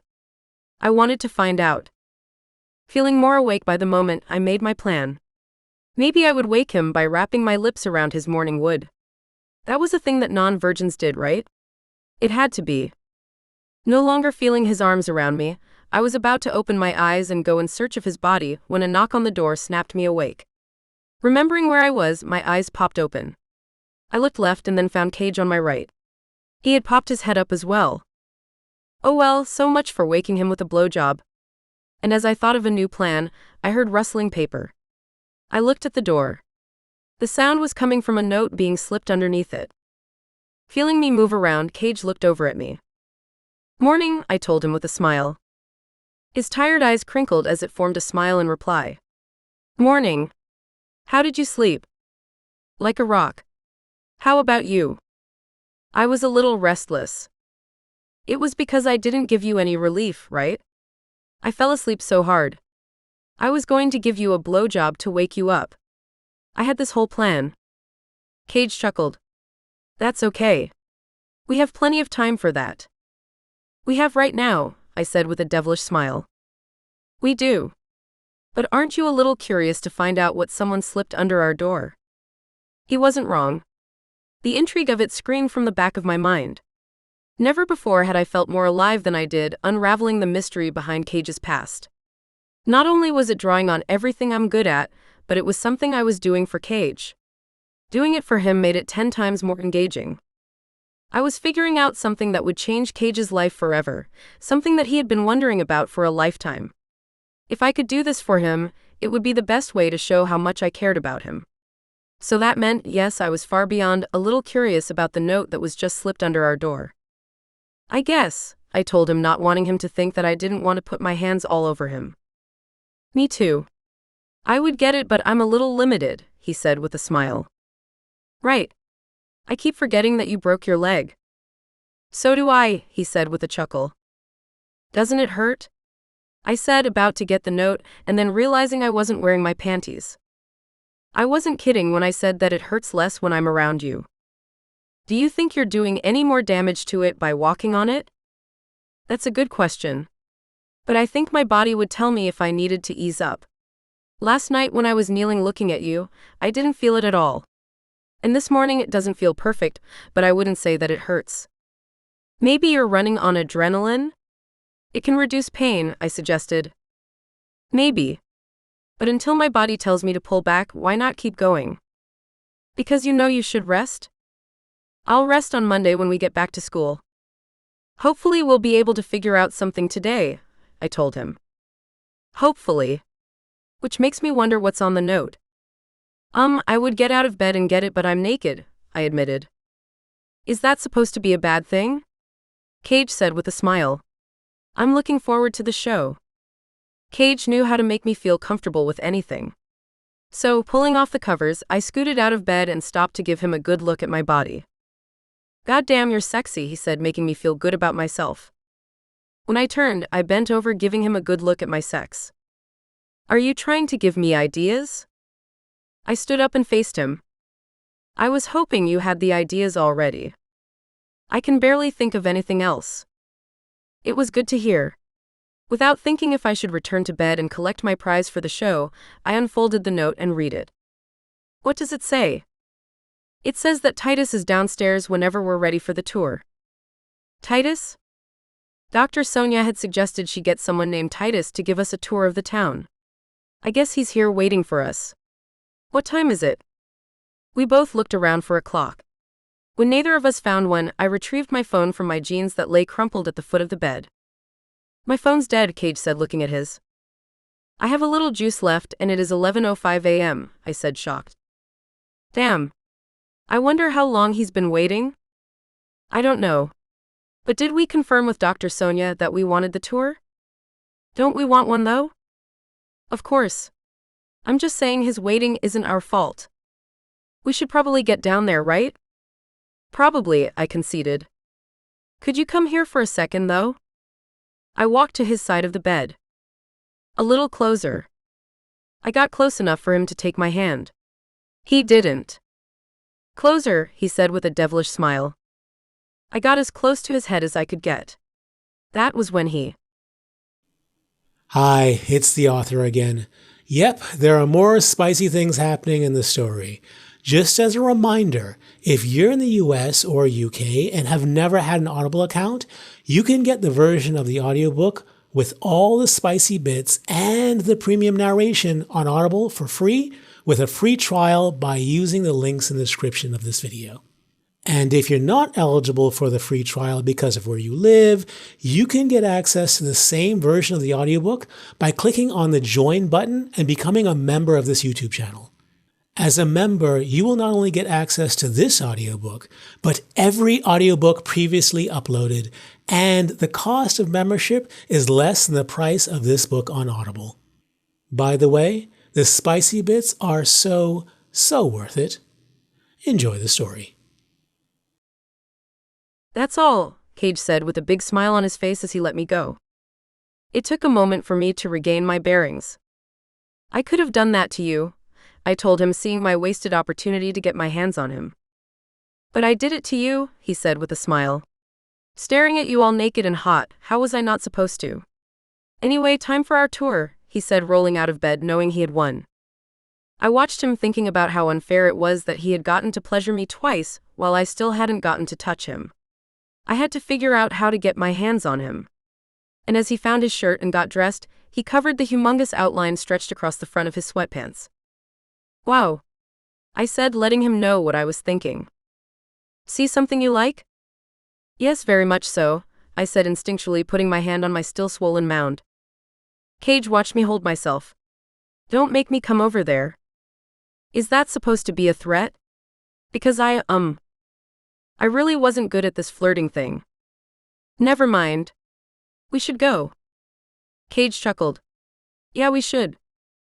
After we both got dressed, we took turns in the bathroom and then headed down. A guy was sitting on the couch in the living room.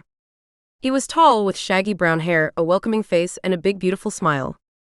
He looked like he could be 21 or 22. Whatever he was, he looked older than I was, and like he could have been in Cage's year. Hi, he said, getting up and approaching us at the bottom of the stairs. His smile was beaming. Dr. Sonia called me up yesterday saying you two were looking to get a tour of our fair town. Yes, we wanted to learn more about it, I told him, taking the lead. I suppose you want to check out the falls. That and other things, I said, looking back at Cage. Are you two ready to go, or do you need some time? Dr. Sonia packed us a little brunch since you missed breakfast. I imagine you two were a little busy this morning? Titus said suggestively. I'm just kidding. No need to guess what two good-looking people like yourselves were up to, he said with a knowing laugh. Anyway, did you two want to head out? After all of that, I was stunned speechless. He had basically said that he knew we were having sex. As bad as I was with social things, I really didn't know how I was supposed to respond to that. We're ready, Cage replied, jumping in. We're really looking forward to this. The falls are beautiful. They are snow-tipped, if you pardon the expression. It's what gave the town its name. Actually, a town board gave the town its name. They thought it would be better for tourism. What do you think? Did it work? Was it the name that brought you two here? No. We came because we thought I could have family here. Well, the population isn't that big. Who are you looking for? Maybe I know them. My last name is Rucker. But I don't think my parents would have the same name. Yeah, I don't know any Ruckers. Dr. Sonia said she'd ask around. She's pretty good at that. What do you think, should we go? I have the fixins right here, he said, bending down and picking up a wicker picnic basket. Yeah, let's go. Titus turned and led us outside. I hope you don't mind if we take my truck. It seats 3 pretty comfortably. No, that's fine. What about you, was it Cage or Quin? Which one's which? I'm Cage and this is Quin. What about you, Quin? Do you mind sitting in the back seat? I would suggest that you sit up front with us. It's a bench seat after all. But I figure you'll be more comfortable in the back. The back is fine, I said, finding my voice. All right then. Let's head on out. Titus drove us back into town, repeating some of the things we had already heard. The school used to be a moonshine warehouse. Glenn's general store used to be the chief moonshine runner's main office, and that there used to be a wall surrounding the town. From there he made a U-turn and took us past the bed and breakfast. Alcohol prohibition ended in the late 1920s, didn't it? I asked, not having learned about this time in American history at my high school. 1933, Titus corrected. Between 1920 and 1933, this town was the richest little town in Tennessee. The amount of concentrated wealth rivaled that of Beverly Hills or downtown New York City. Then what happened? Cage asked. The same thing that happens to most ideas when their times have passed. People moved on and moved away. There were a few people who stayed. They kept the community going through the dry times. Not alcohol dry times. Those would probably be the wet times for that. But the people here did what they could. At one point, someone thought they could turn this place into a processing facility for Tennessee whiskey. But that didn't stick. What changed? Eco-tourism, Titus explained. At least that's what Dr. Sonia calls it. She said she came here because she thought it would be a beautiful place to settle down. We have more waterfalls than any part of Tennessee. And with hiking and rock climbing becoming all the rage, she convinced people to rename the town focusing on that. She had said that the money would just roll in. Has it worked? Cage asked. It's tough to say. The population is up. Every so often we get folks like the two of you who show up looking to see the falls. But it's been tough getting us on the map. Marketing a place like this must be hard, I considered. No. I mean that it's been hard getting us on the map. The literal map. You pull out your phone and you couldn't find us if you wanted to. It has to do with the name change, I think. At least that's what I've been told. And we're unincorporated. A lot of little things add up. But it's a beautiful town. A lot of friendly people. Very welcoming. People just need to hear about us. What I'm saying is, whenever you get back to where you came from, tell people, he said with a broad smile. We definitely will, Cage said enthusiastically. By the way, and you may be too young to know this, but have you ever heard of someone who might have died giving birth? It would have been around the time you were born. My memories don't go that far back, Titus said with a quick smile. Of course.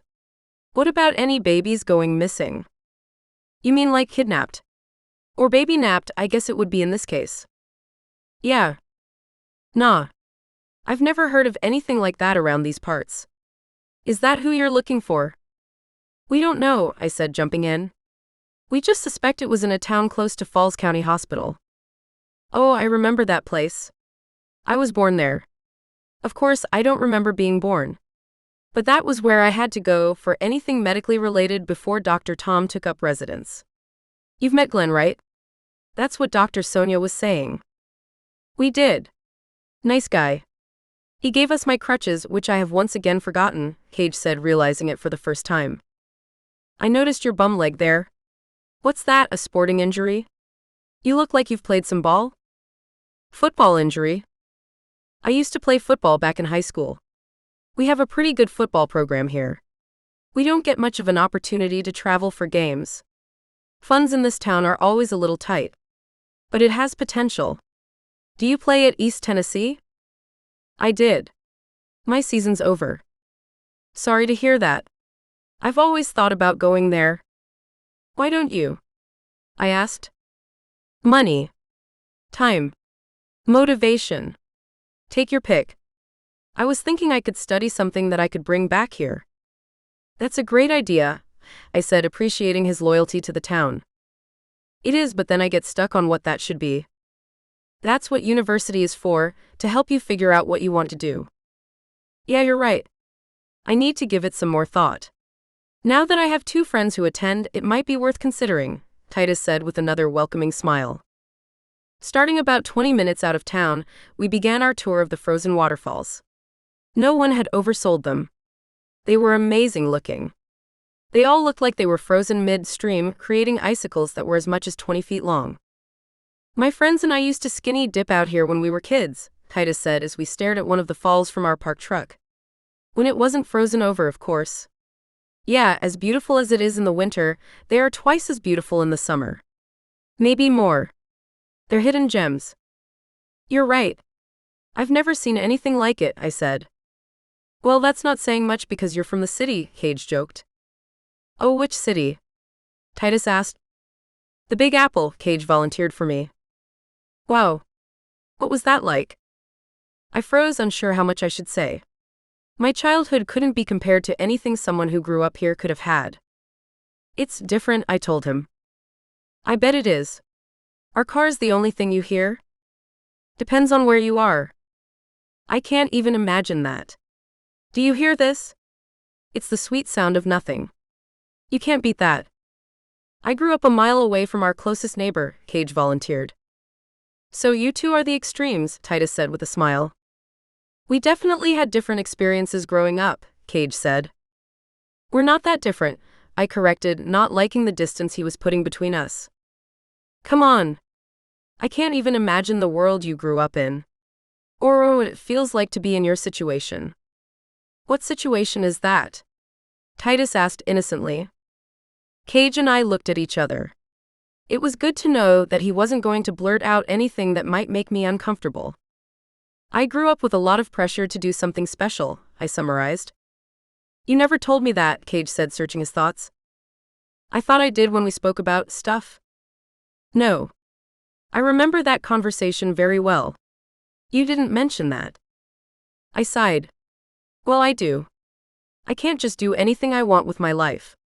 I feel like everyone is expecting me to do something that changes the world. To change the world? Titus said jovially. Wow. That's a bit of pressure. More than a bit, I clarified. So, how are you going to do it? What are your plans to change the world? Titus replied. I have no idea. I thought I could figure it out on my own. Then I thought that I could figure it out if I backpacked through Europe. Nope. I still don't know. You backpacked through Europe? Titus asked, mystified. Yeah. Wow. You too? He said, turning to Cage. No. That wasn't really an option for me. Cage was too busy sharpening his skills to play in the NFL. You're going to play in the NFL? Not anymore. That part of my life is over. I'm sorry to hear that. Really? Titus said sympathetically. Don't be. It was never my dream. What is your dream?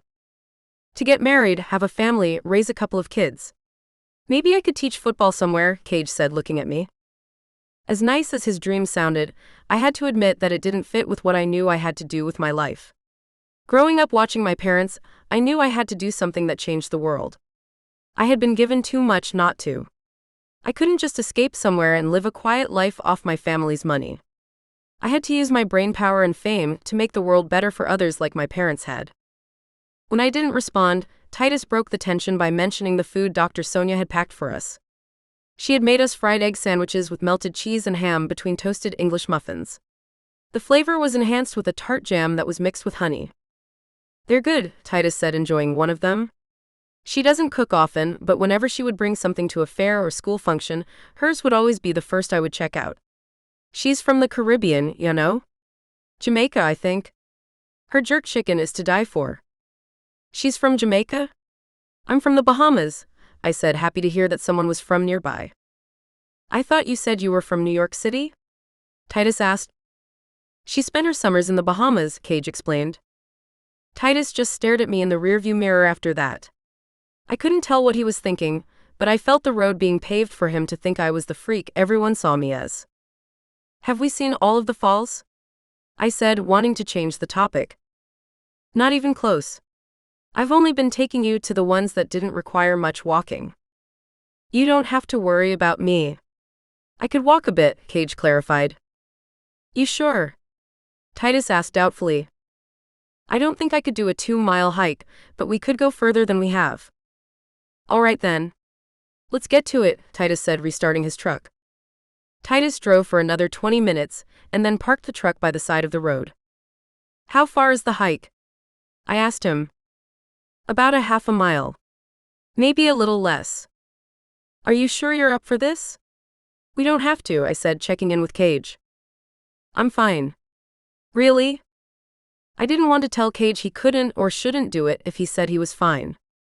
I had a hard time believing that someone who had an injury like his could hike a half-mile on it. That seemed crazy. But I had to trust Cage. No one knew how he felt except him. The hike to the river was a snowy wonderland. We got quite a bit of snow in New York, and Central Park was always nice in the winter. But I had never seen anything like this. The deeper we got into the woods, the more snow-covered the trees became. It was beautiful. I hadn't imagined that places like this existed in real life. The only sound I heard was the crunch of the snow under our feet. Past that, there was a light whirring as the breeze cut through the trees. It had to be one of the most relaxing experiences ever. I didn't know life could be so peaceful. With Titus leading, I continuously looked back at Cage to see how he was doing. He seemed fine, just as he said he would be. I wasn't sure how. I'm sure it helped that there were no hills or uneven areas. But even with that, I was amazed by Cage. I knew that there was no way I could do what he was doing. It made me want to be with him even more. This is it, Titus said, leading us into a clearing. I looked at the site ahead of us. 40 feet away was a frozen lake that was 100 feet across. At the far end was a 30-foot-high rock face. Stretching from the top to the bottom of it were icicles. It looked like a curtain made of ice. It was incredible. Wow, I said, unable to wrap my mind around the beauty of it. This is amazing, Cage said, as blown away by it as I was. Come on. Let me show you something, Titus said, ushering us forward. Titus approached the edge of the frozen lake with us in tow. Is this safe? I asked, never having walked on ice before. Sure is. This has been frozen for the season. What you have to look out for is gray ice. When it's blue, it's solid. When it's snow-covered like this, you have to be careful, but for the most part, you're fine. It reassured me that Titus knew so much about frozen lakes. It was probably something every kid growing up here knew. I couldn't imagine all of the ways his upbringing was different than mine. Was Cage's upbringing more similar to Titus's? All I knew about Cage when I met and fell for him was that he was a football star. But Cage was more than that. He was a guy who grew up in the middle of nowhere surrounded by trees, and with a father who treated him like the only thing he was good for was football. That couldn't be further from my experiences. Of course, whose life could have been similar to mine? I guess the other kids at my small private school might have experienced something close. But could I only have a happy life with someone like that? That didn't seem right to me. So, if not them, why not a guy who came from a completely different world like Cage? I looked back at Cage, seeing if he disagreed with Titus's assessment of the ice. When he didn't react, I took what Titus said as fact. I followed Titus's footsteps onto the ice, and within a few feet, he looked back and corrected me. You never want to walk in a line on ice. Spread out. It reduces risk, he said. I didn't see the logic in that, but I listened and stepped out of his cleared path. To me, Titus having walked on it was proof that the spot was strong enough to hold us. But he grew up here while I spent winters on a tropical island. What did I know? The further we got across the lake, the more I realized that the ice curtain in front of us wasn't a wall. It was a group of staggered icicles that appeared from a distance to be one piece. More amazing than that was the cave that was hidden behind it. It's a different experience in the summer, when all of the water's flowing. But when everything is frozen over like this, I think it's something special, Titus said, leading us through a gap in the icicles into the cave. Standing within and looking around its 10-foot depths, I was awestruck. The sight was hauntingly beautiful. It's like we're in one of those survival movies, I said, trying to wrap my head around what I was seeing. I could see that, Titus agreed. Could you imagine Hollywood coming here and shooting a movie? That would be something, wouldn't it? Snowy Falls has so much potential. All it needs is someone to recognize it and give us a chance. Maybe marketing could be something you study at university, I told him. You definitely have the personality for it. You're selling us on how great it is here. That's something worth considering, Titus said with a smile. I've never thought about that. You should listen to Quin. She's pretty smart, Cage said, grabbing my attention. It felt amazing to have a boyfriend who said nice things about me. How lucky was I? Everything I knew about him told me he was a great guy. I mean, he spent his free time playing flag football in the park with 10-year-olds. Who did stuff like that? I smiled at Cage and reached for his hand. He took it and smiled back at me. It wasn't a blushing smile. It was one that told me he was content. I liked seeing that. I always had so much running through my mind that it was hard to find peace.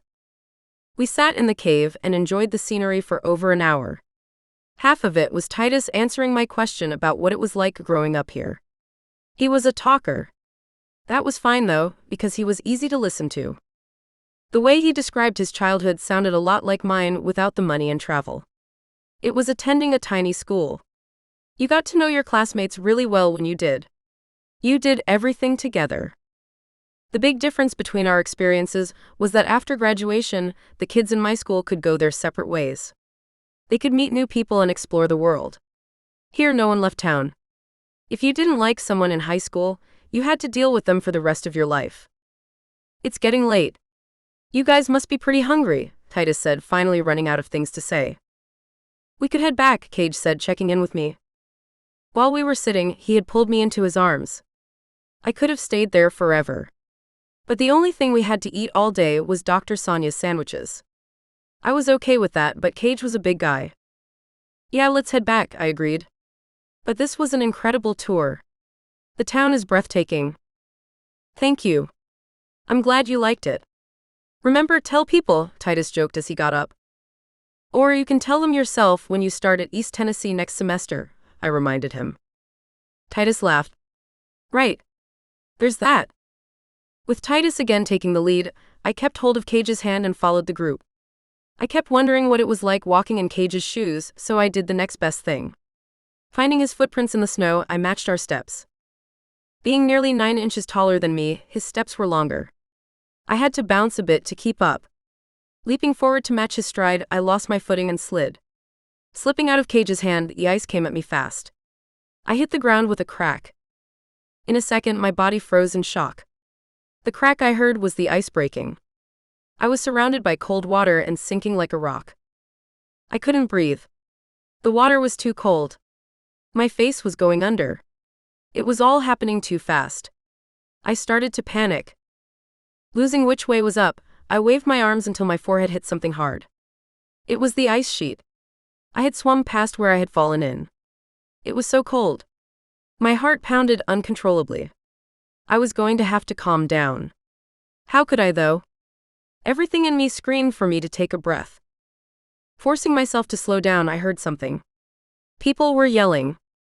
I couldn't understand what they were saying, but looking up, I could see their blurred images. One of them was pointing away from me. Was there something in the water he was warning me about? That was usually what that meant, when the person was pointing at something from a boat. No, that wasn't it. They wanted me to go back to where I fell in. They were pointing me towards the opening. Turning around, I forced my quickly freezing limbs to push me towards the hole in the ice. The shadows above got larger. Something entered the water in front of me. It was someone's hand. I had to grab for it. I wasn't in control of my angle or anything else, but clutching our palms, I was dragged towards the opening. With my free hand finding the edge of the ice, I pushed it out of the water and into the air. Twisting around, I grabbed onto the ice and pulled my head out. It was Cage who had my hand. He was lying on his belly, and he was pulling me out. Locked in his position, there wasn't much he could do once I got my head above water. So after a deep breath, I did the rest. You have to kick your feet. Kick your feet, Titus insisted. Without thinking, I did it. It helped. What helped more was as I pulled on Cage's body and dragged myself up. It was then that I realized that the flatter my body was, the more I ascended when I kicked. Grabbing Cage's arm, then side, then pants, my body left the freezing water. Settling on the ice next to my rescuer, I was exhausted and traumatized, but I was alive and seemingly safe. Cage, crawl back. Quin, you have to roll away from the hole, Titus instructed us from a distance. We both did what we were told and were eventually on what felt like solid ice. Getting up, I just wanted to get off the lake. Crawling on my hands and knees, this time I looked down at every step. When we were nearing the edge and my pulse no longer thumped in my ears, I stood up. Moving slowly and steadily, I made it back to shore. I was relieved and rattled. I looked around to gain my bearing and found Cage rushing towards me. Looking down at me, he gripped my arms. Are you okay? You hurt? That was a good question. Was I hurt? The sound of the crack as I hit the ice flashed through my mind. There was an ache in the back of my head where it had made contact. I think so, I said, touching my head where it hit. Let me see. Are you bleeding? I removed my hand and looked at it. Cage moved around me to see for himself. I don't think so. I think I'm good. Jesus, Quin, he said again, looking me in the eyes and throwing his arms around me. I'm okay, I assured him, not convinced that I was. Fuck, Titus, what the hell were you doing taking us on thin ice? Cage yelled, turning to him. I'm sorry. I didn't think it was thin. It's been frozen all winter. Didn't I tell you not to walk in a line? He said, yelling at me. Don't blame her. I'm just saying, if she would have followed my instructions, nothing would have happened. I'm okay, Cage. It's not his fault. He's right. He told me not to walk behind people and I did. But everything ended okay. I just want to go. Can we go? Cage asked Titus angrily. Of course. Just follow me. Titus led the way and we were all quiet on the way back. The further we walked, the more I questioned if I was all right. I stopped to recenter myself. What's the matter? My head hurts, I admitted. Cage looked at the back of my head again. You might have a concussion. Your head hit the ice pretty hard. I can take you to Dr. Tom and have you checked if you want. Yeah, that's probably best, Cage conceded. Dr. Tom? That's Glenn's husband, right? I asked. Yeah, Titus confirmed. We should see him, I said, thinking less about me and more about the reason we had come to Snowy Falls. Continuing back to the truck, we got there with my teeth chattering. My wet clothes were freezing quickly. Let me turn on the heat. You might want to take off what's wet, Titus said, unlocking the truck. I can't move my arms. They're so cold, I told them, starting to feel numb. I'll help you. Here, sit up front next to the vents, Cage said, directing me to the front passenger door and taking off my jacket and shirt. I was glad I had worn a bra, but standing there shirtless, I was as cold as I was in my frozen jacket. When Cage slipped his jacket onto me, I was immediately enveloped in Cage's body heat. It felt so good. You're gonna want to take off your pants as well. Just until they dry, Titus said with the truck running. I looked at Cage for confirmation. Yeah, probably, he agreed. I moved my hand to unbutton them, and I couldn't control my fingers enough to do it. Let me get that, Cage offered before moving his hand to my pants. I was too cold and uncomfortable to make much out of it. But having him undress me warmed me up. With my pants, shoes, and socks off, I climbed into the front seat of the truck. I moved to the middle of the bench, hoping Cage would join us. It wasn't just that I wanted to be able to snuggle up to him for his body heat. It was that I felt better when I was in his arms. I could use a little of that now. After he placed my wet clothes in front of a vent, he slid next to me and we were off. His holding me was automatic. I cuddled in his arms, grateful for having him there. I couldn't be sure if I fell asleep on the way back or not. I wasn't feeling perfect after hitting my head, but I didn't feel nauseous. Nausea was the classic sign of a concussion.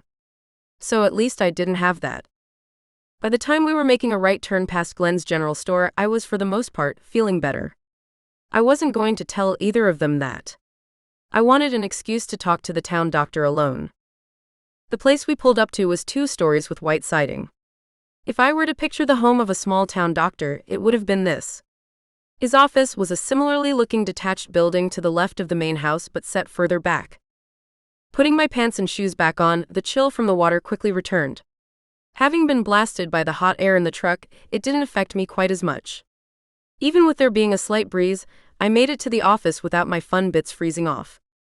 I was happy about that. I had barely started using them for their intended purpose. I didn't want to lose them now. Dr. Tom? Titus called, bringing an older Latino man into the waiting room. He was more serious looking than his husband. He was also shaped differently. Whereas Glenn was built like a teddy bear, Dr. Tom was more barrel-chested. Both looked like they enjoyed a good meal, though. This had to be what years of marital bliss in a small town looked like. Titus, what's up? Who's this? The man said in a slight Spanish accent. I was giving them a tour of the falls and Quin fell through the ice. She hit her head on the way down, so I thought I would bring her so you could check her out. Dr. Tom turned to me. Quin, is it? Yes. Why don't you join me in my office, he said, leading me back. Behind the closed door, the doctor pointed me to the metal bed in the middle of the room. Have a seat. Let me take a look at you. Are you experiencing any nausea or headaches? He asked, sitting in front of me and shining a light in my eyes. No nausea. I had a bit of a headache, but it's almost gone now. Okay, what about any tingling in your extremities? Fingers? Toes? He said, squeezing my fingers. I was in the water for less than a minute. Cage rescued me pretty quickly. Cage? Is that your friend outside? Yes. You two came to town to check out the frozen falls? No, actually. What brought you? We're looking for Cage's parents. Oh, the doctor said, crossing his arms and leaning back. What are their names? We don't know. His mother is listed as Jane Doe on his birth certificate. That's unusual. That's what I thought. But why are you looking for her here?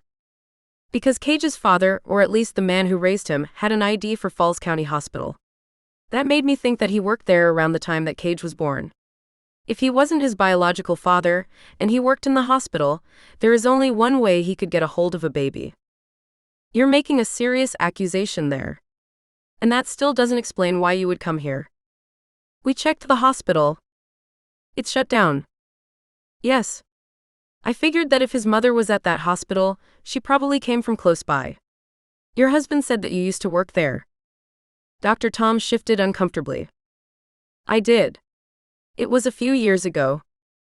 Were you there 22 years ago? The doctor instinctually reached for his speckled gray beard. I was.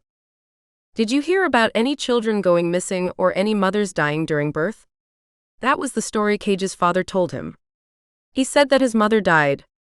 What was your friend's father's name? The ID said, Joe Rucker. I watched for any response that came from hearing the name. He had none. There was no casual dismissal or confirmation. He was blank. Why didn't he have any reaction at all? If the name meant nothing to him, wouldn't he automatically brush it aside? I see. Did you know him? I can't say that I did, he said stone-faced. Do you know of any situation that could put Cage's birth there? You understand that I couldn't tell you even if I did. There's something called patient-doctor confidentiality. Sure. I know. But if there was a kid that went missing, wouldn't someone be looking for them? The doctor just stared at me. Was his reaction supposed to be telling me something?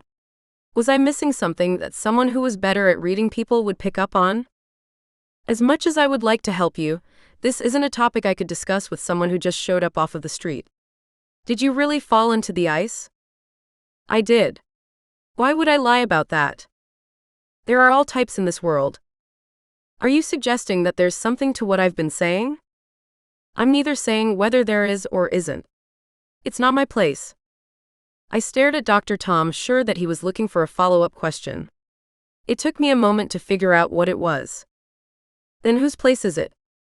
The doctor unlatched his arms and began paperwork as if I hadn't asked the question. Have you gotten the chance to meet many people in town? We've met a few. Is there anyone we should meet? I don't know if there's anyone you should meet, but there are some interesting characters. Nero is someone you might find entertaining. He's a little rough around the edges, but he's a good kid. Nero? Yes. Is there anything else medical, related that I could help you with? He said, ushering me out. No. Thank you. Who do I pay for the visit? Don't worry about it. You had nothing wrong. It's on the house, he said, looking at me with a forced smile. Thank you, I told him. Nero, right? The doctor gave me a tight-lipped smile. I'll take that as a yes. I left his office and joined the two guys. Is everything okay? Cage asked, concerned. Oh yeah. It's just a bump on the head. I'm fine. Do you think he should take a look at your cast? I don't see why he would, Cage said flatly. Because you just walked a mile on it. It was broken, wasn't it? I guess my dad was right. I heal fast. I didn't want to argue with Cage about how he felt, so I dropped the topic and we all returned to Titus's truck. When we were back at the bed and breakfast, Titus made clear that he wasn't joining us in. I'm sorry it ended like that, Titus said, genuinely disappointed. Honestly, I'm fine.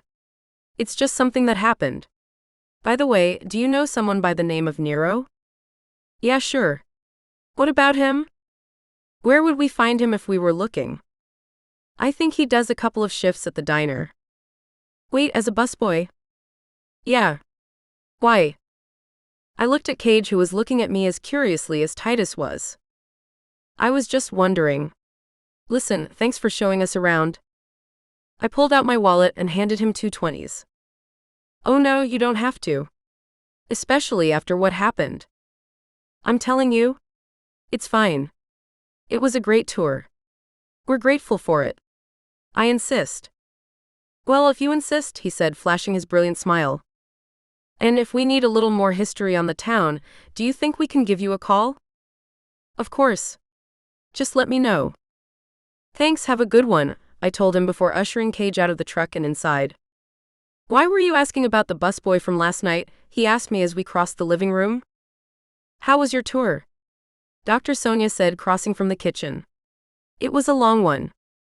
It was very nice, thank you, Cage said, relieving me of having to make polite conversation. Did you see many of the falls? We did. They were beautiful. Oh good. Glad you liked them. On a related note, do you have any way of drying these wet clothes? Cage asked, holding up my shirt and jacket, having collected them from Titus's truck. Dr. Sonia reacted with playful surprise. So I assume the tour was eventful, she joked. Both of us chuckled. It was. No one was hurt, right? I'm fine, I told her. Good. I can take care of these, she said, taking my clothes from Cage. She next looked down at my pants. Do you want to give me those? I'm good, thanks. Suit yourself. Callie and I are about to have dinner. Would you like to join us? Thank you, but we have plans, I said, interjecting. Cage looked at me confused. He was probably pretty hungry by now, so I was taking food out of the wolf's mouth. Yes, unfortunately, we have plans, Cage confirmed. Oh. What are you two up to? Ah. Cage said, looking at me. Making out, I said, saying the first thing that came to mind. Dr. Sonia fought a laugh. Go to it, she said, walking away without another word. Cage turned to me. I appreciate your enthusiasm, but I really need to get something to eat first. We're just going to get it at the diner. I explained to Cage what Dr. Tom had said to me and what I thought it meant. So, you think that little bastard has information that could help us? That's what he implied. I'm sure he'll be in the sharing mood after we got him docked a day's pay. We didn't do anything to him. He was the one who said something to us. And I'm sure he'll see it that way. Sarcasm? I confirmed. Yes, sarcasm. He's not gonna want to talk to us. And I'm not sure I'm gonna want to talk to him. Then I'll do the talking. I don't think he's gonna want to talk to you either. Let's hope he does, because I think he might have the answers to what happened to your mother. Cage didn't fight me after that. Taking a few minutes to rest in our room, we headed to Cage's truck and returned to the diner. Entering, it wasn't as empty as the night before. There was a graying couple at one of the tables, and a balding, creepy-looking man sitting in the corner picking at his food with his fingers. I'll be right with you, the stout cook said from the kitchen. We took our previous booth and sat scanning for signs of the busboy. Neither of us saw any. The cook appeared to be doing everything by himself. And when he handed us our menus, he added, "Tonight we're out of everything but the chicken dinner, the burger, hot dogs, and I have some pie left." I'll take the chicken dinner, Cage said, not looking at the menu. Fried or baked? Baked. Fries or mashed potatoes? Mashed potatoes. And a Coke. I'll get the same with fries, thanks, I told him. The man took our menus and got us our Cokes. After, he went to the kitchen and started preparing everything. Why give us the menus if he's out of half of what's on it? Cage asked me with a smile. Habit. I said, wondering the same thing. I guess. Although it looks like this place has been here a while and it's the only option in town. I don't think anyone else here needs the menu to know what they want, Cage pointed out. True, I agreed. I don't know. By the way, how are you feeling? Cage asked, squinting his eyes at me. I'm okay. But I'm still a little cold. Really? Cage asked, reaching across the table. I grunted my reluctance to hold hands here after what had happened the night before. No. I won't let you get self-conscious about us showing affection in public, he said insistently. It didn't take much to change my mind. I wanted to touch him. So, relaxing my crossed arms, he wrapped his fingers around mine. Quin, I'm proud to be with you. I want everyone here to know that I got you and they didn't, he said, lifting my hands to his lips and kissing them. My heart thumped hearing his declaration. He was everything I could ever want in a guy. Being with him didn't change my history, or what I knew I had to accomplish with my life. But maybe there was a way to have both. Was he really only interested in settling down somewhere and raising a family? I mean, that sounded incredible. And the idea of creating a family with him felt wonderful and right. But I couldn't have a small private life. I had to live up to my responsibilities. I couldn't do that living in a place as isolated as Snowy Falls. Pushing that out of my mind, I focused on something more immediate. I don't think Nero is here tonight, I told Cage. I don't think so either. What do we do? What do you mean? Tomorrow's Monday. We have class in the morning, I pointed out. Did you want to head back? Shouldn't we? Don't you have to work? I can find someone to cover my shifts. Don't you need to work? We could always come back next weekend. Cage looked away saddened. You're right, like always. It was just that answers were finally starting to feel so close. What do you think Nero knows? I can't even guess. It could be anything. But he's not here and we don't know if he'll be back tomorrow or ever. You're right. We should go. After we eat, of course, he said firmly. Of course, I said with a chuckle. I think I've starved you enough for one day. I stared into his eyes, losing myself. I had to touch him. So, freeing one of my hands, I brushed his cheek with my thumb. He was so gorgeous and perfect. I wanted to be his. I wanted the two of us to be one. When dinner came, we ate, Cage a little faster than I did. The big guy barely had anything to eat all day. Interested in a little pie? The cook asked when he cleared our plates. Cage looked at me, clearly wanting me to say yes. Sure, what type? I asked. It's blueberry. 2 slices or one? Just one. I only need a bite, I told Cage. Just one, thanks, Cage told the cook. You want it warmed up? Cage looked at me and I nodded. Sure. Ice cream on the side? Absolutely, Cage said, not needing to consult with me. The cook brought out the steaming hot pie with 2 forks and we ate it in silence. I wasn't talking because all I could think about was climbing into his arms naked. I had seen the outline of his manhood. He was big. What would that feel like, pushing into me? It had to happen at some point, right? Maybe I'll stay over at his place tonight. Maybe he'll walk me to my room when we get back to the university and then follow me in. My skin crackled in anticipation. I felt like I was going crazy waiting for it. Should we go? Cage asked when the pie was gone. Okay, I said with a smile, still thinking about what could happen next. I went to the cash register and paid the bill and then joined Cage as he walked towards the door. He reached for my hand and I slipped it in his. It felt so right. We were about to let each other go and climb into the truck when someone drew our attention. Cage. Quin. We turned, seeing Titus. He was with a woman who looked like an older female version of himself. She, however, looked like she took life more seriously than he did. Titus, Cage said, gripping my hand, making sure I didn't shy away from his grasp. Titus led the woman over and genuinely looked happy to see us. Cage, Quin, this is my mom. Mom, these are who I gave a tour to today. Nice to meet you, we both said. Nice to meet you. Titus hasn't been able to stop talking about you too. He tells me he's going to East Tennessee University now. We looked at Titus, who turned red. Come on, Mom. I just mentioned that I gave them a tour and said I was going to look into attending some classes. Quin was telling me how it might be able to help the town. The town is perfect just the way it is, his mother said firmly. I don't know why you think things would be better if we were overrun by tourists. She looked at us. No offense. No offense taken, Cage said politely. We're hardly going to be overrun by tourists. I just think the town would do better if we had a little more money flowing through it.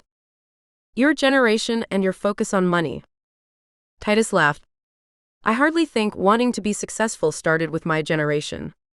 Have you heard of the Industrial Revolution? Robber barons? I think people have been wanting more for their lives before I came along. His mother huffed. Titus looked at us and shrugged his shoulders, confounded but amused. Anyhow, did you two just have dinner? Cage replied. Yeah. We had the chicken. It's Sunday, so it's what's on the menu. And another thing, Mom, if we had more people coming through the town, maybe Bill could have more than one option on Sundays. I've never heard you complain about his Sunday meals. Well, consider this me registering my complaint. Noted, his mother said, displeased. Anyway, you guys headed back to the bed and breakfast? Yeah. And then we're driving back, Cage explained. Oh. Because I was going to tell you that I know where to find Nero tomorrow if you're still looking for him. You do? I asked, perking up. Yeah. Titus looked at his mother, who was watching us talk. He has this thing he hosts on Monday nights. It's just a little social club event. Nothing special. But I was going to say that I could take you if you wanted to go. Oh. Cage said, looking at me. I didn't know what to say to him. I was as interested in talking to Nero as he was, maybe more. But we both had classes and he had to work. Can we get your number and text you about it? I said, knowing Cage and I had to consider this. Sure, Titus said before we exchanged numbers and went our separate ways. In the warmth of the truck, we watched Titus go inside and settle at a table with his mother. His mom smiled for the first time when the cook came to the table. They were both smiling. There was clearly something more going on between the two. So, what do you think? Do we stick around and try to talk to Nero at his social club event tomorrow? Cage asked, turning to me. We could also drive home and come back tomorrow after you get off of work. We could.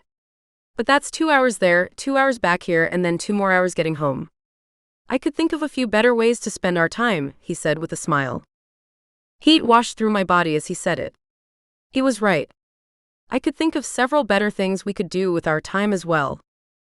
It's up to you, Quin. It's your money. But if you wanted to stay another night, I might be able to make it worth your while, he said, sending tingles whipping through my body. Oh yeah? How? Cage slipped his hand behind my neck and pulled my lips to his. I was weak in his grasp. The heat of his lips melted any resistance I had about staying.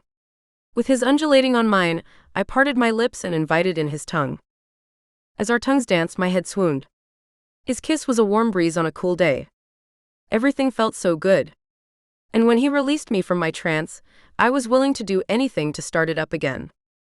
I think that would be worth staying over for, I told him, doing my best not to climb on top of him right there. Cage smiled. Good. I'm glad you think so, he said with a sparkle in his eyes. I couldn't not touch him as we drove back to the bed and breakfast. I slipped my hand onto his thigh, rubbing his muscles. Everything about him was so big. It didn't take me long to move my hand up his leg to his crotch. His member was the first thing I touched. I couldn't avoid it. The thing was huge. His sweatpants didn't hide anything. I couldn't wait any longer. I had to see it. I needed to hold him in my hands. So as he drove, I leaned over into his lap, gripped the band of his pants and tugged them down. Cage helped me by shifting up, allowing his pants and underwear to slide to his thigh. His member was so big that it got caught as his pants went down. His thick shaft was the first thing I saw. But having to slide my hand onto it and help it along, I got a full look at it as it sprung out inches from my lips. I had never held a dick before, and the feeling sent my heart racing. I couldn't encircle it with one hand. The most I could do was hold it still while I lowered my head and... Hi, it's the author. Yeah, there are more spicy bits. There are a lot of them in this story. And if you want to get the version of the audiobook narrated by sexy narrators, you can get it on Audible for free by using a link in the description or by becoming a member of this YouTube channel. I hope you consider it. Enjoy. Oh my God, you're so good at that. How did you get so good? He asked, inspiring me to sit up and release him. I didn't want to let go of his sturdy manhood. I could have held onto it forever. It was thicker and more impressive than the truck's gear shifter, which was a foot away. I couldn't get over that I was looking at Cage's member. It was my boyfriend's dick, and it was the most beautiful thing I had ever seen. He reached over and perched my chin on his finger. Leaning forward, he kissed my lips. Seriously, how are you so good at that? I guess I was inspired, I told him, proud that I had been able to bring him so much joy. Cage lowered his hand and laid back. I don't think I can move. Seriously, I think my legs are paralyzed, he joked. I may never be able to walk again. Oh no. Your football career. Cage laughed. That's what I'll do. I'll blame my quitting on my girlfriend's blowjobs. They were so good that I lost the use of my legs. I'm sure sports media would understand that. I would, I confirmed with a smile. We both sat quietly as Cage gathered his strength. We were less than 20 seconds from the B&B coming into view. Finishing the final drive there, we parked out front and slowly made our way inside. I was still wearing Cage's jacket, so he crossed his arms trying to escape the cold. Entering, we looked around, hoping we wouldn't have to talk to anyone about where we were.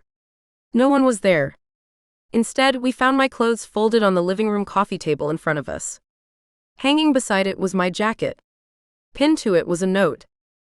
I didn't know if you were going to stay another night. So either it was great meeting you and I hope to see you again. Or I'll see you for breakfast in the morning.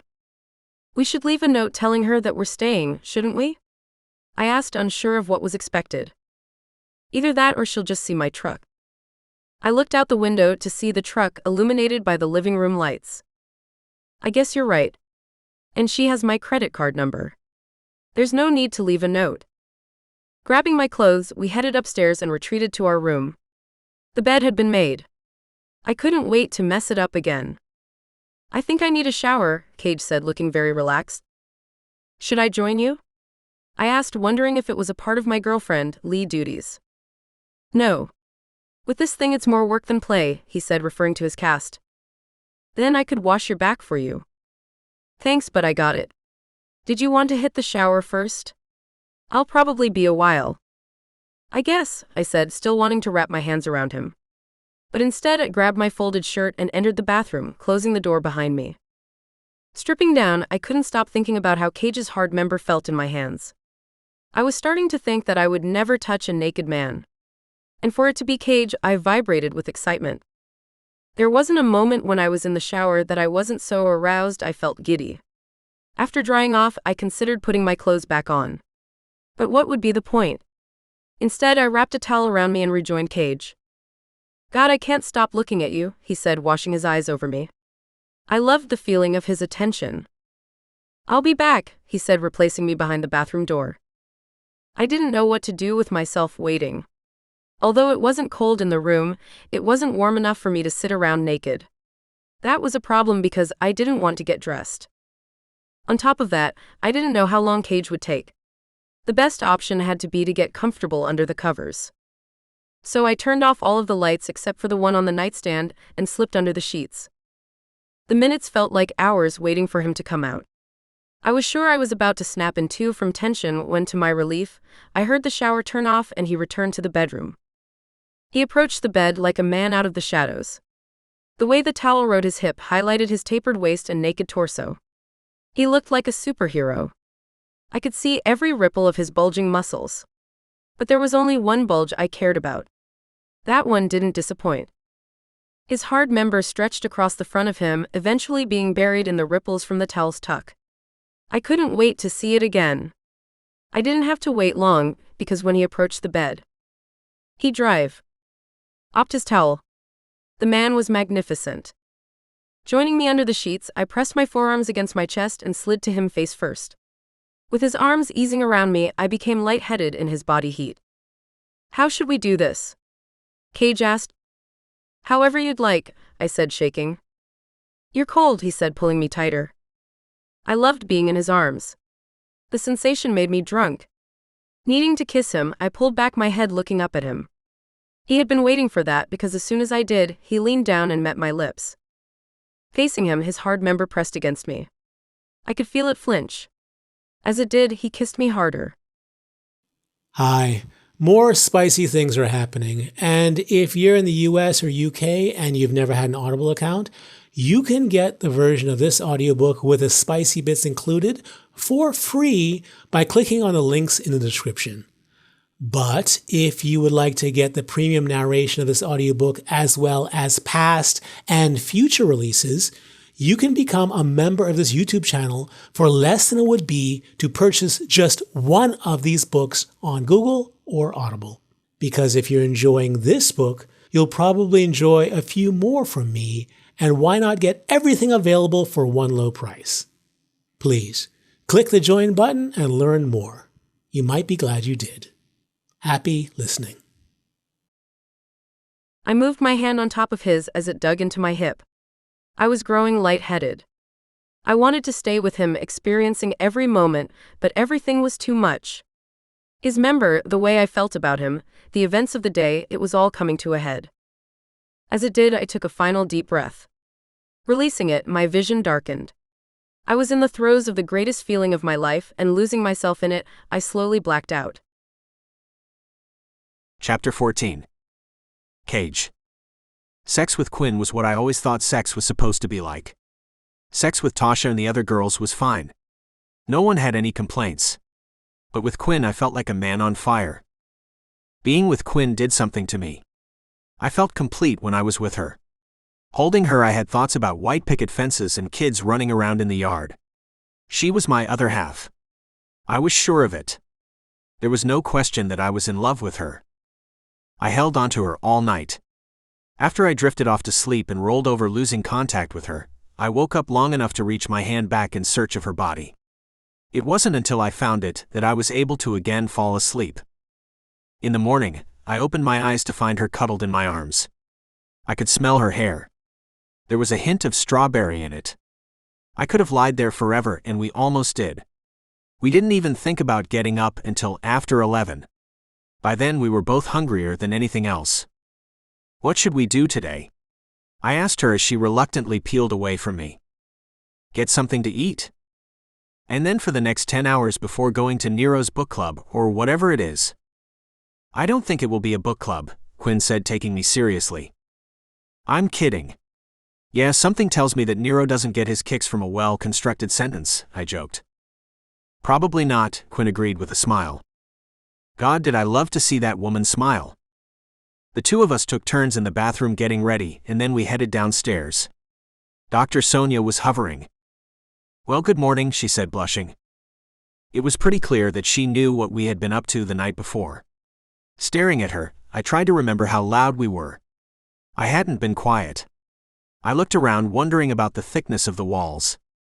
They probably weren't very thick. Whoops. Good morning, I said, embarrassed. It's closer to good afternoon, Quin corrected, seeming to miss Dr. Sonia's playful ribbing. I know. And I figured you two might have built up an appetite. We're definitely both hungry, Quin confirmed. Good. Because I went out and got you a selection of pastries. I was hoping they wouldn't go to waste. Let me get them, she said, heading back to the kitchen. Have a seat. Quin and I sat at the round table in the breakfast nook and got comfortable. Dr. Sonia returned with a selection of croissants, sweet buns, and fruit. The only thing that could have made it better was bacon. But bacon made everything better, so that wasn't saying much. What are your plans for today? She asked, hanging around as we tried her treats. We're not sure yet, I said, pulling a croissant apart and popping it into my mouth. This is really good. They're made locally. We have a budding pastry chef on our hands. I've been doing everything I can to nurture his interests. They are very flaky, Quin volunteered. They're excellent, Dr. Sonia concluded before changing the topic. Can I expect your wonderful company another night? Or will you be heading back today? Quin answered. We're meeting up with Titus tonight. But we're going to be heading back afterward. We have classes and he has work, she said, deciding for the both of us. It was what we had discussed, but I thought we were going to play it a little more by ear. This place wasn't cheap, so I could see why she wouldn't want to stay another night. But the way she said it made me think that us having to get back had more to do with me than her. My girl was brilliant. Her missing a class or two wouldn't matter on her grades at all. I was the one who had to struggle with everything. I was pretty sure that she wanted to get me back so I wouldn't fall behind. It was very sweet of her to look after me like that. It is the first time in my life anyone has. But at the same time, I was liking it here. There was something about it that made me feel like I belonged. I was hoping Quin felt the same way. Well, it was my pleasure hosting you two. Hopefully, I'll see you again. Callie's going to be disappointed he missed you. He was quite taken by the two of you. I told him that if he wants to see you, he should apply for East Tennessee University. He's been dragging his feet on it. But meeting you two might have given him the push he needed. It's a great school, Quin said. If he decides he wants a tour, I'd be happy to give him one. That would be wonderful. I'll let him know. He would love that. I couldn't help but get a flash of jealousy listening to Quin offer her tour guide services. Maybe she was attempting to push out of her comfort zone, but I couldn't help but remember how much the kid was crushing on Quin. I had told her, so she was definitely aware of it. Now it was with him that she was choosing to go out of her way. On second thought, I was probably looking too much into it. Quin was a great person, and great people did nice things for others. Helping Callie get excited about college was a nice thing. I just didn't want to think about my girlfriend with anyone else. I wanted to be the one to take care of her for the rest of our lives. Yeah, let us know. We can give him a tour, I said, making sure Callie knew not to be too excited about it. Wonderful. I have your number, Quin. I'll pass it along. I have a few errands to run. But here's my card. Feel free to give me a call if you need anything else, she said, handing it to Quin. So, what are we going to do until tonight? I asked, reaching for a slice of cantaloupe. We could drive around. I think we've seen everything there is to see. But we could text Titus to see if he has any suggestions. Do you think he'll mind? Quin said with a smile. Why would he mind? I asked, already taking out my phone and texting him. Any suggestions for what Quin and I could do today? I typed and sent. It took less than 10 seconds for my phone to ring. It's Titus. Who responds to a text with a call? I asked, surprised. Hello? Cage? I was hoping to hear from you too. Remember how I said that Snowy Falls has a pretty good high school football team? I remember. Well, that was me bragging a little because I'm the coach. You coach the team? I do. It's just something I do to keep the program going. Coach Thompson, the guy who coached our team, died last year. I'm sorry to hear that. Thanks. And not wanting to leave the guys without a coach, I volunteered. But I was thinking, how great would it be if you with your experience came and gave them a little talk? You know, nothing formal. I think it would be thrilling for them. Maybe you can inspire them to get their asses in gear. And honestly, I don't know what the hell I'm doing. I'm trying, but I could always use the feedback. What do you say? You have any interest in coming over and talking to a few talented kids? I would love to, I said, looking at Quin. I'll have to talk to Quin about it, but I think we can swing by. Would you? That would be incredible. I'll text you the address. And if you get here around 2, I'll give you a tour of the school. It has a rich history. I'll talk to Quin. Great. I'll see you soon, Titus said, ending the call. What did he say? Quin asked, having not taken her eyes off of me. He wants me to come by and talk to his high school football team. You agreed? It's not like we have anything else to do, I told her. Quin didn't disagree. Over the next few hours we lounged around, made out a little, and took back the crutches Glenn had lent me. Were they useful? Glenn asked. Definitely. I said, having barely used them at all. How has your stay been? Make any headway on solving your mystery? Dr. Tom suggested we talk to Nero, Quin replied. To Nero? Glenn asked, confused. Yeah. Do you know why he would? Tom isn't the chattiest person when it comes to what he knows about people. It makes having small talk with him a challenge. What do you know about Nero? Quin asked, switching into investigator mode. Not much. He grew up here, attended the high school, played on the football team. He's always seemed a little angry. I see him every so often working as a busboy at the diner. We saw him there, I told him. He did not like seeing us. What do you mean? I was holding Quin's hand and he commented. Really? That surprises me. Why? Quin asked. I don't know. I guess he's always acted respectfully when I've been around him. Of course, he did treat Tom as a father figure at one point, so that might have colored my impression of him.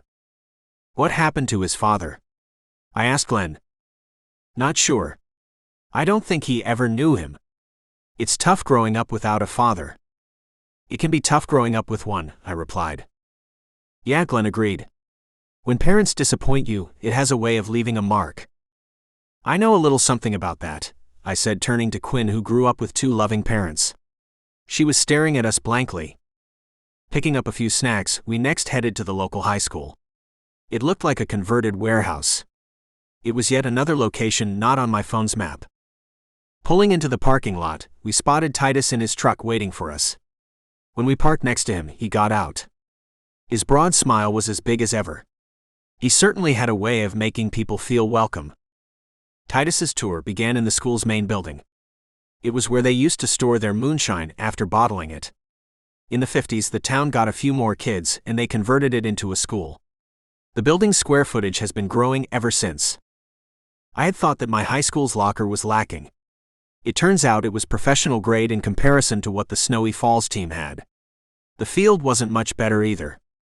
It's not much, but it's about the grit of the players and not the quality of the field. That's what I always tell them, Titus said, showing us around. You're right, I said sincerely. There are guys on the team who have real potential too. If we had better equipment and a better coach, he said with a self-deprecating laugh, some of these kids could go far. Some might even be good enough to get a scholarship to East Tennessee. You would know something about that, right? Maybe you could talk to them about it. My heart melted at his request. I would be happy to. Anything I can do to help, just let me know. Titus's smile and reply was genuine. He cared about the kids. There was no question about it, he was a good guy. Are you Cage Rucker? One of the kids asked me when he came onto the field for practice. I looked at Quin. Quin smiled. Yeah, I said, suddenly liking being recognized. I had been recognized 100 times over the years. But this was the first time in a long time that it affected me. I wasn't sure why. Callie, you're on the football team? I asked when he joined us on the field in uniform. He blushed, staring at me. Yeah. I'm the kicker. He has a golden foot, that one, Titus said encouragingly. Callie turned red and then peeked over at Quin to see if she had heard it. Quin had. Callie was crushing on my girlfriend hard. Callie was a smaller guy with a style that hinted at emo. To see him on the team surprised me. It made a little more sense to find out he was the kicker. You didn't have to be built like a linebacker to kick a football 80 yards. And sure, to show off for Quin before the beginning of practice, that was exactly what Callie did. He was unquestionably good enough to play for a school like East Tennessee. A few of the kids here were. To my continued surprise, Titus didn't just have me speak to them, he roped me into running practice. It ended up being fun. Something about it felt right, even though I was sure that Quin was bored out of her mind. I appreciate you doing this for the kids, Titus said as we headed back to our trucks. Seriously, it was my pleasure. Cage was in his element, Quin told him. I didn't think Quin would notice that, but she was right. This was definitely what I wanted to do with my new life. Would you guys allow me to take you to dinner to thank you? We could head to Nero's thing afterward. That would be cool, I said, not giving Quin a chance to weigh in. The truth was that working with the kids had given me a high, and I wasn't yet ready to come down from it. Heading back to the diner, both Quin and I looked around for Nero when we entered. He's not here, Titus volunteered. He helps out with the rush on the weekends, Titus said, making fun of how few people it took to be considered a rush in Snowy Falls. Do you know Nero well? Quin asked, putting back on her investigator's hat. We went to school together. He was a year under me, but he was in a couple of my classes. We did play on the team together, though. Football team? I asked. It's the only team we have in Snowy Falls, Titus said self-deprecatingly. We can only afford one extracurricular activity here. So I hope no one's interested in women's basketball. Oh, that sucks, I said, feeling for the girls. I came from a small school too. Sports weren't really a thing there either, Quin volunteered. What about the Math Olympics, or whatever it's called? A school of geniuses would have to be able to crush at that, right? I asked, wanting Quin to feel a part of the conversation. We weren't encouraged to do stuff like that. Why not? I asked, surprised. My school's motto was "Don't stand out until you have to." They really emphasized how to get people not to resent us. Going there was my parents' idea. That's a little sad, I told her, imagining what my life would have been like if I was told to hide who I was. It's what we had to do, Quin said with a half smile. So you couldn't stand out in any way, yet you were hounded by the press, and you had to always worry about being kidnapped? Yes, Quin confirmed with sadness in her eyes. I didn't say it, but everything about Quin suddenly made sense. The first time we hung out was because I had promised to teach her how to be more social. Ever since, I've wondered how she hadn't learned the skill. You didn't have to be the life of the party to talk to people at one. But if you grow up being taught to fear everyone outside of your circle, how could you turn out any other way than Quin did? And honestly, it was admirable that Quin was as normal as she was. You two are gonna have to clue me in on what you're talking about, Titus said, struggling to follow our conversation. I looked at Quin. It didn't seem like she wanted to talk about it. Maybe later, I told Titus before changing the topic. We finished dinner and chatted a little longer before we eventually settled the bill. Even though Titus had offered to pay, Quin insisted. Titus fought her on it until I stepped in. Just let her. Trust me. Titus was hesitant but conceded. I couldn't tell what Titus was thinking, but it was obvious that he was used to being the big man. Perhaps I should have told Quin to let him do it, but the truth was that it felt unfair considering what I knew about Quin's family's wealth. Besides, it was something Quin wanted. I had a hard time not giving my girlfriend what she wants. So what is this thing that Nero's doing? I asked as we walked to the trucks. It would be better if you just saw it, Titus explained. Okay, I said, looking over at Quin, who was holding my hand. Quin didn't say anything about it until we were alone in the truck, following Titus on narrow roads leading through the woods. Yeah, this is definitely not a book club, she said, watching the trees as they went past the window. Do you think this is a good idea? Do you think we should go back? I can still turn the truck around. Do you? Quin asked me. We're only going because we want to talk to Nero. We could easily come back next weekend or the one after that. You heard Titus, Nero works the weekend rushes. Do you think we can trust Titus? I asked Quin, wondering if my assessment of Titus was off. He doesn't seem to be a bad guy. You think he would lead us into the woods to kill us? I had meant it to be lighthearted, and then remembered Quin's history with kidnapping. No. I don't think so. This just feels like the beginning of every horror movie ever. I don't think it is one. You're probably right. I paused. So when we get there, you check the barn and I'll check the tool shed. I'm sure we can find a phone somewhere, I said, looking over at Quin for her reaction. She looked at me blankly. What? It's a horror movie reference, I explained. Oh? I don't think Quin got it. Yeah, this road kind of reminds me of the one leading to my place. I'm guessing it's a little different than the ones leading to where you grew up. Quin looked around again. It's not even close. That made sense. Quin grew up in New York City. I could see why driving on a road like this in the dark might freak her out. Quin, if anything happens, I'll keep you safe. I promise you. Okay? Quin looked at me. Okay. She didn't just say she believed me, she acted like it. Having earned her trust, there was no way I would betray it now. No matter what happened, I was going to protect Quin. I was ready to die trying if I had to. When we finally pulled up in front of a glowing barn, things didn't feel any safer. There were several trucks parked out front and the light within flickered. Are you sure it's okay that we're here? I asked Titus, feeling the aggressive focus I did before a big game. You wanted to see him, right? He'll be here. That wasn't an answer, I clarified. I'm sure you'll be fine.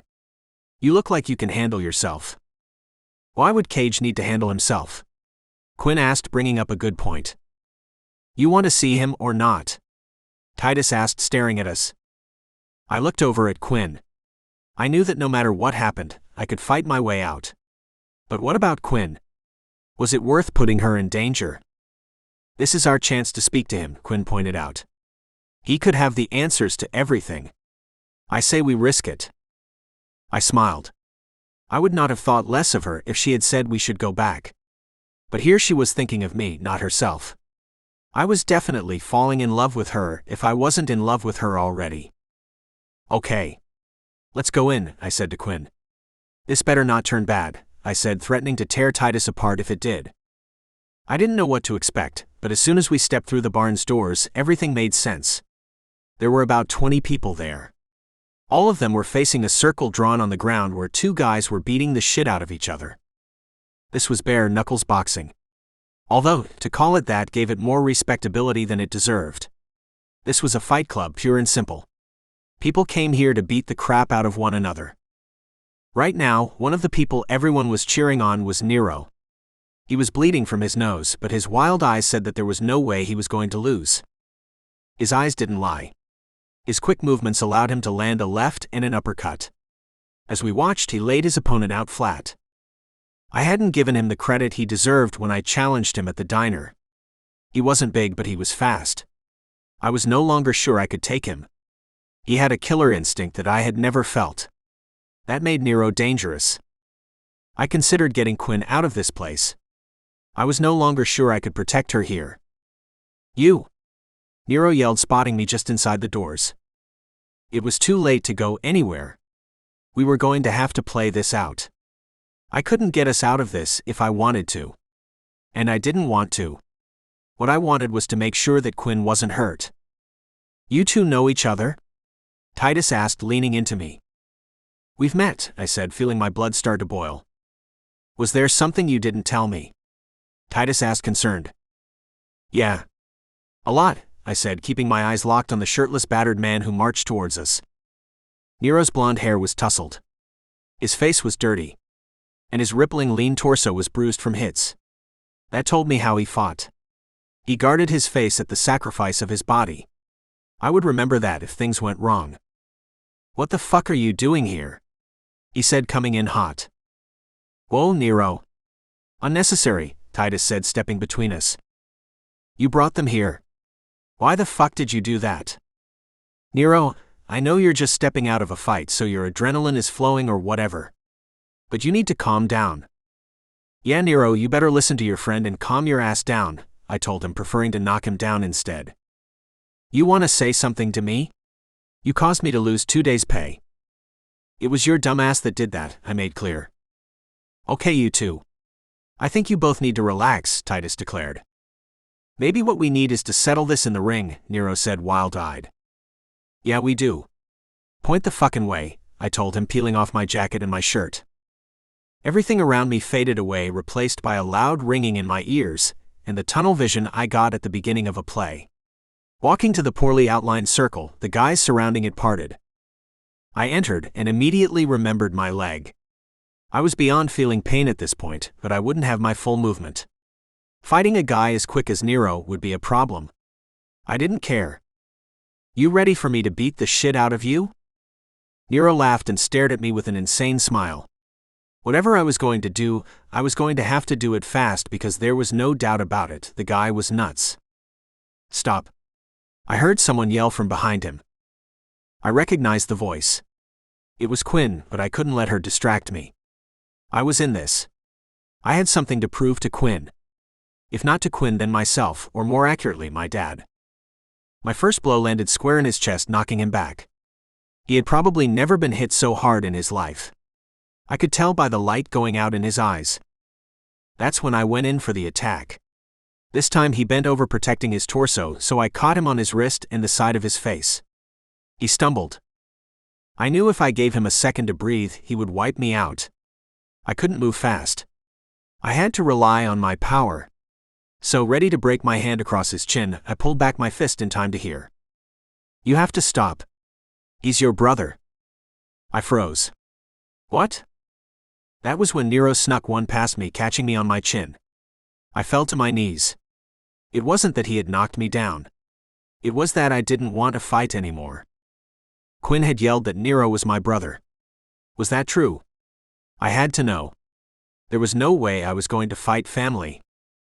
"Stop," Quin said, suddenly running into the ring and placing herself between Nero and me. For a second I thought that Nero was going to go after Quin. If he did, brother or not, I was going to kill him. But he didn't. And it took a second for him to process Quin's words, but as he did, he dropped his fists and stared at the two of us. "My brother?" he said, quickly calming down. "Titus, who are these people?" Titus looked at Nero as confused as he was. "What are you talking about, Quin?" I asked, shaking off the cobwebs and standing. On my feet, Quin led me out of the ring and away from the onlookers. "Remember how I knew that you were adopted? You said my dad didn't have any dimples, and the chances that one of my parents didn't was near impossible. Look at him. The dimples in his cheeks, the ones under his lip, his chin." I stared at Nero. He did have a dimple in his chin and on the two sides below his lower lip. But so what? Didn't a lot of people? "Quin, that's not much to go on. But think about it. Why would a doctor who probably worked at the hospital you were born in tell us to talk to a guy with the same rare mixture of dimples that you do?" I looked back at Nero. Could Quin be right? Could Nero be my brother? "What the fuck is going on?" Nero said, staring back at us. How was I supposed to handle this? How was I going to tell this asshole that my girlfriend thinks we could be brothers because she's an expert on dimples? I wasn't sure, but when he and Titus followed us away from the crowd, I knew I was going to have to be honest. "Seriously, who the fuck are you two, and what the fuck is going on?" Nero said as Titus hovered. Knowing there was no way around this, I pulled back my shoulders and resigned myself to whatever was going to happen next. "My name is Cage. This is my girlfriend, Quin. A couple of days ago, I learned that the man who raised me might not be my biological father. We believe he might have taken me from the hospital I was born in, Falls County Hospital.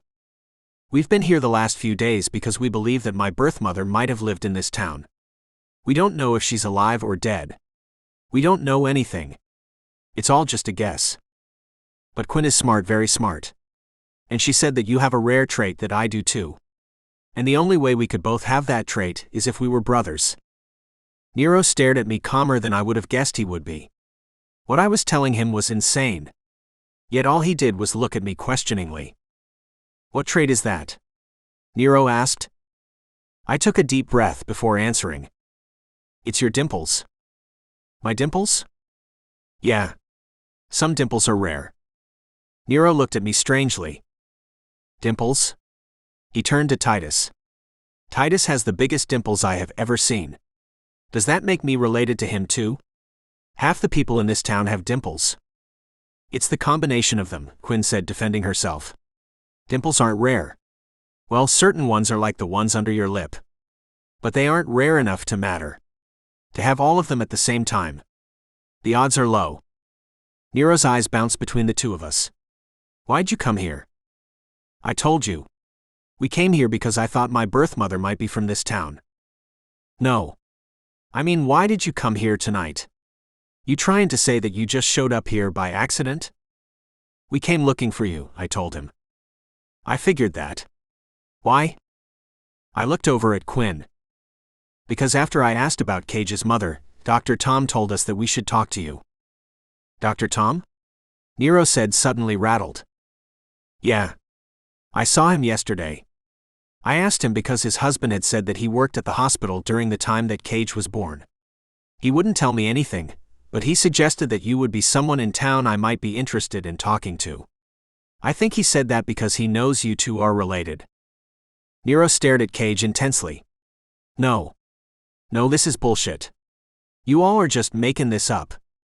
We're not, I told him. I swear to you we're not. I didn't know how to ask what I knew I had to next. I opened my mouth hoping words would come out. It took a moment, but they did. Tell me, is your mother alive? I asked, my heart thumping in my chest. Yeah, he said hesitantly. You're not telling her this crap if that's what you're thinking. Quin spoke up. Has she ever talked about something like this? Did she mention a child dying after birth or being kidnapped or something? Nero backed off. No. No. Who put you up to this? Is it you, Titus? Did you do this shit? I just met these two giving a tour. I had no idea about this. Nero turned back to us angrily. Who have you been talking to? Did you just think it would be funny to fuck with a sick woman's head? Your mother's sick? I asked, suddenly scared to lose her. No. I'm not saying a goddamn thing more. Prove to me this shit is real. Prove to me you're who you say you are. You want to see our IDs? I asked. I don't want to see your fucking IDs. I want you to prove to me that anything you said is real. How are we supposed to do that? I asked him, hoping he would be reasonable. I know how, Quin said, grabbing our attention. You do. How? I asked. We could test your DNA. The genetic test would be able to tell us if the two of you are related, even if it's just distant cousins. Nero looked at Quin suspiciously. No. I'm not doing this. You people are making this up. It's all bullshit. Titus turned to Nero. What if it isn't? I've spent the last 2 days with them and they're decent guys. What if he is your brother? I know that if I had a brother I would want to know. What if they're telling the truth, Nero? Imagine that. Nero turned to Titus. This is a lot, you know. It's a lot. I know, but what if? How would you feel if you do have a brother and you pushed him away? Titus said, putting his hand on Nero's shoulder. Nero softened as his thoughts swirled. He looked tortured before looking resigned. Listen, I didn't mean to be an asshole when we met. It's just that when I saw you two sitting there looking so happy, I thought, what about me? You know? Why does everyone but me get to be happy? I didn't mean anything against you. I looked over at Quin for her reaction. I wasn't sure I was willing to forgive him. That's okay, Quin said, being the good person that she is. Yeah. You're forgiven, I confirmed. But you better keep that anger of yours in check. You hear me? I said, meaning it to be a threat, though I wasn't in a threatening mood. I will. The person you met, that wasn't me. Ask Titus. Titus shrugged, not taking a side. Whatever. I'm working on it. And you two seem like okay people. But I can't let you tell my mom any of this. Not until there's proof. She couldn't take it if you're wrong or lying or something. She's not like that, you know. So you'll do the test? Quin asked. I'll do your test. I stared at the disheveled, shirtless guy in front of us. He was no longer the angry wild man from the ring. He was vulnerable and scared.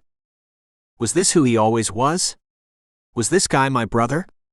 I couldn't believe that after feeling alone for so long, I could have a real family. How do we do this, Quin?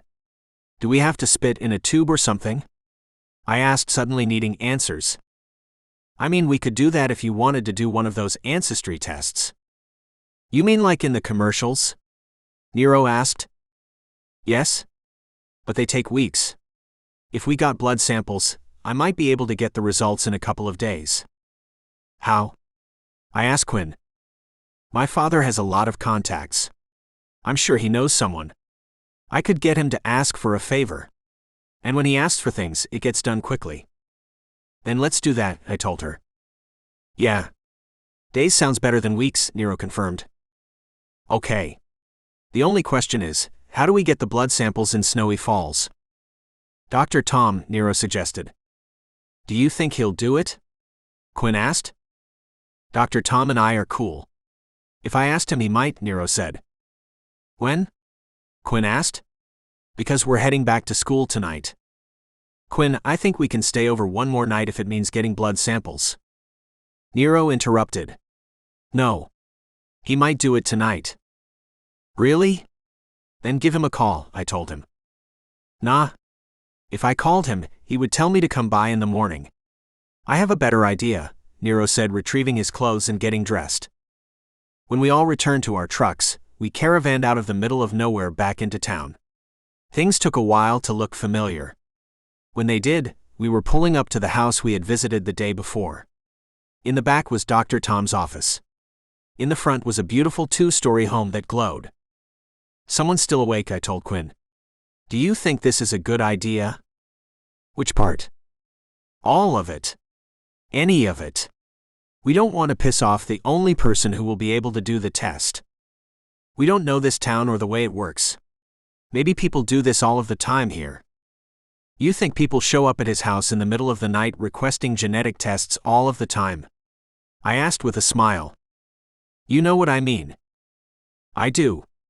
But that wasn't really what I was asking. Do you think finding out if Nero is my brother is a good idea? I mean, the man hosts fight clubs and clearly has anger issues. Could all of this end badly? It might, Quin conceded. Anything could end badly. We could end badly. But just because it might end badly, isn't a reason not to try to make it end well. It rattled me that she suggested that things between us might go bad. Did she really think that? I was ready to be all in with Quin. Not only is she the hottest thing ever, but no one has ever done for me what she has in the few months I've known her. Quin was a keeper, and I was going to hold on to her with everything I had. Parked in front of the house, Quin and I followed Nero and Titus towards the porch. The front door opened before we got there. Glenn and Dr. Tom stepped out wearing robes. Nero, Titus, is that you? Dr. Tom asked as we approached. What's going on? They didn't reply. When Dr. Tom saw us, they didn't have to. I see you found Nero, he said to Quin stoically. I did. But not before the two of them tried to kill each other, Quin told him. Huh. And what are you doing here? We need a blood test, Quin explained. Come back in the morning. Did you know that I could have a brother? Nero asked Dr. Tom. He didn't answer. You did, Nero said, shocked. After all of those things I told you were going on, you couldn't tell me that my mom might not be crazy. For the first time, Dr. Tom's stone face cracked. Regret washed over him. There are a lot of things that a doctor can't disclose to anyone, no matter. That's bullshit. Nero injected.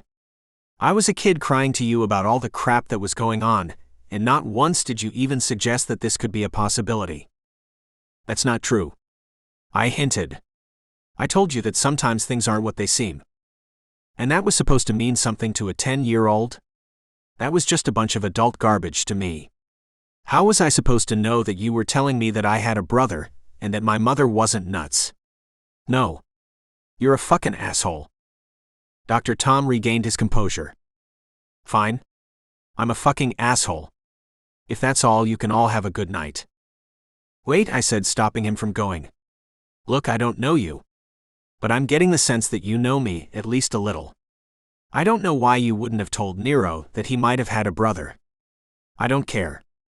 All I know is that for 22 years I've been denied having a family, at least one that cares about me. And if you take 20 minutes of your time, you might be able to cure me of that. Isn't that what doctors are supposed to do, cure people of disease? Well, this is my disease. Help me. It'll take 2 minutes. Dr. Tom's eyes bounced between the four of us, yet he didn't budge. Just do it, Tom, Glenn said, moved. There are things going on, Glenn. Glenn put his hand on his husband's shoulder and spoke to him kindly. Just do it.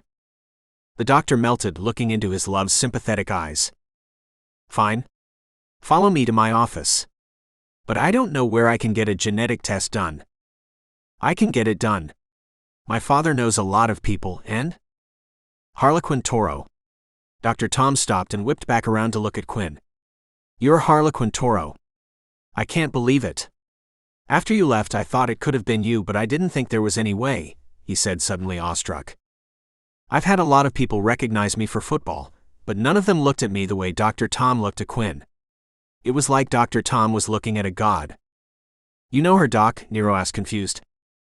Yes, her parents are changing the world, Tom proclaimed, and then turned to Quin. I've been following everything about your parents from before you were born. The world can be such an awful place, and they were people trying to make it better, and they were succeeding. And then you were born, and they said that you were smarter than both of them. Your father guaranteed that you would change the world far more than they had, and I've followed everything about you since. Harlequin, your family has given people like me hope. Thank you, he said, practically in tears. Quin listened politely and then turned to me. There was pain in her eyes. I didn't completely get it. But I was starting to understand some of the things she had been telling me about her life. She had said that she felt pressure to do great things. I thought she was talking about the pressure that everyone felt to do well. But no. What must it be like for Quin to know that people looked at her like Dr. Tom did? What must it be like for her knowing she had to live up to that? The pressure I felt to make it to the NFL was nothing in comparison. Quin's life was unlike anything I could imagine. What the hell was someone like her doing with a nobody like me? I'm sorry, Dr. Tom said, gathering himself. Come, let me get you what you need, he told Quin. Drawing a small vial of blood from Nero and me, the doctor labeled them and handed them to Quin. This should be more than enough, he said, composed. Thank you, Quin replied. Yes, thank you, I said before looking over at Nero. Nero looked away, still pissed at the bearded Latino man. Standing in front of our trucks, Quin turned to Nero. We'll let you know as soon as we find out anything. Okay. Can I get your number? I asked him, as nervous as I would be on a first date. Yeah. What's your number? I'll text you it. I told Nero, and a few seconds later my phone buzzed. I got it, I told him. Cool. So I guess we're heading back, I told them. Okay, Nero said, hesitant to say goodbye. Instead of walking away, Nero threw his arms around me, pulling me close. I thought he was hugging me. He was instead pulling my ear to his mouth. He whispered, Seriously, I'm really sorry about being an asshole to you. It's not me. All right? All right, I assured him. It's not me, he repeated. That's cool, Nero. A fresh start. Nero pulled away and smiled. Yeah. A fresh start. I saw it. He was as covered in dimples as I was. If Dr. Tom hadn't practically confirmed it, I would now have no doubt. I was looking at my brother. Quin, it was good to meet you, Nero said, offering her his hand. Good to meet you too, Quin said politely before both of us got into my truck and pulled away. Most of our 2-hour drive back to school was in silence. The last 3 days had been a lot. Not only had things happened between Quin and me, but I might have found my family, and I might have realized that Quin and I weren't meant to be together. Quin had bigger things she had to accomplish with her life. I saw it now. She wasn't meant to live the life I envisioned for myself. That didn't mean that I didn't want to be with her. I had fallen for her hard. But at what point did I become a distraction from her doing something incredible that changed the world? I drove her to her building, and we both sat in the truck with the engine running. This weekend was, Quin said, trailing off. It was something, I completed. Quin laughed. Yes? Now that I'm back, I'm probably going to have to make up a few shifts at work. But I want to see you. I want to see you too, she said with a smile. After all, you are my boyfriend. Yeah, I am, I said, having forgotten. With that, I leaned over, slipped my hand behind her neck and pulled her lips to mine. The kiss was electric. The heat between us billowed. Having her in my hands again made my body tingle. Cage? I heard someone say. I pulled away from where I most wanted to be, to see Tasha staring into the truck. She looked shocked. Behind her was her best friend V, because of course she was. With her mouth still hanging open, she ran to the door of their building. I take it that she didn't know? Quin asked. She didn't have to know. She broke up with me. Besides, I'm proud to have you as my girlfriend. You're too good for me. Quin smiled. Did you want to come up? She asked with the cutest shy smile. Thanks for the invitation, but I should go home. I have class in the morning and it was a long drive. Quin was disappointed. Okay. When am I going to see you again? I thought about that. There was a part of me that wanted to go to her room with her and never let her out of my sight for the rest of my life. When do you think you'll get the results of the test? Oh? I'll call my dad first thing tomorrow morning. I'll send it as soon as I can after that. I assume I'll have something by Friday? Well, that's fast. It's good to know people. It comes in handy sometimes. So when do you think I'll see you? How about I send you a text? I told her. Oh? Okay. Yeah, send me a text. I smiled, kissed her one more time, and then watched her walk away. She was the sexiest person I had ever seen. I couldn't believe that someone like her wanted to be with me. It wasn't until Quin was out of my sight that pain shot up my broken leg. I flinched. Where had that come from? All weekend I hadn't felt a thing. Suddenly the ache was overwhelming. It took everything I had to focus on the road instead of the pain in my leg. 40 minutes of it was enough to wipe me out. So when I got home and found the house as empty as I had left it, I dragged myself to bed and collapsed. I had told Quin that I needed to sleep at home because I had an early class. That was true, but the next morning I didn't make it.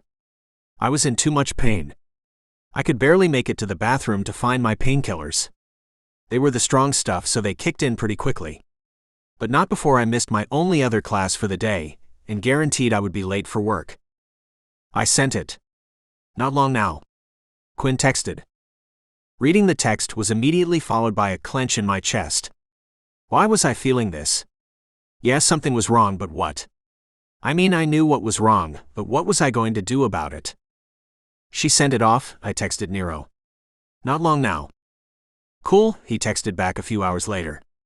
When do you think you will know? Quin guessed Friday. I didn't hear back from him after that. I wasn't sure why. I also didn't know why I didn't text Quin back. I wanted to text her back.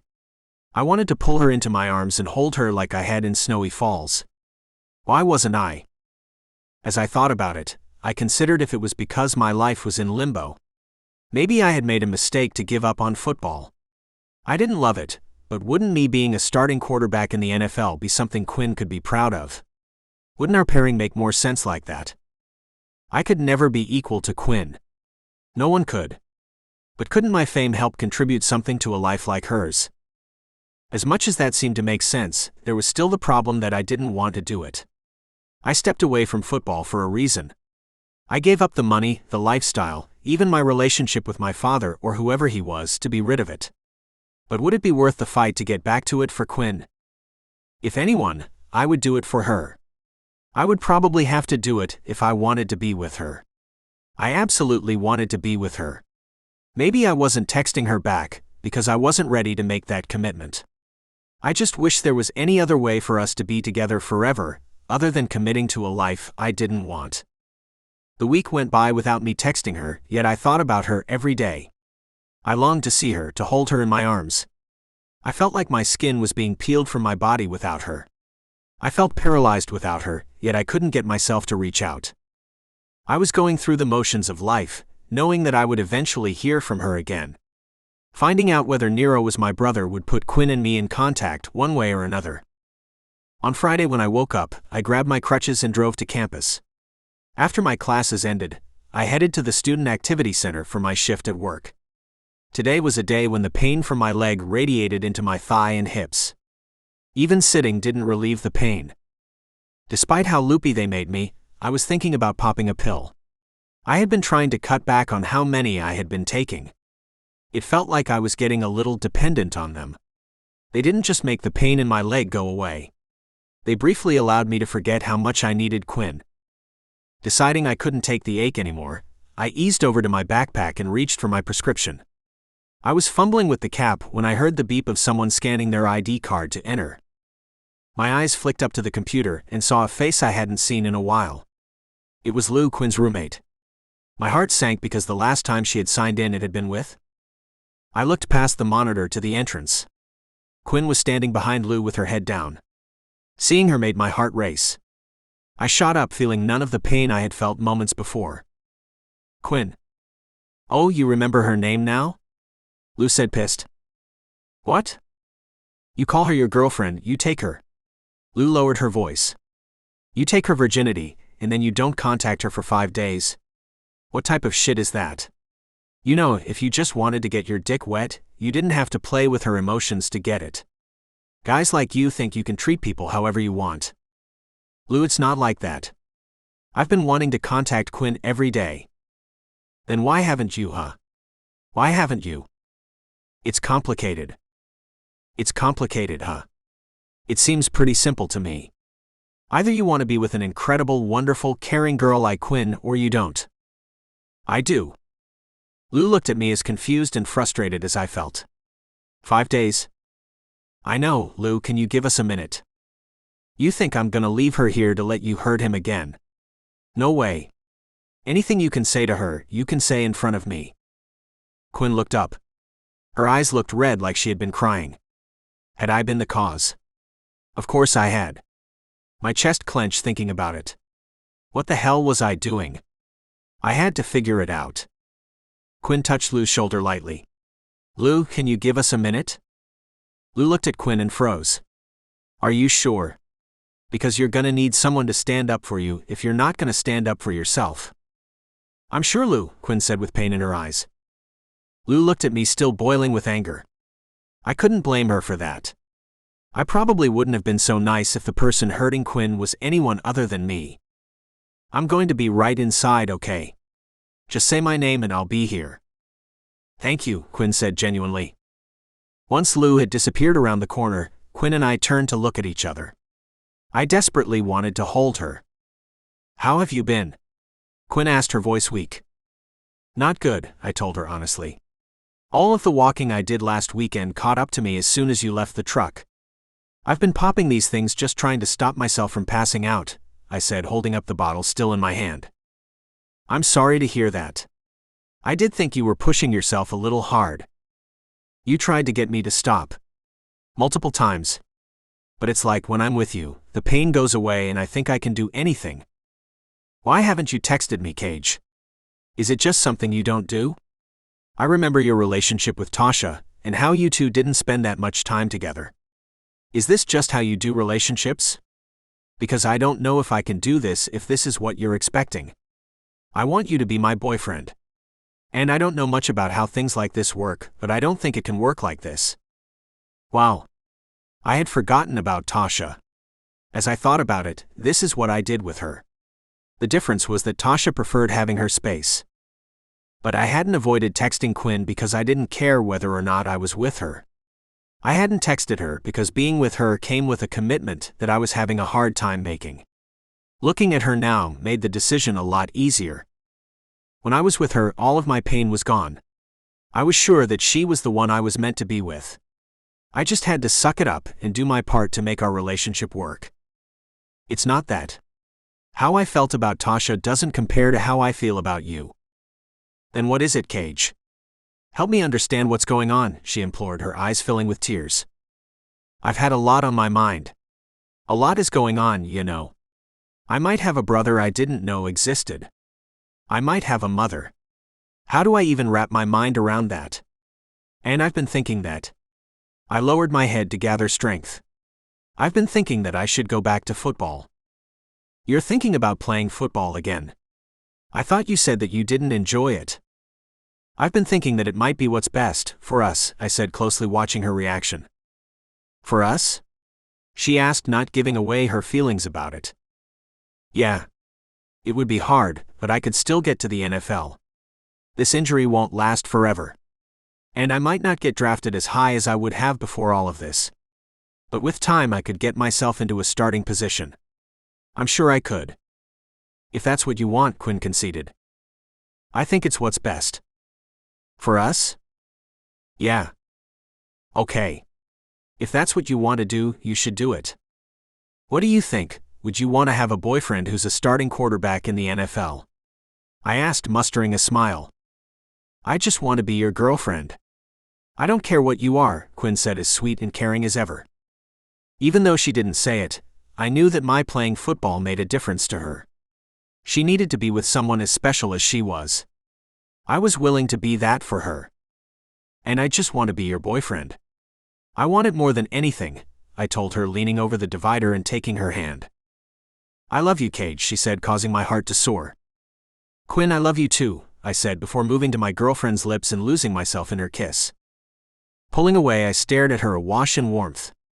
I couldn't believe that I had stayed away from her for so long. We had so much to catch up on. I heard from the lab, Quin said, suddenly bringing my elation to an end. The lab with the DNA results?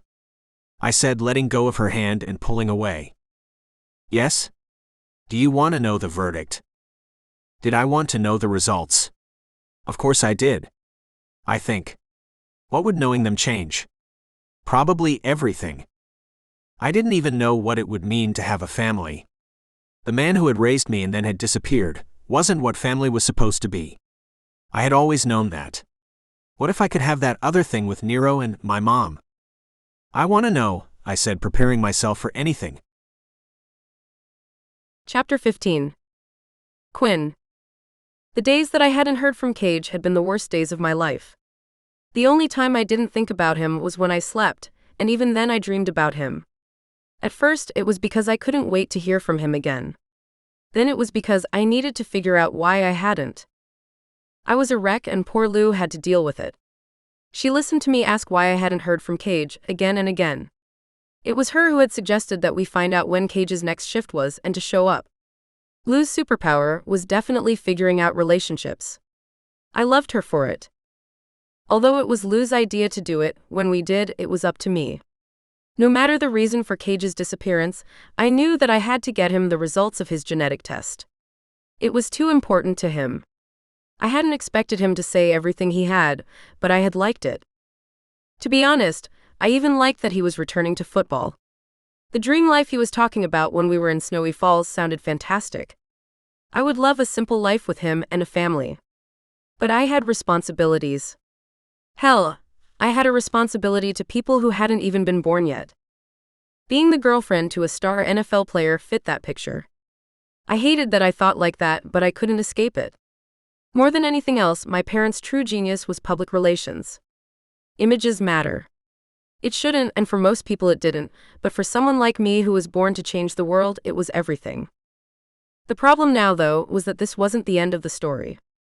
There was something I knew that Cage didn't. There was a part of me that wished that he didn't want to know the results of the test. In that case, we could freeze everything where it was and live like this forever. That wasn't the case, though. And all I could do was tell him that I loved him. I want to know, he said, having pulled away. I swallowed and braced myself. You and Nero are brothers, I told him. We're brothers? Cage looked at me shocked. Yes. That means I have a mother. You do. Oh my God, he said, falling into a seat. I can't believe this. There's more. What?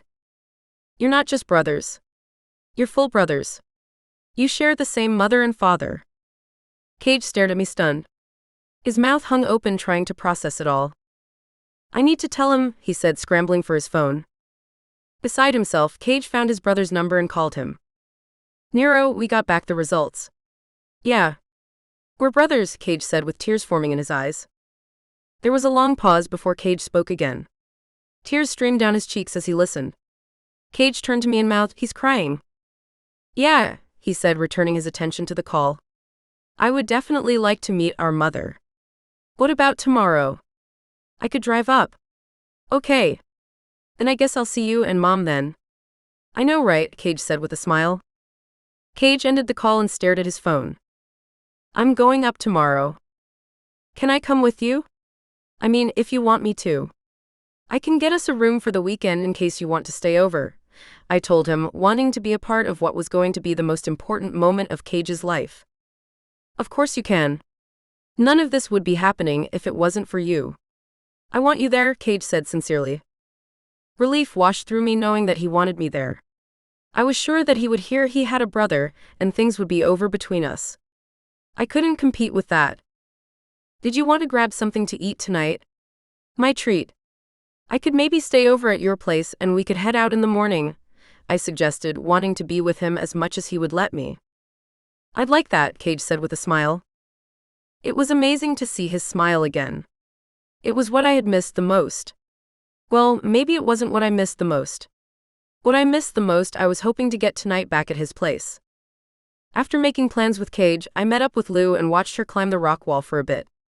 I made a half-hearted effort to join in, but I was too excited about meeting up with Cage.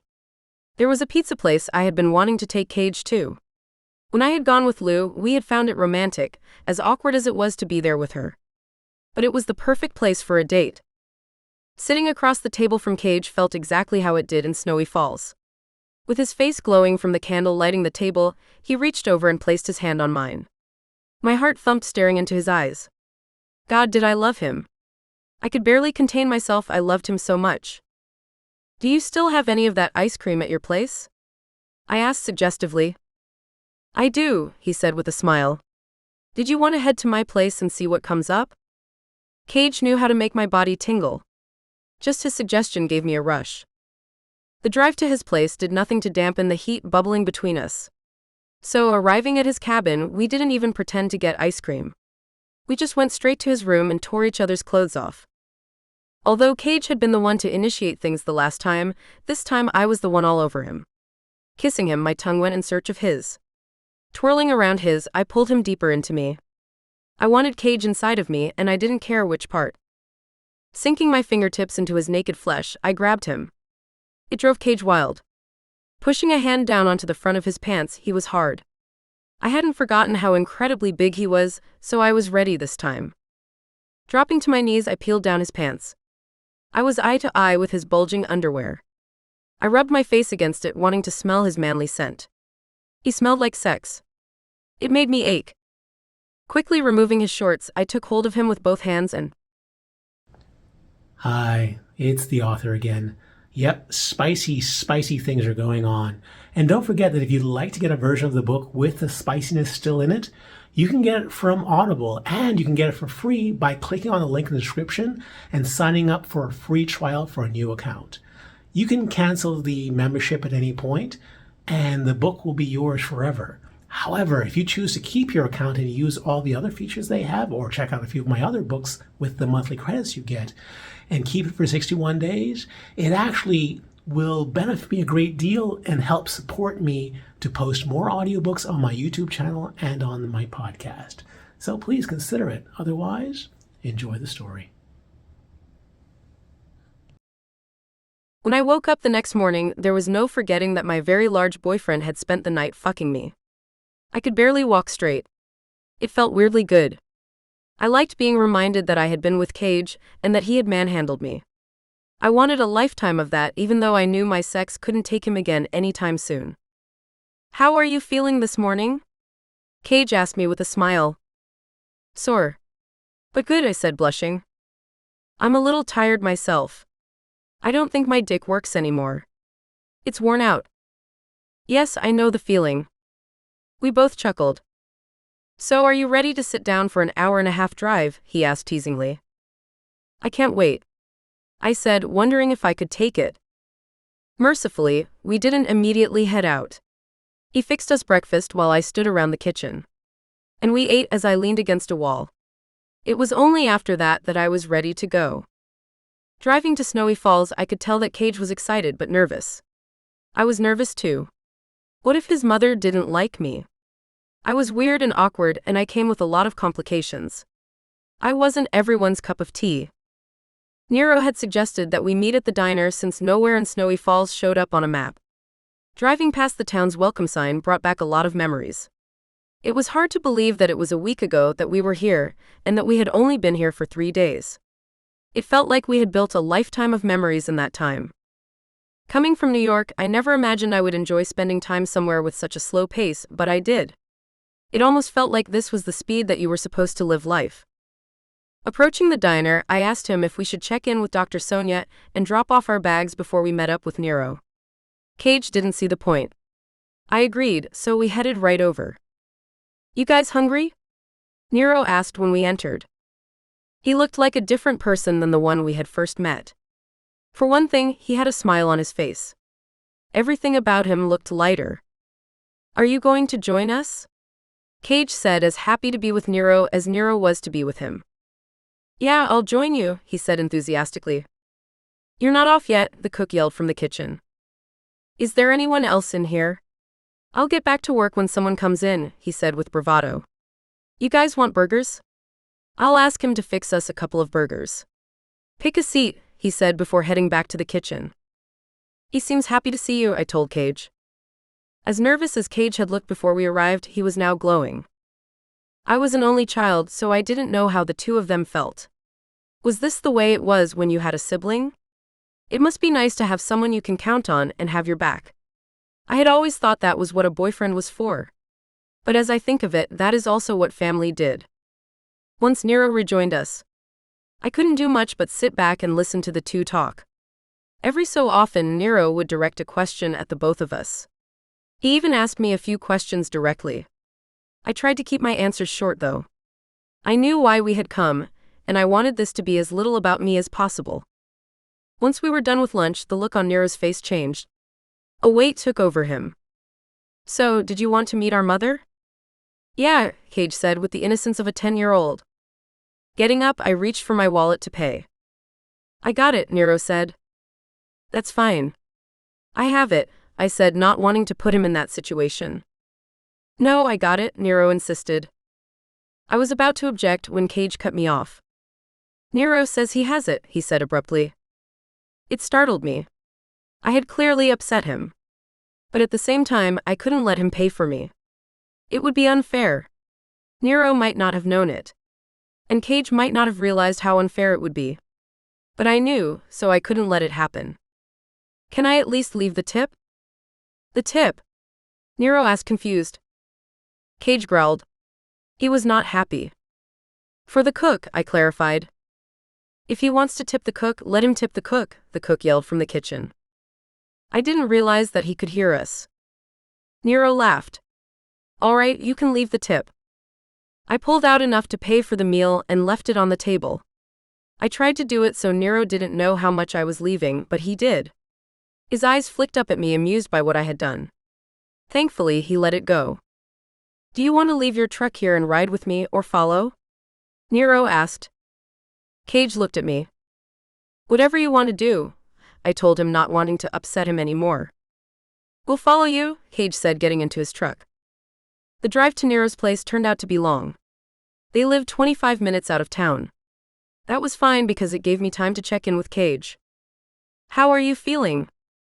Nervous. Scared. What if she doesn't like me? Cage, she'll love you. Everyone does. I just hope she likes me. Cage didn't reply. Didn't that mean that he was worried about the same thing? I probably shouldn't have come. I could see that now.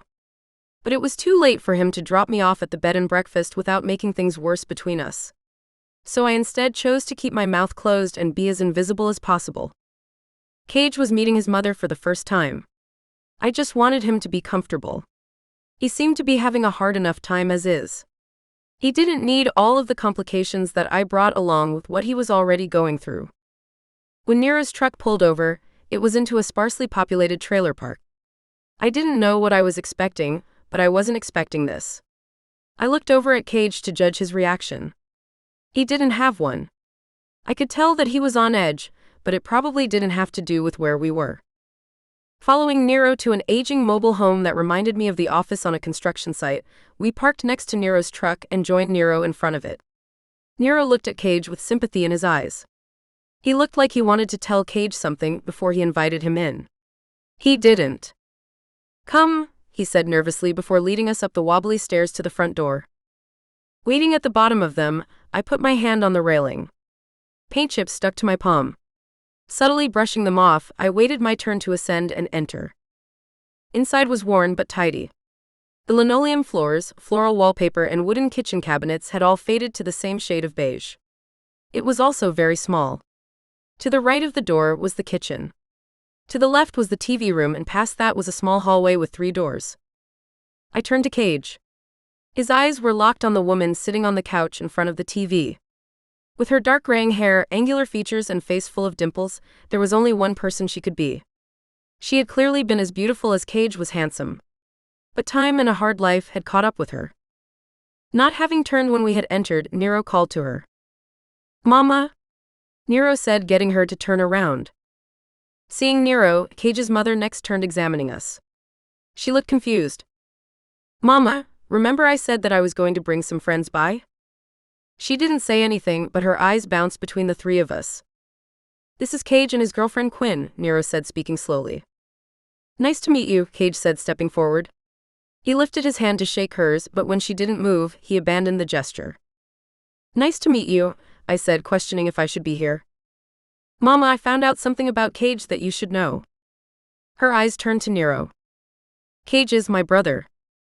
Her increasingly confused look said that she had understood. "Your brother?" she said slowly. "Yeah, Mama. Quin took our blood and everything. He's my brother." "Your brother?" "Yeah. Our blood says that we share the same father and mother." She looked extremely confused after that. As she fought to wrap her thoughts around what Nero was saying, Cage stepped forward. "Mama, you know how you say that they took your baby away from you and told you that he had died? Mama, this is your son. He's your baby," Nero said, getting emotional. "You were right, Mama. He was alive. This is him." "Nice to meet you," Cage said again. She stared at his face from the couch. "Augustus," she said, squinting at him. "My name's Cage," he told her. "I named you Augustus," she said, slowly melting into tears. "They took you from me and told me you had died. I knew you hadn't died. I told them to show you to me. They couldn't." "They couldn't," she said, reaching up for Cage, overwhelmed. Throwing himself into his mother's arms, both held each other, crying. I couldn't imagine what Cage was going through. But it felt good to know that I had helped to do this for him. It had to be the most fulfilling thing I had ever done. Soon Nero joined them on the couch and embraced the 2. The 3 cried and held each other, not saying a word. I couldn't escape the moment. Tears rolled down my cheeks as much as they did theirs. This was their private moment, though. I shouldn't have been there. Without any of them noticing, I slipped outside and made my way to the truck. Getting in, I bundled up and thought. This was a different world than anything I could have imagined a short time ago. I had grown up around billionaires and geniuses. I knew people had lives like Nero's and his mom's, but only from movies and TV. It is hard to see something as real if that is your only reference. But sitting in the truck looking around, it was now all very real. I didn't know what to think about it. I was in the truck for 30 minutes before Cage came out and joined me. "You left," he stated. "I wanted to give you all some privacy." Cage's eyes dipped down without him responding. "You did this. You and your big brain found my mother. All I can say is thank you." "Of course," I responded, not knowing what else to say. "It's not of course. My entire life I've wondered what she looked like and what it would be like to hear her voice. You gave me that. And I don't think anyone else in the world could have." I responded with a tight-lipped smile. I didn't know what I was supposed to say. Cage's eyes left mine as he measured what he would say next. I want to spend some more time with her, with the both of them. But I don't want you to feel like you have to sit out here. Do you mind if I drop you off at the bed and breakfast? It would probably be more comfortable than sitting in this cold truck. Maybe you could call Titus. I'm sure he'd want to hang out. I didn't know what I was expecting Cage to say, but it wasn't this. Maybe I thought he would encourage me to come inside. Maybe I thought he would want to bring me into his moment. But thinking about it, that was probably just a fantasy. Cage had just met his mother for the first time. He had so many questions for her. What would I do except sit there? He was right. It was better that I go somewhere else instead of being the awkward girl sitting in the car during the most important moments of his life. I wouldn't want you to have to drop me. This is Snowy Falls. You can't exactly call an Uber, he said with a smile. I'll drop you and come back. Okay, I agreed, feeling Cage slowly pull away. Cage headed back to the front door and Nero came out to talk to them. Nero looked back at me as Cage spoke. I hated being the asshole breaking up this amazing moment. I felt awful. Both Cage and he walked back to the truck. As Cage got in, Nero circled to my door. Withdrawing his hand from his pocket, he knocked and stepped back. I took that as a sign that he wanted me to come out. When I did, he threw his arms around me. Cage said that you were the one to bring us together, he whispered into my ear. Thank you. Thank you, he said before slapping my back and pulling away. You're welcome, was the only thing I could reply. I couldn't truly understand what this moment meant to them. How could I? I had grown up with a family and more love than I knew what to do with.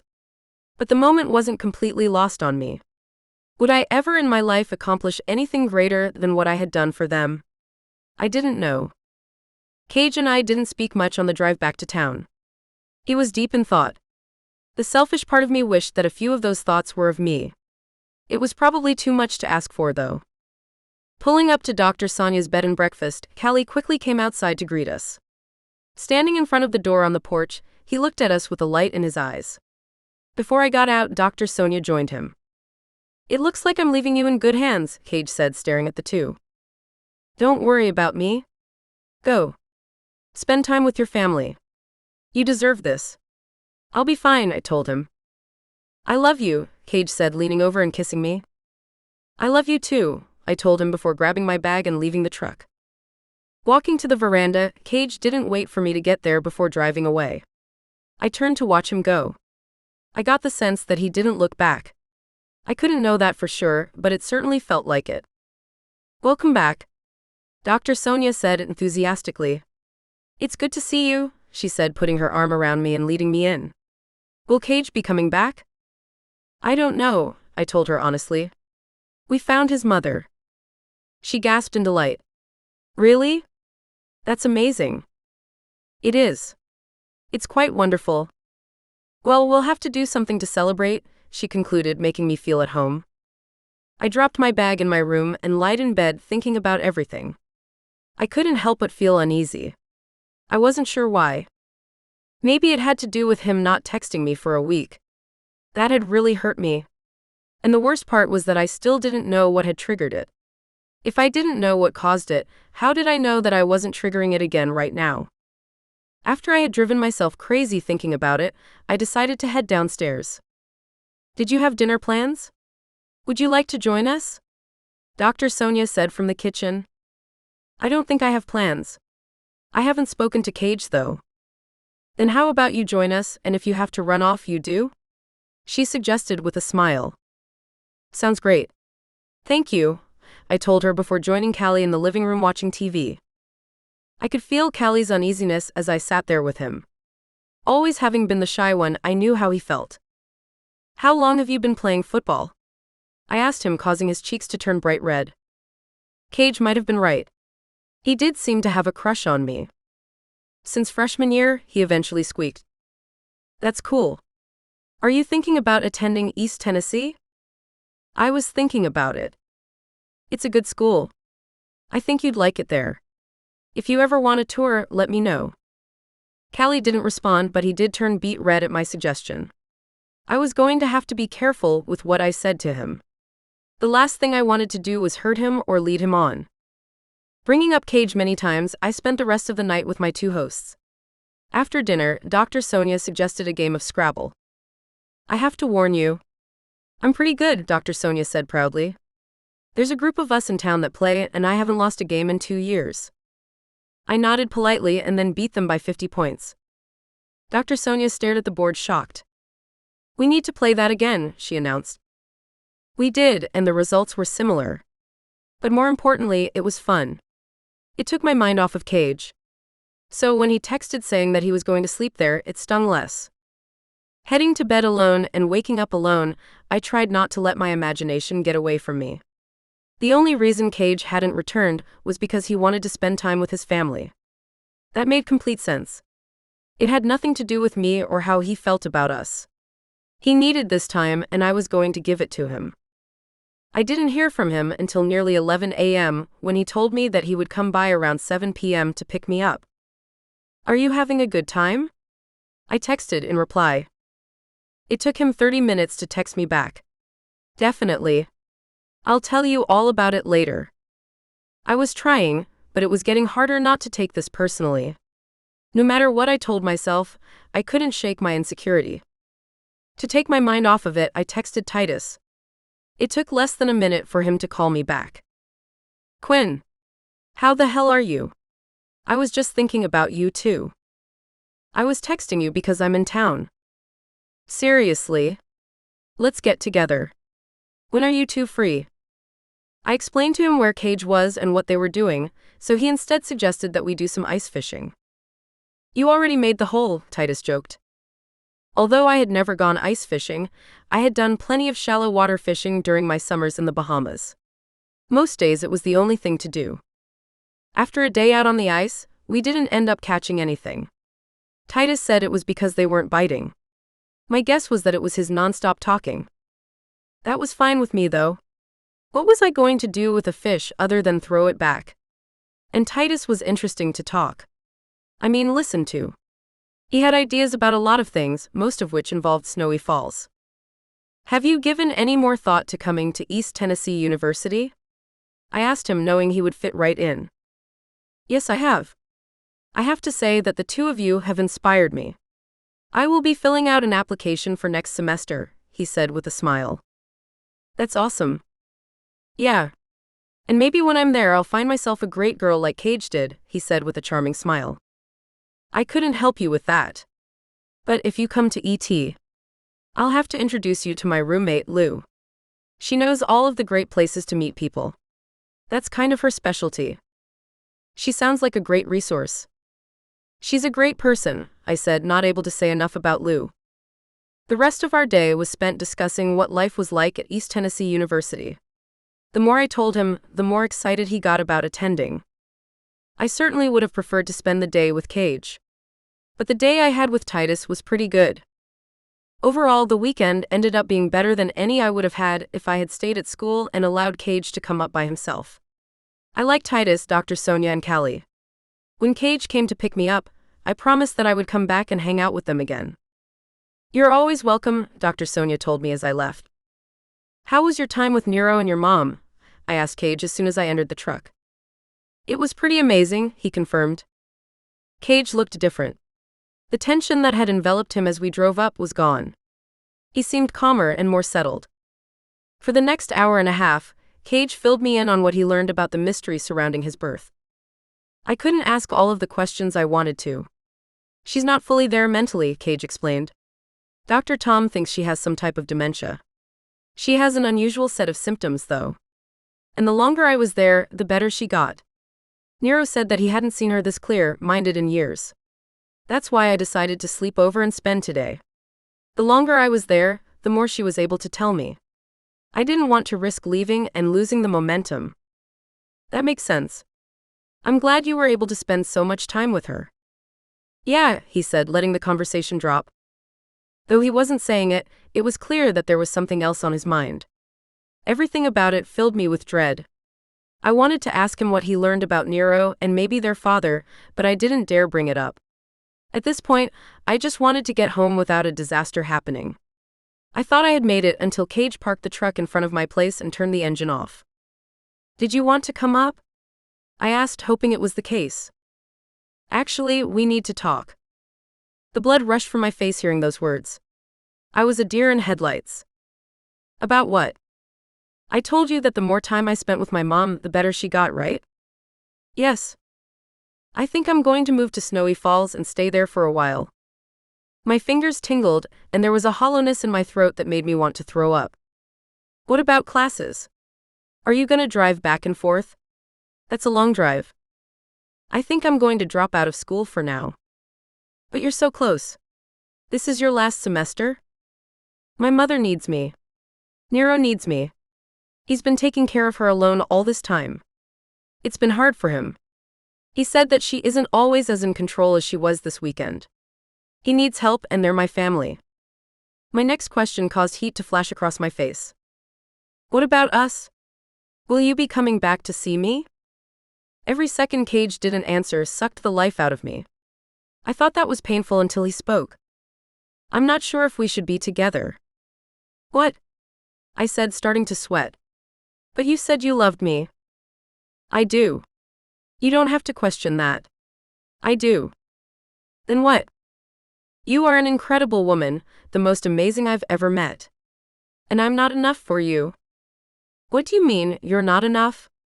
You're everything I've ever wanted. I'm not. I thought I could be. But I can't. I don't want to play football anymore. I know how important that is to you. I never said you playing football was important to me. I never said that. You didn't have to. Remember when I talked about what my dream was? How all I wanted was to settle down somewhere and raise a family? How what I wanted was a simple life. Yes. It's true. And I don't have it in me to live someone else's life. Even if that other life is for you. But I never asked you to. No, but be honest, when I told you that I was going to go back to football, didn't you feel relief? Be honest. I thought about it. It wasn't exactly relief, I explained. Okay. Was it that if I was as a famous football player, it would make sense that you were with me? I stared at him. He was right. I hated myself for it, but I couldn't ignore how people perceived me. No one would question why I would be with an NFL quarterback. And if he was famous as well, I wouldn't have to spend the rest of my life protecting him from the circus that has followed me since I was born. I thought so. We don't make sense together without football. I wish it were different, but that's the truth. Cage, I love you, I told him, no longer able to hold back my tears. Quin, I love you too. I do.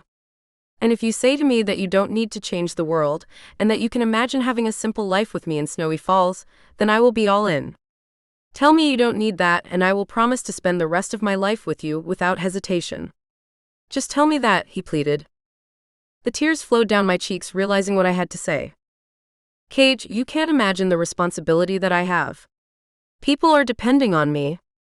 And with my mother, you can't imagine the responsibility I have. She and Nero are depending on me, he said, his eyes filling with tears. Is this it? I asked him, desperate for him to say that it wasn't. I guess so, he said, shattering my heart. I knew I should have said something after that. Anything. But I couldn't. The pain I felt disconnected me from my body.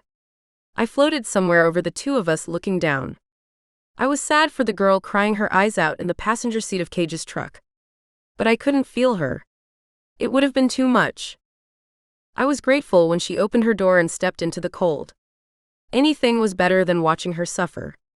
Now, she just needed to make it inside into her apartment before her legs gave out from under her and she collapsed. Wishing her forward step by step, she ascended the stairs. When she took out her key and attempted to put it into the lock, was when I couldn't hold it back anymore. Suddenly drowning in pain, the world around me spun. Luckily, I didn't have to open the door. A friendly face opened it, and now it was looking back at me. Are you okay? Lou asked. Quin, are you all right? I wanted to say I wasn't. I wanted to tell her that Cage and I had broken up, and that we weren't getting back together. I couldn't. All I could do was step to her and fall into Lou's arms. He hurt me, was what I said.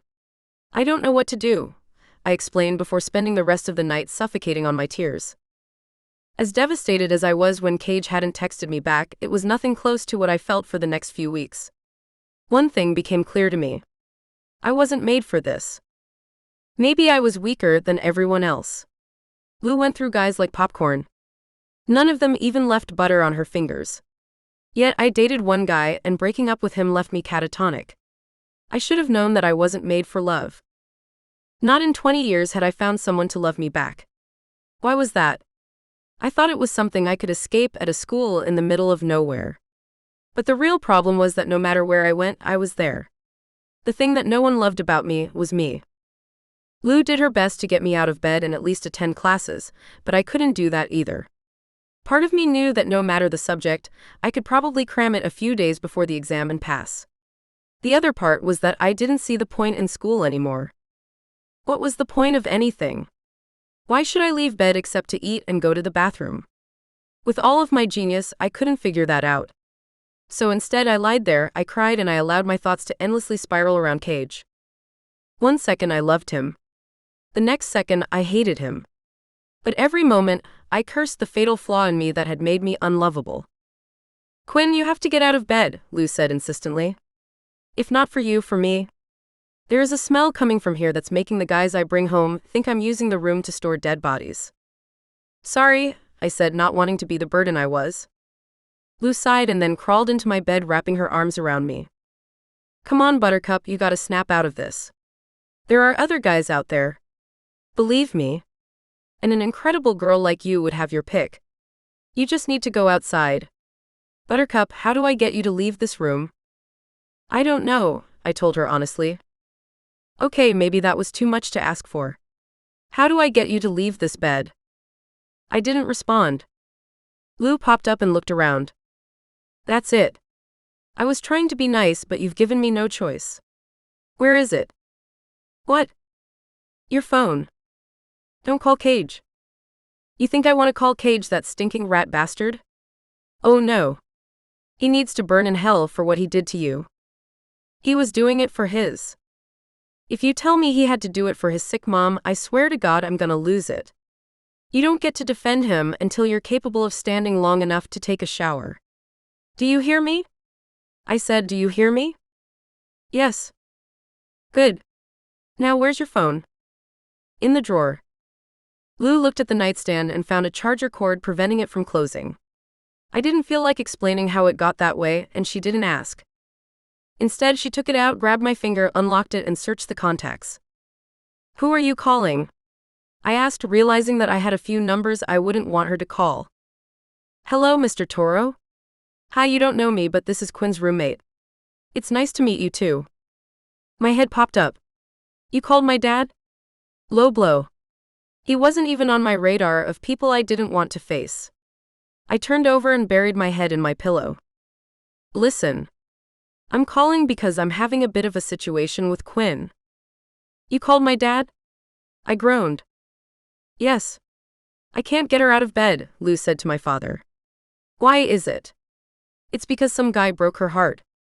"What?" "No," I exclaimed, reaching for the phone. Lou jumped out of the way. "I know. They're the worst, aren't they? Anyway, I was wondering if you had some way to get her up to at least take a shower or something. Yeah, it does smell rather rank in here." "No," I said, mortified. "Okay. You got it," Lou said, lowering the phone. "Quin, I have your dad. He wants to talk to you." "I hate you," I told her, meaning it. "But I love you," she said, handing me the phone with a smile and leaving my room. I looked at the phone and took a deep breath. It wasn't that I didn't want to talk to Dad about this. He and I were closer than I was with my mom, and I've always felt like I could talk to him about anything. It was just that it was humiliating. I was his little girl.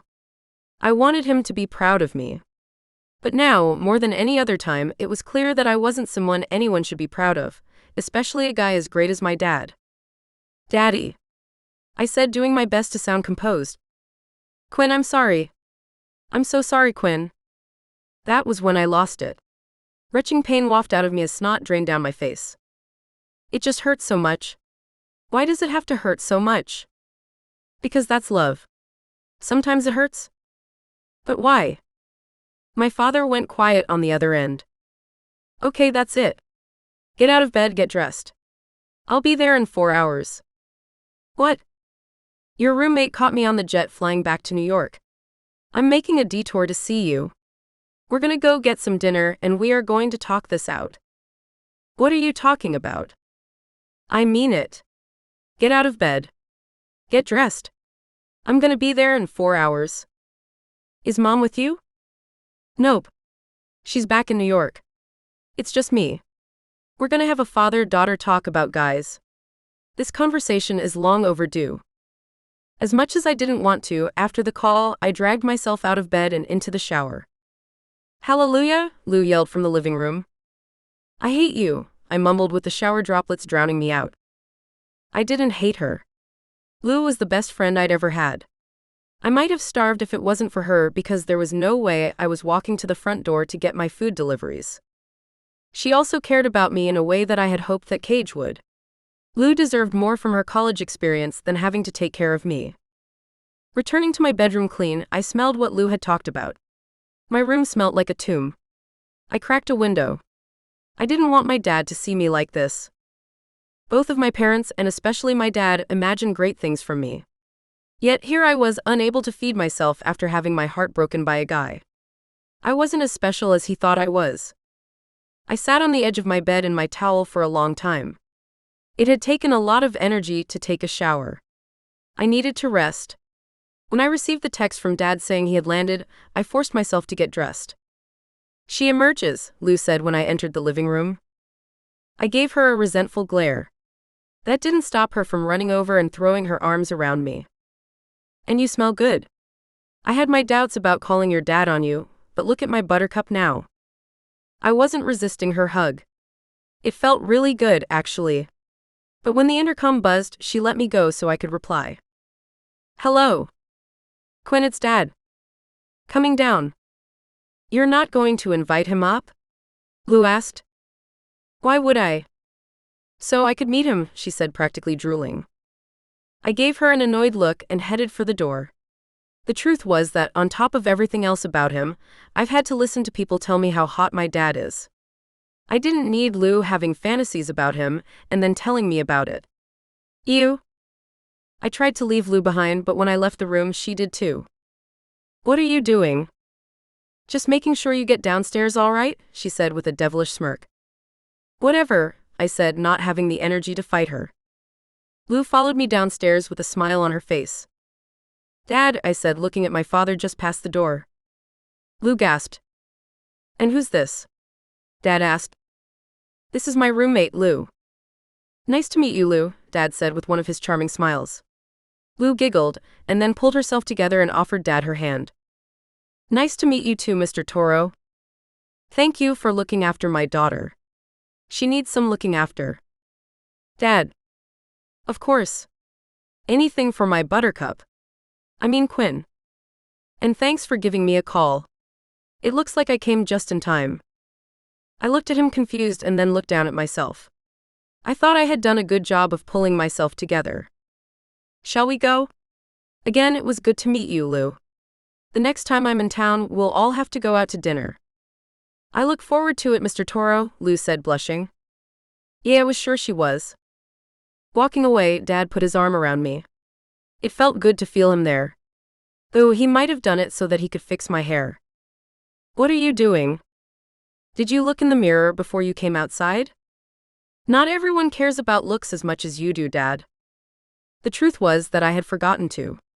And although I had managed to get dressed, it had completely slipped my mind to brush my hair. Baby steps. As he always did, Dad took me to the best restaurant he could find. Considering we were in East Tennessee, it wasn't like the ones in New York and Los Angeles, but it was nice. For some reason, I could barely taste the food, but that probably had more to do with Cage than the chef. So tell me what's going on, Quin. Who's this guy who broke my little girl's heart? Despite whatever faults he had, he always listened closely. As he did this time, he seemed to genuinely feel my pain. You know, your mother once left me heartbroken. That's not the way she tells it. She said that you broke her heart. I guess it's a matter of perspective. It was a crazy time. You mean with the hurricane? Yeah. It was insane. You can't imagine it. And I was a kid back then. I hadn't quite figured out what was important. It was your mom who was important. What she needed and wanted was what was important. What's important to Cage is taking care of his mother, I told him. As it should be. But it hurts. I loved him. And he loved me. He told me he did. I'm sure that he did and that you do. And that's wonderful for as long as it lasts. But loving someone sometimes means letting them go. Do you think your mom and I wanted you to move so far away? Don't you think that we would rather you live with us forever? You're our little girl, even if you aren't that little anymore, Dad said with a smile. You probably didn't.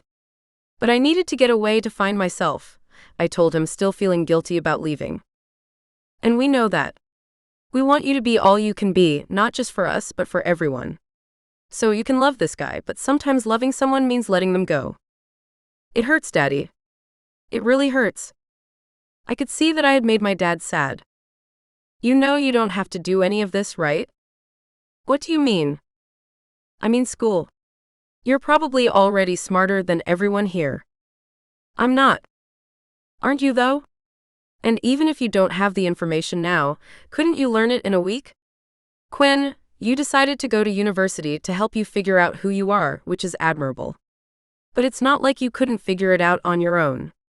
There's no magic formula that universities have discovered that spits out fully formed people by the end. Quin, you have a destiny. You are going to change the world. There is no question about it.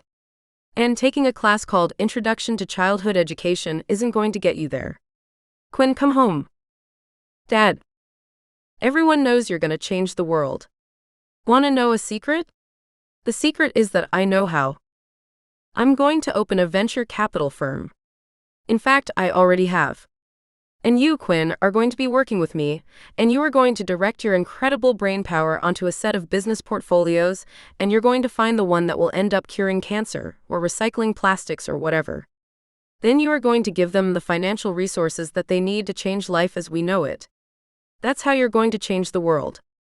Being here doesn't help you do that. In fact, it delays it. You are going to change the world, Quin. Cage has his responsibilities and you have yours. What if I don't want to do any of that?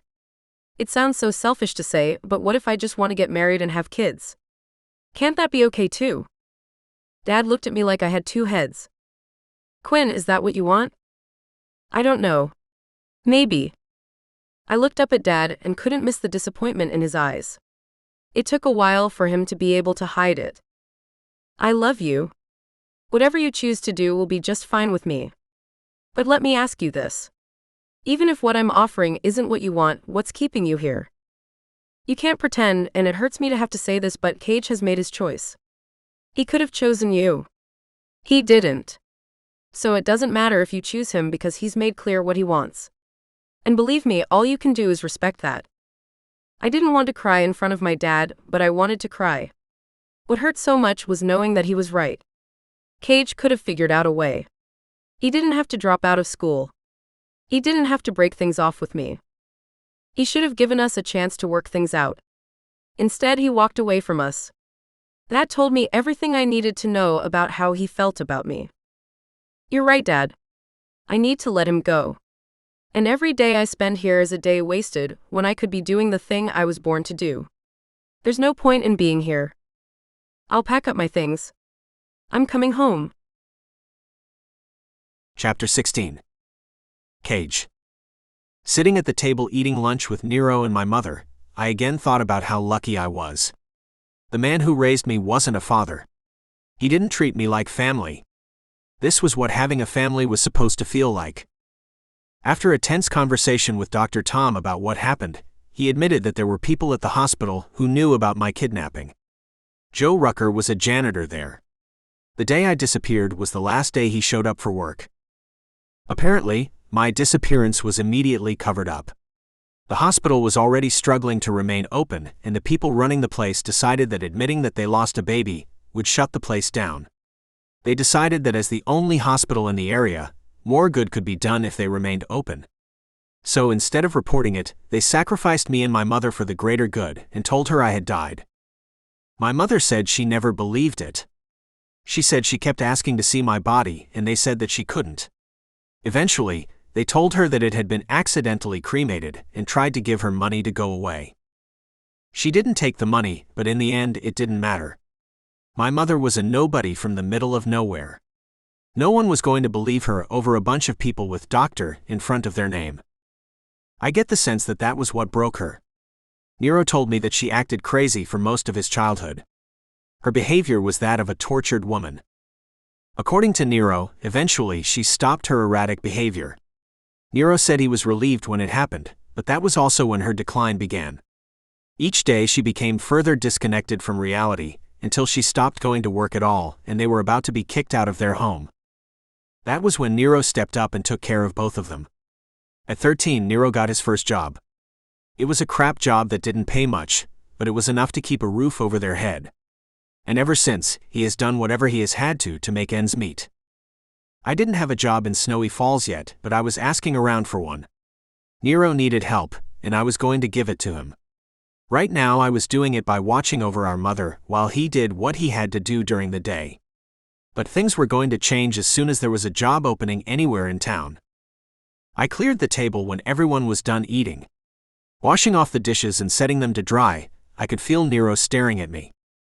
"What is it?"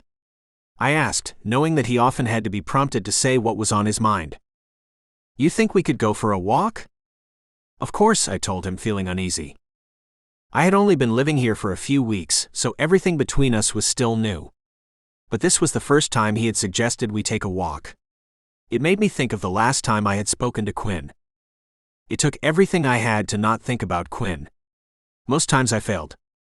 The only thing that prevented me from calling her was that I deleted her phone number. I had to. I wasn't strong enough to simply not call her. I needed to put a mountain of obstacles between us to stop me from running back to her. Finishing up what I was doing, I considered grabbing a jacket. It was getting warmer, so neither of us did. Exiting the trailer into the cool early spring air, I followed Nero and the two of us entered the woods. There's a place I used to go when everything would get too much for me as a kid. Want to see it?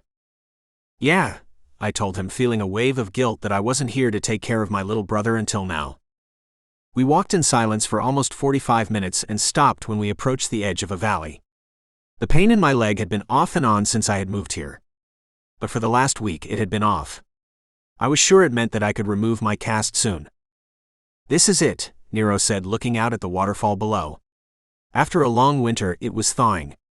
I tried to imagine how beautiful it looked when it was warm and flowers covered the valley.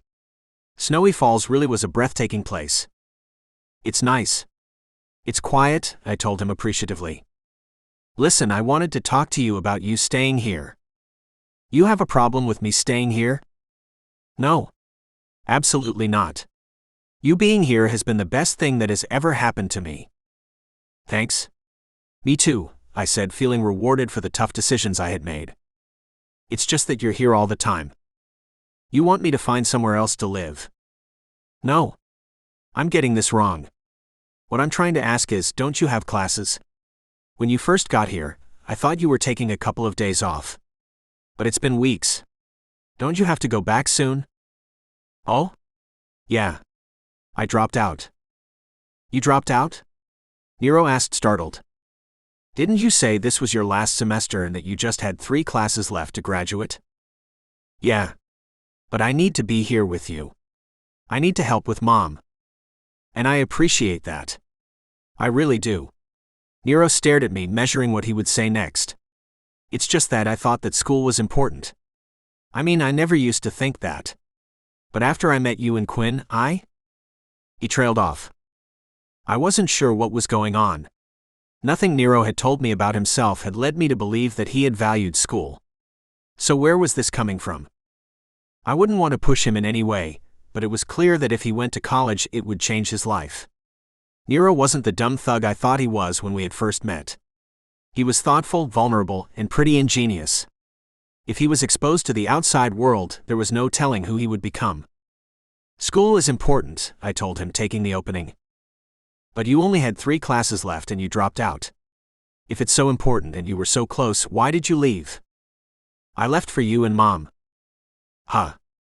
Okay. And I appreciate that. It's just that I thought it was really important. It is really important. It's just that you two are more important. Nero didn't respond to that. I obviously didn't clear things up for him. And honestly, I could see why. It was a matter of priorities and responsibilities.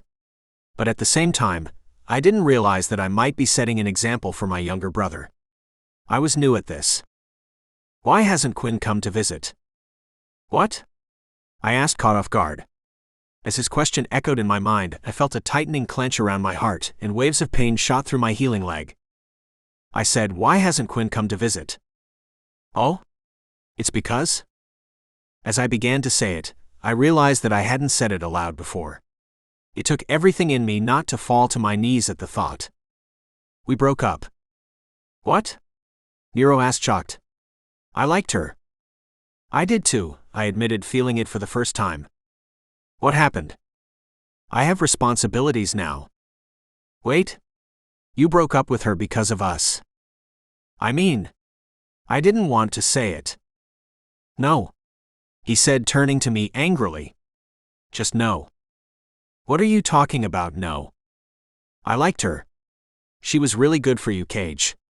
You two were cute together," he said, distressed. "There's more to being with someone than how you look together." "I know that. I'm not an idiot. But didn't you say that she was the one who figured everything out, and that she was the reason you found us?"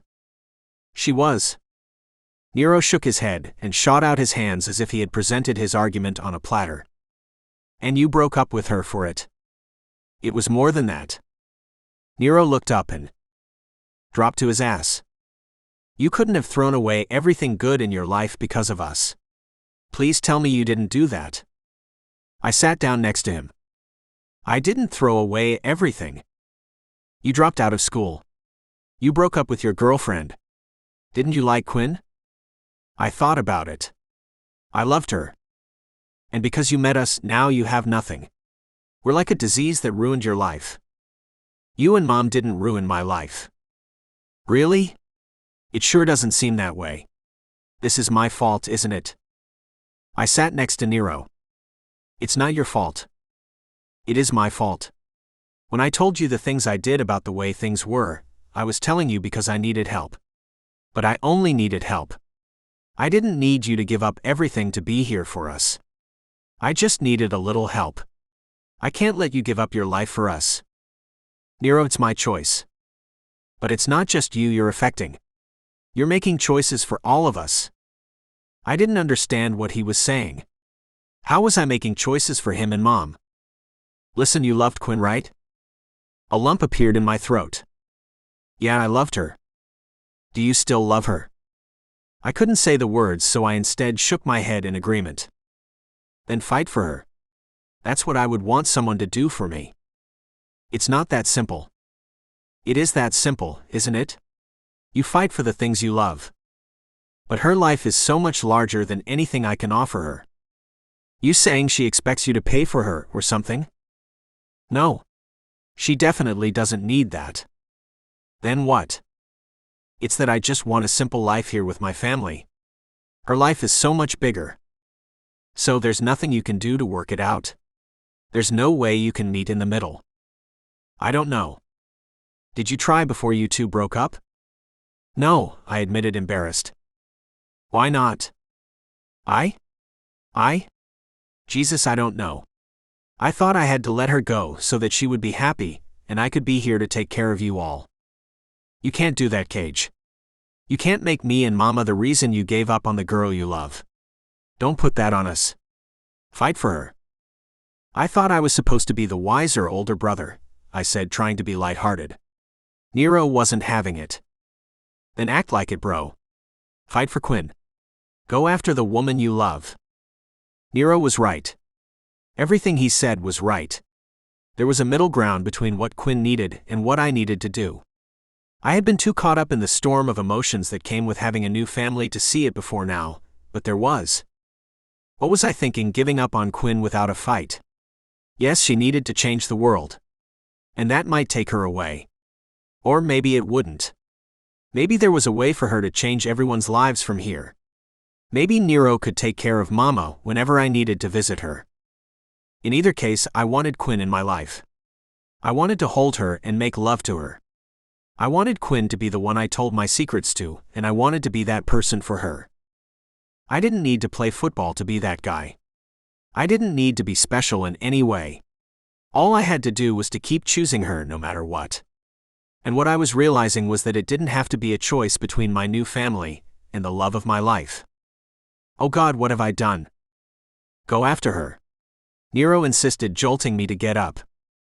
My thoughts swirled. I didn't have her phone number. I had deleted it. I needed to find someone who had it.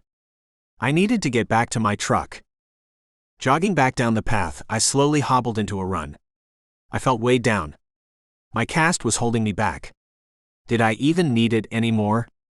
I was sure I didn't. So kneeling, I clutched the crumbling cast in my hands and tore it off of me. Tossing it aside, I felt like I was on the football field again. I hadn't felt this free in months. My strides were long and strong. Jumping over streams and across ravines, I arrived back in a fraction of the time it had taken to get out there. Sprinting inside, I raced to my pile of stuff on the floor. Why are you in such a rush? My mother asked as I searched for my keys and shoes.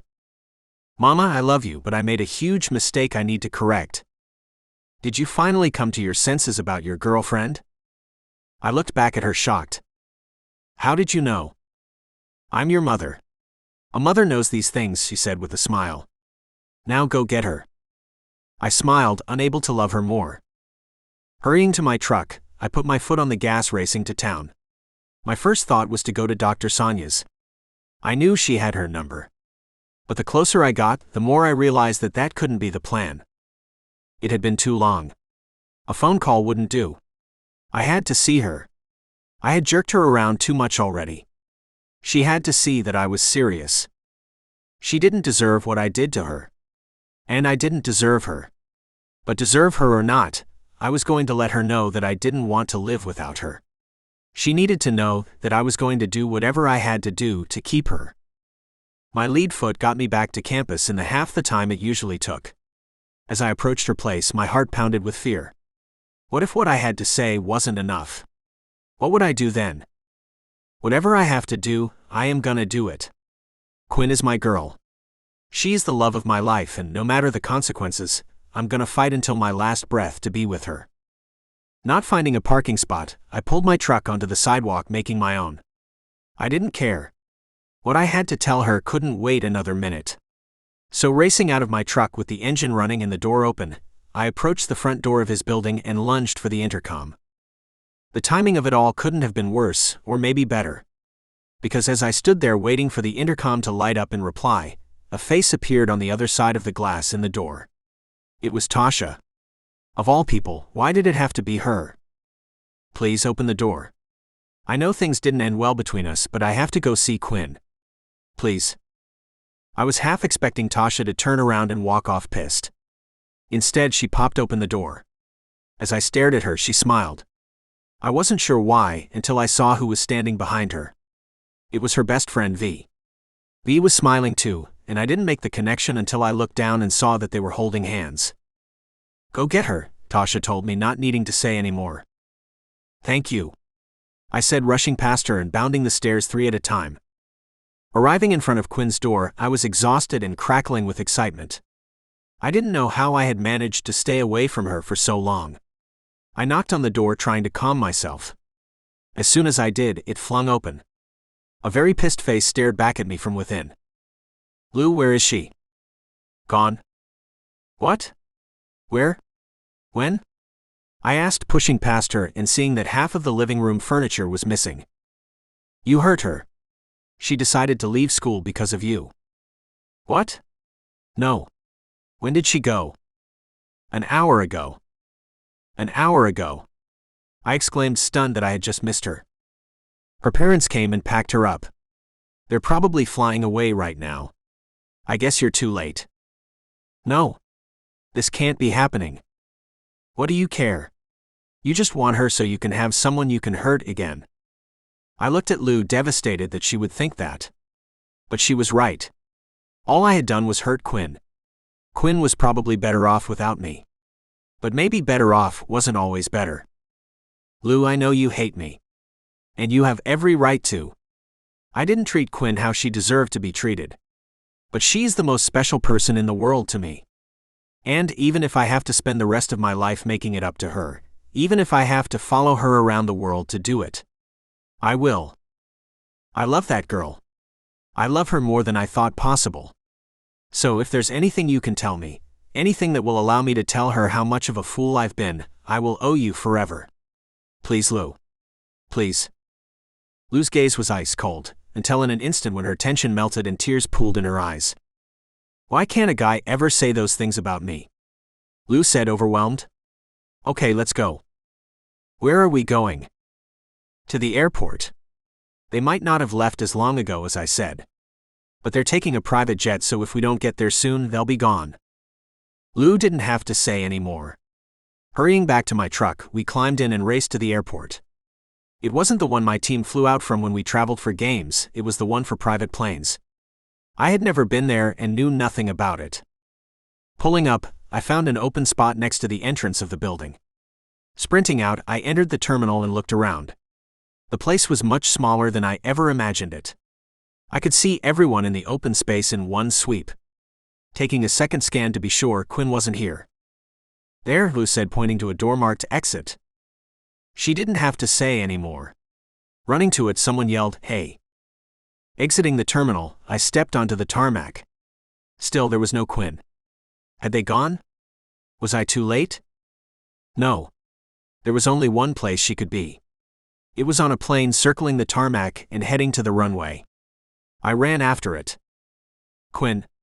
Wait. Stop. Don't go.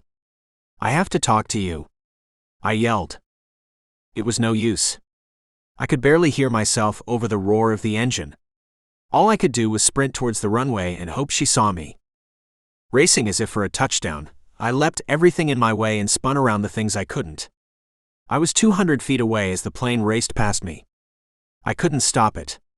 But as it crossed in front of me, I saw a familiar face in one of the windows. It was Quin. Our eyes met. It wasn't enough, though. Nothing I had done had been enough. With the force of a rocket, the plane approached the end of the runway and took off. She was flying away. Quin was gone. I had waited too long. It was over. Watching her plane disappear into the air, I slowed down, giving up. The second I did, I was taken down by a linebacker. Maybe he wasn't that big. Maybe it was just that I hadn't seen the hit coming. Whatever it was, my face was now pressed against the ground. A man was kneeling on my back. All hope was lost. Do you realize how illegal it is to run onto a tarmac? It's a federal crime. You're going to jail for a long time, a large, angry, out-of-breath man yelled into my ear. If I wasn't going to be with Quin, what did it matter if I was in jail? I was realizing that without Quin, nothing else mattered. She was gone and it had all been my fault. I didn't care what happened to me now because I had let the best thing in my life slip away. From here on out, I deserved everything I got. When another man joined us, they grabbed my arms and pulled me to my feet. I didn't resist. I was going to let them do their job. My fight was gone. My will to go on was gone, until I heard something I hadn't expected. The plane that had taken off with Quin in it was circling and heading back down. Wait, look, I told the guys, turning their attention to the landing plane. The three of us watched it. As soon as it touched down and came to a stop, the door opened. Someone raced out. It was Harlequin Toro, the love of my life, and she was running towards me. 2 freight trains couldn't keep me from her after that. Pulling from my captors and running to Quin, I didn't stop until I was right in front of her. She leapt into my arms. You're here. I didn't want to leave without saying goodbye, Quin declared. Why are you going? Please don't go. Why shouldn't I? I have nothing to stay for. What are you talking about? You have Lou in school. But more than that, you have me. I love you, Quin. I was crazy not to do everything I could to be with you. But you were right, Cage. We both have responsibilities. We can't deny that. No, we can't. But I'm willing to do whatever I have to have you in my life. I'll go wherever you need me to go and do whatever you need me to do. All I ask is for you to love me. I would never want to take you from your family, Cage. I can't do that to you. But I want you to be my family. You're just as important to me as Nero and my mom are. It's because of you that I have them. I love you, Quin Toro. I want to love you for the rest of my life. Please be with me, I said with a smile. I don't know, Cage. I want to. I want to more than anything in the world, but... Quin, what are you doing? A voice said from behind her. We turned to see the most James Bond-looking guy the first had ever seen in my life. I recognized him. He was Quin's father. And he was watching us while standing next to who had to be her mother. The man's telling you he loves you and that he's willing to figure things out. Quin, you have to know when you've won. But what about my responsibilities? You said I have to change the world. You told our daughter she has to change the world? Quin's mother asked, shocked. I say a lot of things, Quin. You should know that about me by now. And I might not always be right. But what I'm sure about is that when you find someone who you love and who loves you enough to risk being run over by a plane to be with you, you figure it out. Quin, you're a smart girl. Figure out a way. I turned to Quin, who looked back at me. What do you say, Quin? You want to figure out a way? Her smile lit up my heart. Yes, Cage. We'll figure out a way. I love you. I want to be with you no matter what it takes. That was when I leaned in and kissed her. Her lips had never tasted sweeter. Lost in the wonder of her touch, I knew that Quin and I were about to live the rest of our lives happily ever after. Epilogue. Quin. Unpacking the plane turned out to be a lot easier than packing it. It was probably because Cage was there doing it with me. It gave him a chance to meet my parents and for them to meet him. They liked him as I knew they would. Moving back into the apartment with Lou, my parents agreed that I should finish up the semester and then said goodbye. I had a lot of classwork to catch up on, but I did it in no time. What took longer was helping Cage catch up with his. It required a lot of late nights together, but there was no complaining about that. I did have to make a deal with Dad for all of the back and forth I put him through, however. Next semester, along with all of my classes, I had to start work with him at his venture capital firm. For the most part, I would be evaluating prospectuses and doing deep dives into the companies. I had more than enough bandwidth for that. I also decided to tie the industries of the companies I was evaluating into the classes I chose. It was a win-win for everyone. More than that, it would leave my weekends free to spend time with Cage and his family in Snowy Falls. My time with them became an adventure. There were still many things we didn't know about their past. Who was Cage and Nero's father? Even as their mother became more coherent, she wouldn't say. You have no idea? I asked Nero as we sat together at Cage's graduation. I'm not sure, he responded in hushed tones. Wait. That's not what you said to Cage. You told him that your mother forbid you from asking about him. That's true. She did forbid me. But that hasn't stopped me from looking into stuff. So you think you know? I might. And since you were able to find us in a town that wasn't even on the map, I was thinking maybe you could help. I don't know how much time I'm gonna have while taking classes next semester, but... Wait, are you going to be taking classes here next year? I asked, shocked. Nero looked at me and blushed. I was thinking that with Cage helping out and my mom doing so much better, I might give it a shot. I might even try out for the football team. I was pretty good in high school. Pretty good? Titus said, leaning over from the seat next to Nero. This guy set the record for most yards run in a season. This one is lightning on the field. Nero blushed. I might have run a few yards, Nero said humbly. Trust me, Quin, the school won't know what hit them, Titus said with his usual salesmanship. Hey Quin, do you know who that is? Nero said, staring at someone standing under the oak trees past the chairs. I turned to look. It was a girl with shaggy dark hair, thin frame, and round glasses. She was cute. No. I've never seen her before. Why do you ask? It's just that I thought I saw her look at me. Oh. I turned back to the girl. As I did, she looked at us. I couldn't tell who she was looking at. But as the three of us stared at her, she smiled. I looked back at Nero. Nero couldn't take his eyes off of her. "Cage Augustus Rucker," a man said over the PA system. I turned to see Cage step onto the stage to collect his diploma. "Oh, he's getting it," I said, tearing Nero's attention from the girl. Once the scroll of paper was in Cage's hand, everyone in our little group, which included Lou and Cage's mother, stood up and cheered. The love of my life was graduating from university. I loved him more than I had ever loved anyone, and I couldn't be happier for him. The next chapter of our lives was about to begin. Would it include Nero and the girl he still couldn't take his eyes off of? Would it include finding out who their father is and solving the mystery behind Cage's birth? I didn't know. But whatever it included, I was all in. So was Cage. And as long as we had each other, I knew that anything would be possible. The end. I hope you enjoyed that story. And here's something else you might enjoy. Would you like to talk to one of the characters from this story? You know, the sexy one?